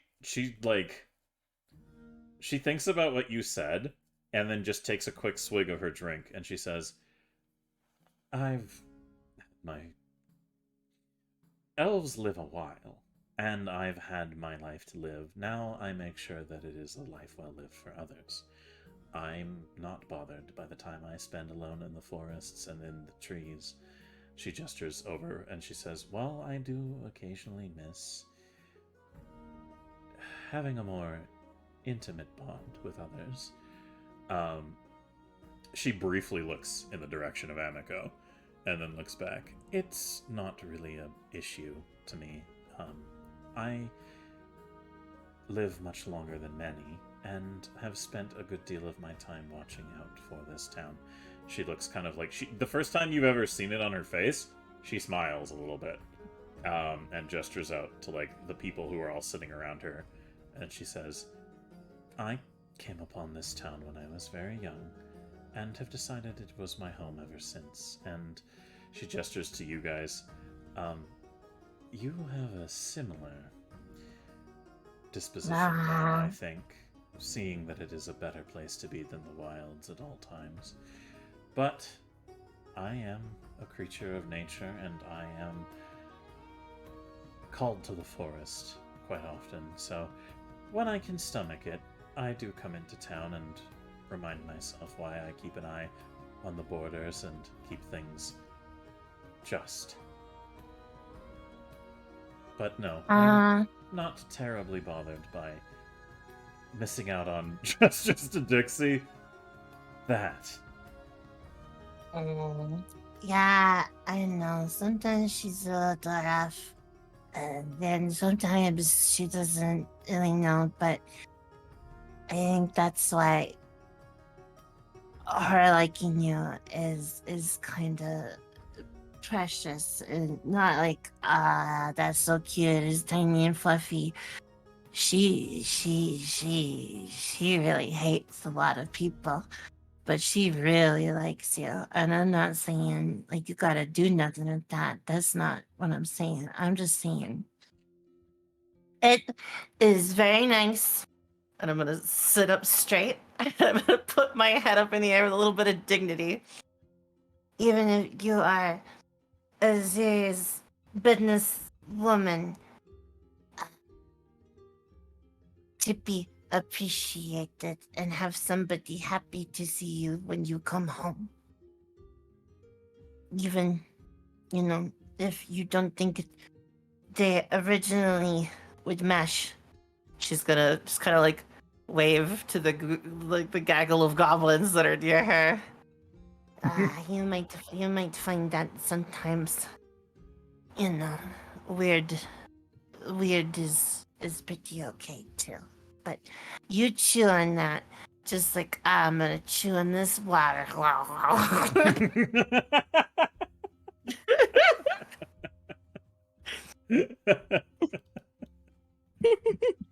Meanwhile, as that poignant conversation comes to a head and somebody might want to speak up, the intent of anything to happen forwards is interrupted by Vachetti, with Mead atop his shoulders, basically crashing into this whole group of goblins. Not like... He's like pressed up against the group, kind of like squeezing you guys up against the thing, and definitely spilling a bit of your water, Desi, as he does so. And he just... And he goes to start reaching his arms out to basically do like a big, like, pick everybody up kind of moment. And as he's about to, he stops for a second, looks at you, Thick, and he goes, "Is that a nun or a goblin?" Yes! Thick, what do you say in reply? Yes. Oh, are you... He just kind of like, he can't find the words, but he just gestures like, them? You? What? To the goblins. Oh, we're not related. I'm studying under them. You're studying. So wait, you're a sister studying to be one of the sisters? I guess so. He seems very amused at his own joke, and then goes, "Do you like hugs?" I love hugs. Okay, good. Everybody's coming with Vachetti, and he reaches out with his arms, and he just scoops up all 5 of you off of the ground. Mead giggles happily. Can I make a reflex saving throw? Of course, absolutely. Excellent. That's a fortitude, but I'll let it stand because you have pretty much the same modifier. Yeah, sorry. No worries. I'm bringing my water with me. Is that all you wanted to make the reflex for? No. I want to bring my water with me, and instead of him just like grabbing me, I want to just scramble over him excitedly, like a little fucking gremlin. Just like, it's just like, you know how when I play Vade Retro and I'm on the ceiling? It's like that. It's like that. So you're gonna scramble up Vachetti and kind of like basically like get up there with Mead, essentially. Yeah, fucking image. All right, so you just scramble all the way up him as the rest of everybody. Newt, do you allow yourself to be taken up in the hug, or are you gonna... Yeah. All right, perfect. Yes, yeah, that was a climbing roll, technically, I was about to say, but you got it. You've got this. In fact, Yeah, I did it. it's been enough time, you're definitely becoming way more sober now. But you're still, feeling the momentum of the joy here. Let me just turn this up a little bit. So as Bichetti picks you all up into just one big kind of pile, he stumbles over in front of Amiko, and he's just like, "Hey, give us something to dance to!" And Amiko, just like beaming, looking at the amusement of this, just kind of watches Bichetti carrying, was it 1, 2, 3, 4, 5, 6, 7 goblins, I think? 4, 5, 6, 6? I'm gonna go with 6. He's festooned with goblins. And as he does that, he's just kind of like, "Come on, play it up." And so the dancers, they join in, and Amiko, she nods her head, and she says, "This one goes out to all the friends in Sandpoint." And she plays a very, like, upbeat kind of thing on her her instrument, and begins to sing a song that is just, like, extremely high energy, and the band picks up with it, and a couple of people get up and start kind of joining in the rowdiness. So out on the dance floor, Bichetti is just like, he is a whirlwind of drunken energy, while all of you basically ride him like a rodeo bull. Mead is having the time of her life. Best decision to stow away on that boat. And meanwhile, as this is going down, and he's just partying, and he's basically like, Bichetti is just like, he's gushing, and because you're new to his little collective here, Thick, and you, Mead, he has only really met you for the first time. He's just kind of like, as he's dancing, he's just like, "Oh, I am just so happy to meet more goblin sisters, if I'm being completely honest with all of you." Oh, I'm Thick. What's your name? You certainly are. I'm Bichetti. Oh. And he like gestures his head up and goes, "And that's Mead, and that's Desi. Hi, Desi. This is Newt." And he just like smushes his head against yours, Newt. And he goes, "And I don't remember these two, but they're your friends, right, Newt? And they're super great, yeah?"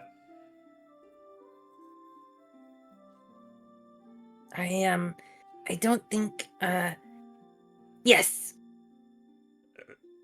You don't think yes? No, You're not sure if they're your friends are friends. great? Newt says that while being distracted, to making sure wife doesn't fall over. Yeah, no, Desi's sobering up and easily able to stay on the dancing Bichetti. A bunch of, like, Hannah is, like, she's smiling, and Denise are both smiling as they watch this, like, the dancing. Shalelu looks up at Amiko and just kind of, like, smiles to herself a bit, like, seeing her in her element, looking like she's pretty jazzed and enthused, and watching this, like, whirlwind of camaraderie.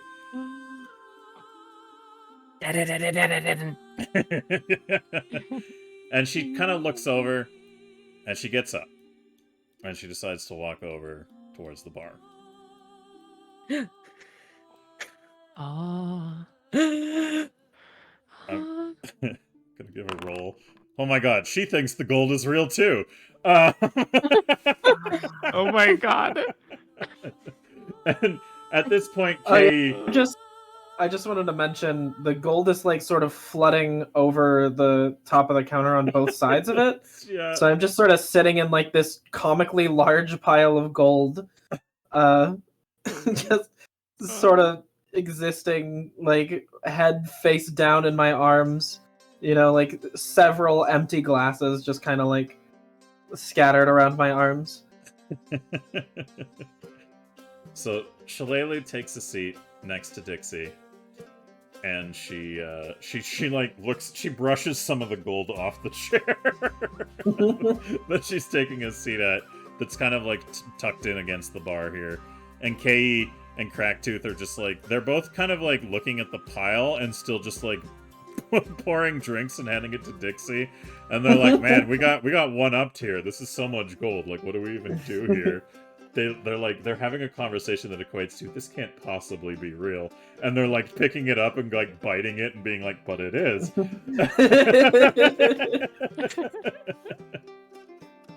So meanwhile, Shalelu, she just brushes the gold off and she like clears a bit of the gold and just picks. Is your head down like in the gold as you're just like slamming back drinks occasionally? I seem to have sort of stopped drinking. I'm kind of just like thinking, like in a pile of gold and empty glasses. But is your okay? So Dixie's probably intoxicated by this point, right? Yeah. All right. So is her head down in the gold and she doesn't notice Shalelu at first? Yeah. All right. So Shalelu just sighs and rolls her eyes and literally just like puts her hand on the back of your hair and just kind of pulls you up gently out of the gold pile. I like slowly blink, getting used to the light again. Like turn over and look at her, and then I turn over and like look back at all of the gold pile and all these empty glasses around me. I'm thinking back to the situation at the table. I stay silent for a moment. Alright, as in to invite Shalelu to speak. I'm sorry, Shalelu. She sighs and just kind of props you up a bit more and brushes the gold off of you.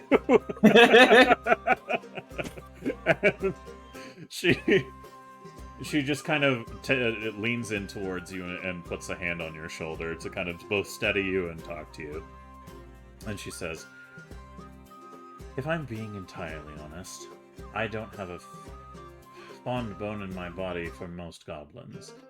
They are disgusting, nasty creatures that commit all kinds of atrocities for their own benefit and give not a whit of thought to who it harms in the process.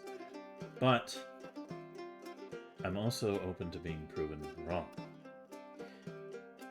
Your experiences, and despite your..." She looks at you with like talking to like somebody who just might have thrown up on themselves, is like the way she kind of reacts to saying it.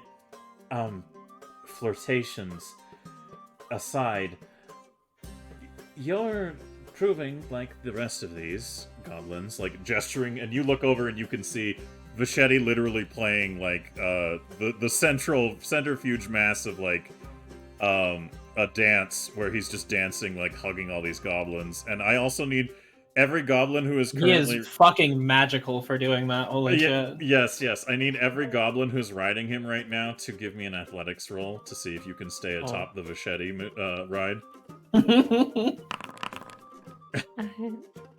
He's just moving around like one of those like robotic bowl machine things. Are you asking me to stay climbed on something? Yes, you succeed. Correct? You fool! you foolish man! I am the spider goblin. All right, Newt, are you okay with your fate, or do you want a goblin bullshit ghost staying atop Yeah, the no, Vachetti? I'm okay with that. All right, you and Steve and Stevetta both all get flung onto the stage as Amiko's like doing her performance. It's not painful or anything. It's just, you know, that's where you end up, and the rest of you still stay on the ride. The Vachetti machine. Newt, how do you want to react to ending up on stage? By the way, do you want to do anything or? Newt will just climb down off the stage. All right. And then like climb back up next to Desi. Yeah, I'm gonna pull dude up here. Get over there. All right. Steve and Stevetta, they like the dancing on stage more, so they join the dancers and are basically like trying to learn how to do what they're doing, which is rather funny to watch because these are very well-trained exotic dancers up here, and these two are just like being bumbling idiots, and it's very heartwarming to watch. So Newt climbs back atop the Vachetti go-round, And as you're all continued to be led in this dance, Shalelu just gestures over to that all happening as you see it happening, Dixie. And she just kind of looks back at you and says, I've seen a lot of harsh things in this world, and I've seen a lot of very dangerous things that could have been innocent and treated as such. I think you might have some problems that you need to address, but overall, I think collectively you've all managed to convince me that there are some goblins I don't need to put an arrow through right away. Do you think it's a problem to, like, because I got stabbed and I just drank.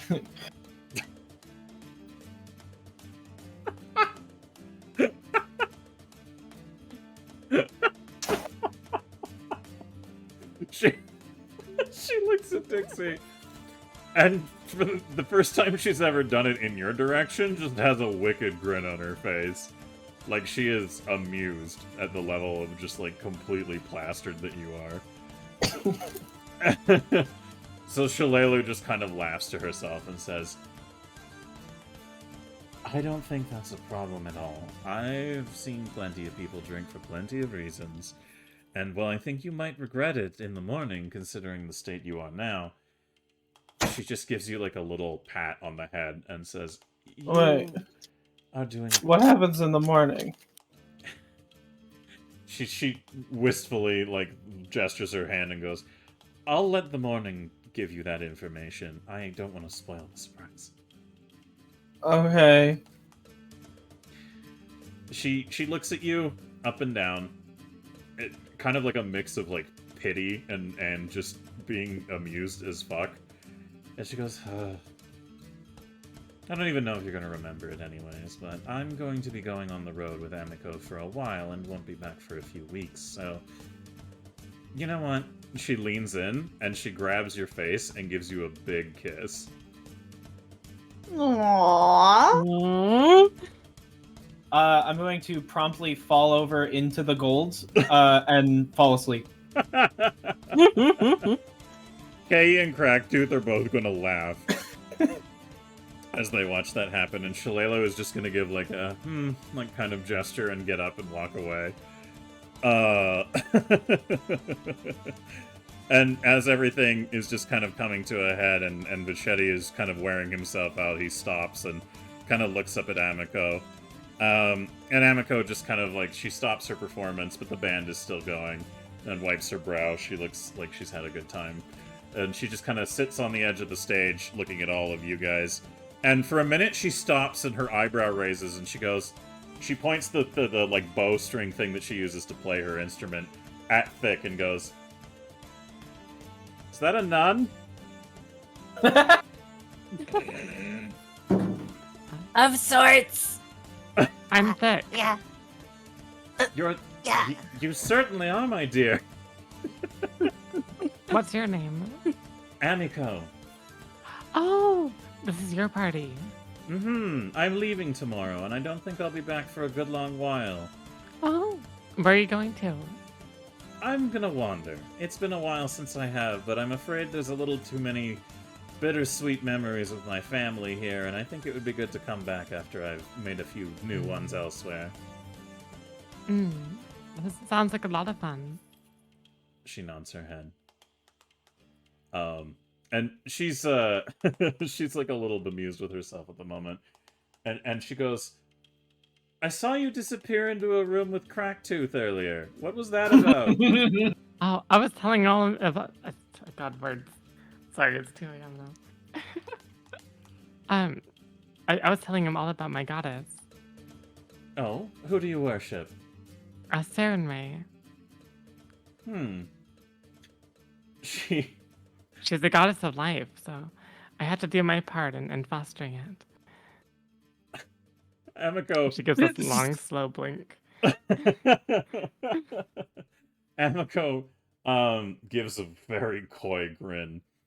And she says, Vachetti, could you let the nun down for a second? And Machete just kind of nods and like separates you from the rest of everybody and plops you on the ground thick. Which technically you're the only one he's holding anymore. Everyone else is riding on top of him. That is true.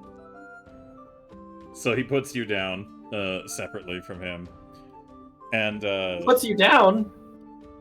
yeah, like no, With the not Glock? No. This took a He turn. pulls out his Glock. Yeah, this took a turn. What the fuck? Just pull out my gun. Yeah. Can't remember all their names. Nothing personnel, kid. Bang. Shit. And that was the end of Thick. Thank you for guesting this comical love to come up with a new character. Amiko looks a little wily and she says, "Hey, you want to do me a favor and just go tell Thick..." She points to Shalelu, who's like walking in the back, and says, Yeah.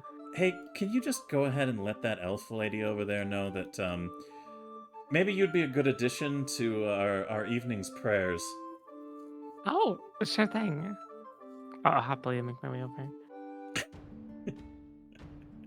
And Shalelu is just kind of like having a conversation over here. And Amiko, bemused with herself, just gestures over to the three of you who are now on top of Machete. And she says, "You know, I would never have found the inspiration to go out and wander the world again if it wasn't for you charming little green creatures." It's wonderful. Adventuring is great. Need smiles. Yeah, Yeah. it's pretty great. Where'd my water go? She gets up and does a little bow and says, "I believe I've done my duty for performing on the stage tonight." And she gestures to everybody in the room and she says, "It's been a pleasure, Sandpoint. Maybe I'll be back. Who knows? But you're all welcome to a free drink at the Rusty Dragon. Just don't go a little overboard. I can't... The poor old halfling woman I've left in charge there, I don't know if her heart could take it if you all did it at once."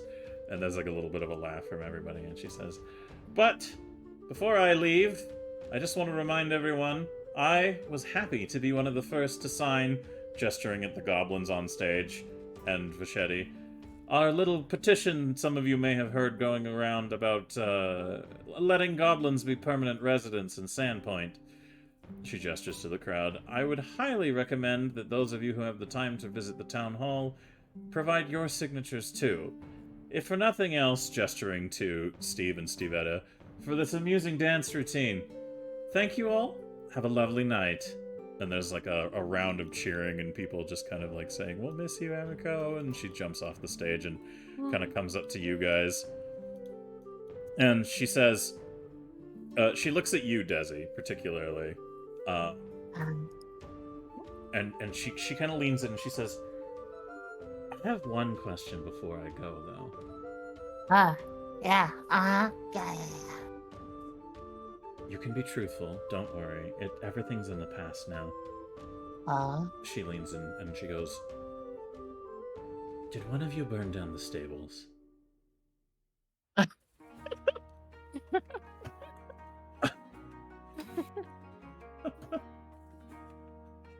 Uh-oh. Let me just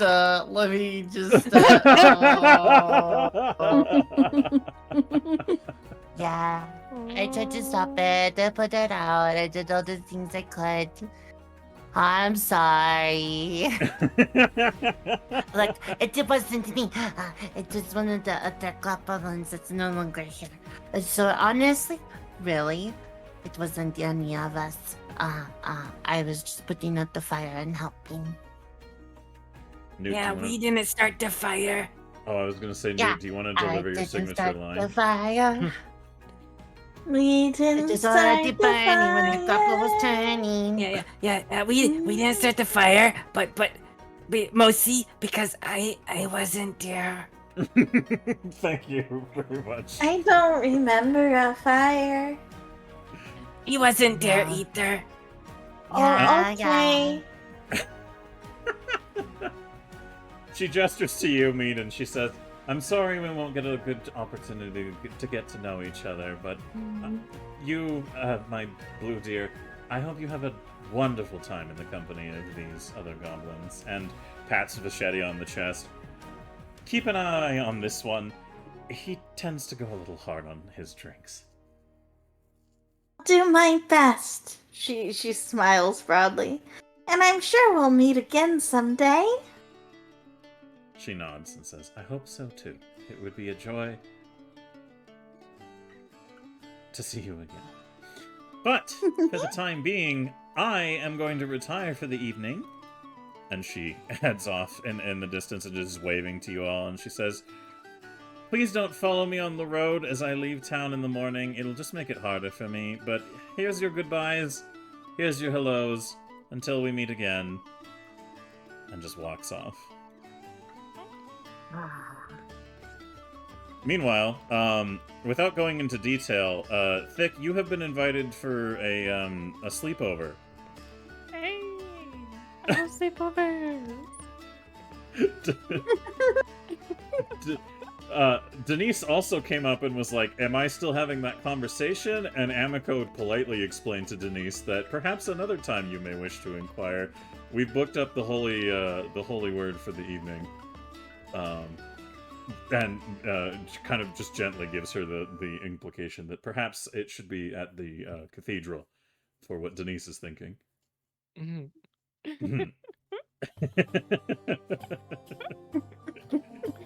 But as Amiko and Shalelu and Thick the Goblin Nun retire for the evening, and the dancing continues on into the evening until everyone wears themselves out and finds their way back home. And Dixie, next session, remind me to roll to see if you remembered what Shalelu did or not. Gotcha. Oh, don't worry. I'm gonna let her know. But as everyone retires for the evening and you all find yourselves with your tasks for the day, and you know what may come or may not in the future, who knows? Don't just leave it. Don't. Okay. Just put it down. They're eating burgers together. I think for the time being, as we bring the evening's party to a close, now is a perfect time to call an end to tonight's adventure.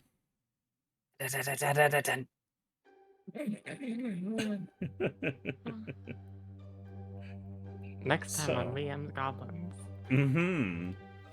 So, thank you everybody again for being part of yet another session of We Amz Goblinz. We went over a little bit than we normally do here, but I gotta say it was well worth it because this was a very good social session. Fuck you, internet. All of a sudden. Even though my internet likes to shit in my Cheerios a lot tonight. Thank you all so much for being here. I won't keep everybody who needs to go too long, so before I get anything on that front going for our closeout, let us do the shout-out. So, a reminder to those of you who are still with us tonight, please give some love to our wonderful guest, Miss Kanako. Kanako, how did you enjoy your first experience with us with the goblins? Oh, I loved it. It was a lot of fun. I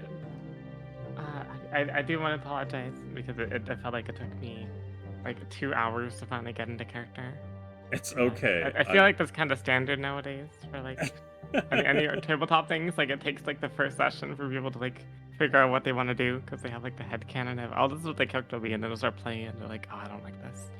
Yeah. No, I totally get that, and that is okay, because now that you are armed with the information of this character, I look forward to when we can get you in a future session. Yeah, that'd be lots of fun. Yeah, all the characters are so much fun in this. Like, even the player characters and NPCs. Oh, it's so much. It's so good. It's so good. Yes, we've been building quite the rapport amongst the citizenry of Sandpoint, so it's been an interesting experience, to say the least. But thank you so much for joining us here tonight. And remember, everybody out there, could you give Miss Kanako some follows and some love? I believe you do have to dip out here pretty quick, though. So yes. Yes, I think now before we go into our usual unloading process We before loved we wind having down. you. Thank you for coming. Yeah. You're awesome. Yeah, it was so much fun. All Thank of your you for characters are so coming. amazing. I just wanted to get Oh, that out you're before you had to go. amazing. Oh, thank you, thank you. Yeah. Hmm. But thank you very much. Aw. Thank you very much for being here, Kanako. I hope you enjoy the rest of your evening, whatever you're getting up to, and make sure that you guys give her some follows on her Twitch, and check out her card for other sites that she streams on as well. So Oh yes, my card. she does a lot of crazy RP stuff, and does like kick stuff and all that kind of things, and Destiny raids and all sorts of manner of shenanigans. So if you guys want to support her content, then please, I highly recommend you go check her out. But otherwise, Kanako, thank you so much for being here, and I hope you have a wonderful night. Yeah, you as well. Take care. I love you. Thank you. Have a wonderful night. And of course, our other guest for the evening, who was the very talented artist behind not only her own reactive, but Kanako's there with Thick. We have. I always have to type that out. Nope, it's shout out. Oh my god, I swear I do this. You should have definitely arranged our names as Thick Dick. Thick dicks, yeah. Oh my goodness. Well, Luna, you killed it as me being super friendly as fuck as always. I wasn't gonna think I was gonna create like a whole encounter that spawned a new rat character and just all this. There was a lot of things I didn't expect today, but I still very much so enjoyed the interactions, and I appreciate it greatly, and I appreciate you, Luna. So thank you very much for being here, and make sure that you guys give Luna some love and some follows. She's a very talented artist. She does all kinds of other VTubing activities. She's a very lovely lady. I would appreciate it if you showed her some support, but otherwise, thank you, Luna, for being here. You're welcome to stick around in the call, but I just wanted to make sure you got your...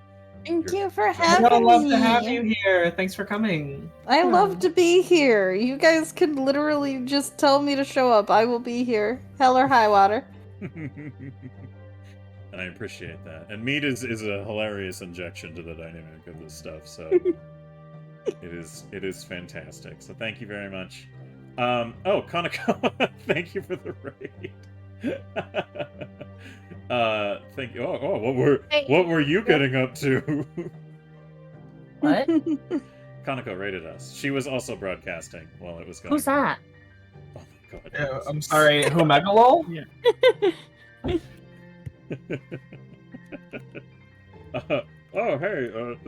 Mr. Kanako. There you go. Oh, thanks for the raid. There's your shout out. But yeah, Luna, thank you very much, as always. And now on to the usual closeouts. Also, Effie, do you want to give your follower alert? Absolutely. Mr. Musashi, thank you so much for the follow. Climb the box for you come because we got hot chocolate marshmallow blankets and now we got you. How the hell are ya? Perfect. Dixie, honey, how did you enjoy? Oh, hi, Vale. Honey, how did you enjoy your session today? Dumb idiot getting into so much trouble because I do every fucking time.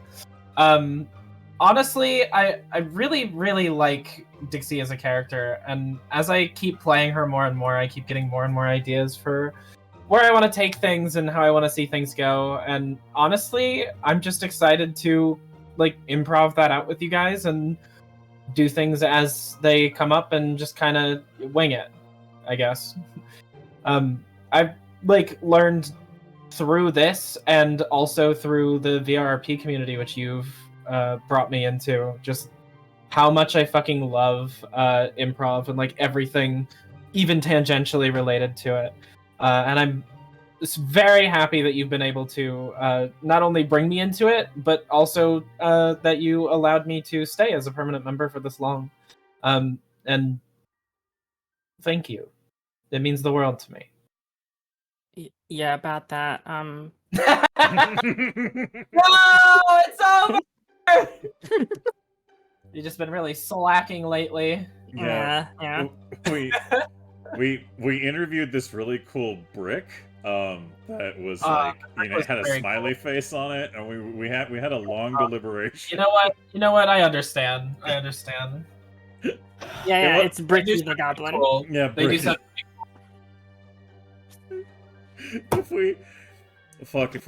So one of the gags I did on my old broadcasts for tabletop RPG was whenever I had a last minute cancellation I couldn't fill for a slot, I just put a piece of toast on a webcam, and it was Toast was guesting for that session, and like whenever Toast got attacked, I'd take a bite out of it, and it just sat there just being ridiculous. So maybe if we ever have a last minute cancellation, I'll just have Brick the goblin. It's just literally like a brick that just sits there, and I'll use as the guest. But Silver, I will design a reactive for this. I'm sorry. I'm sorry. There's no take backsies. This is happening. All you gotta do is grab a literal photorealistic photo of a brick and then draw a face on it. It's immediately made worse if you actually take the time to draw out the brick. It needs to be just a photo of a brick. Oh, don't worry. I've got this. oh my goodness, yes. Also, hope you're having a good night, Vale. Morning. It's morning for you.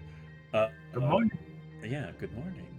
Yeah, honey, that was great. I always love the shenanigans you pull with Dixie. I love that. As soon as you got through the chance to move in the door, you were just like, I'm going to Shillelagh. I think it's funny. It is. That dynamic makes me laugh. She is the character out of every single character. Completely honestly, you're so yes and. I could honestly just run up to basically anyone, start like pushing the moves on them, and depending on if I play my cards right in that situation, like things might go well. Shillelagh was the only character I knew you just wouldn't like let me do that with. So I had to go for her because I think it's funny. I think that shit's hilarious. It is. It was very funny. It was a very amusing evening, and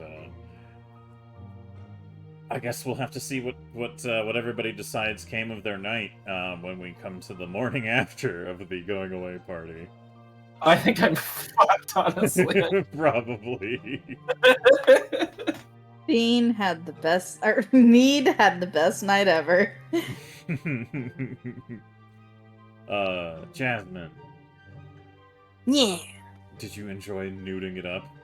Yeah, always. I fucking love playing Newt. I didn't give you enough opportunities to slam me with your nat 20s, so we'll have to make up for that next Sunday. It's okay. No, I was giving you a night. You know, I rolled a nat 1. Yeah. You know, you gave me a break. It was good. It was I good. was giving you a break. You gave us a pizza party. I thought I should back off on the natural 20s. You know. That's very great. Full force next episode though. Yeah. I mean, no, next episode there might be extra nat 20s. We'll see. Yeah, you got to make up. Yeah. I can't. I wanted to give you a night off. You know. No, I had a lot of fun. And I just love the fact that the whole Sir Jeff Raddington III is just amazing. Yeah. Now you have another friend Mm-hmm. who will live in your bag. By the end of this campaign, you're gonna have like a small army. I wanna warn you, Silver. I picked some really good level 3 spells for Newt. Oh god. All right. All I'm gonna say is, you know that scene in Jumanji with the monkeys in the kitchen? Oh no. I have a spell that's basically that. Summon monkeys, great. It literally just summons monkeys, and their whole goal is to steal an item from someone. And not by subtlety, by just chaos. Okay, alright. I look forward to that being a thing. That and the like fucking bag of holding inside the mouth. Mm-hmm. Yeah, I look forward to the bits that involve you literally just like opening your mouth for Desi to just take something out of that like she needs. Oh no! I wasted a formula slot just so I could reach my hand. Next time I put my hand in Newt's mouth, she's just gonna put something in my hands, and I'm just going to I'm gonna just sit there like a cat with like a cheese on their face. I'm just gonna be like, what the fuck happened? It's gonna be awful. Oh goodness. I love it. It's so fucking great. But remember, chat, please make sure you give some love and some follows to Honey Oni Twitch there. And also please give some love to Jasminian Devils. They are both extremely amusing and exciting VTubers who I love and adore very much so. I'm extremely biased on that front, but I also will tell you that they're fantastic, and you guys should absolutely follow them for their content. They are amusing as hell. They're very lovely ladies, and I am very grateful to call them friends. So I would appreciate it. If you like cool people, you better follow me first, though. Just FYI. All right, and before we close out tonight's session, Effie. Yes. Would you like to both find us a raid target and give me your after action? I already have a raid target because on Sundays we only raid goblins, and Tia's not on. But there was a certain paladin goblin that raided us, and they're playing some RE4. So I figured we'll probably go say hi to them. Tia was on one time, or like earlier. What was the other part of that? I'm sorry, I couldn't hear you because I was too busy ruminating on the fact that I accidentally ended up with 76 waffles in my freezer. Still on that. I was like, man, maybe I should get another slice of pizza, and I thought about it and was like, maybe I should just eat waffles. Yes. I had a lovely night tonight. I will admit, it got a little crazy, but in like the best of way. So like, sometimes it was hard to follow what was going on, but again, that's not bad. Goblins is chaos, and I love chaos. And I don't know. Charming. I think we had a really good mix of people going and doing things, and I think that the storyline and everything was really cute. I think this is probably the most wholesome thing to happen in a strip club, generally speaking. And I got to be drunk Desi for a while, so that was fun.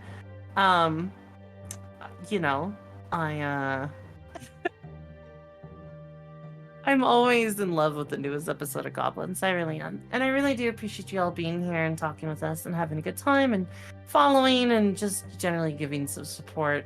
I just really appreciate it. Please make sure that you follow everybody that is here. You don't have to follow me. I'm a stinky internet cat girl. Nobody cares. But, lies. There's Onis and Eldritch Abominations and and desperate nuns in your area. And meads that could all use some support. So thank you, Vale. I appreciate that. And generally speaking, I'm just really thankful. We all had pizza tonight. We had our pizza party thing. A lot of people were very generous. And we ended up with pizza and just a good time. And it was just fucking riot tonight. It felt like a pizza party. And I just really want to say thank you. I'm very grateful, and I had a lot of fun. It was a lot of fun. So I hope you guys have a good night. We'll go raid Roselia, who's a goblin paladin. And I will hopefully see you guys on Thursday. Hell yeah. Will you be assuming a new schedule on Thursday? I don't know yet. All right, we can keep that in posting then. Yes, I am going to be moving. I will be out of my current location on the 23rd, and I have to kind of hurry and clean and pack and send shit and do all that kind of stuff. So I'm going to be rescheduling some of my stuff.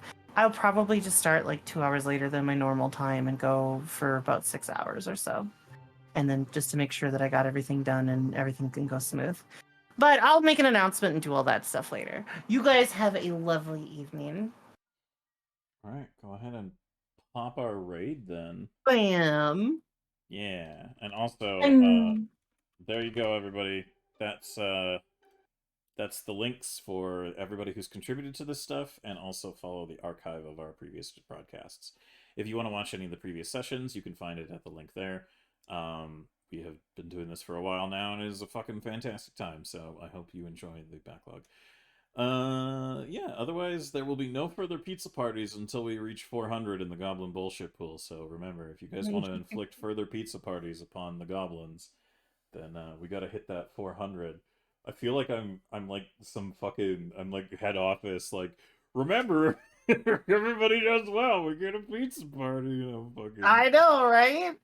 Except we're goblins and we're stupid, so we're clapping our hands and jumping up and down, and then we're going out and causing mischief. Yeah, exactly. Honestly, we're like crows, but worse, because we'll stab somebody. You know? Or wormy them. Yes. Oh, yeah, honestly. But since we're about to hit that raid out, goblins, why don't you go ahead and say goodnight to everybody?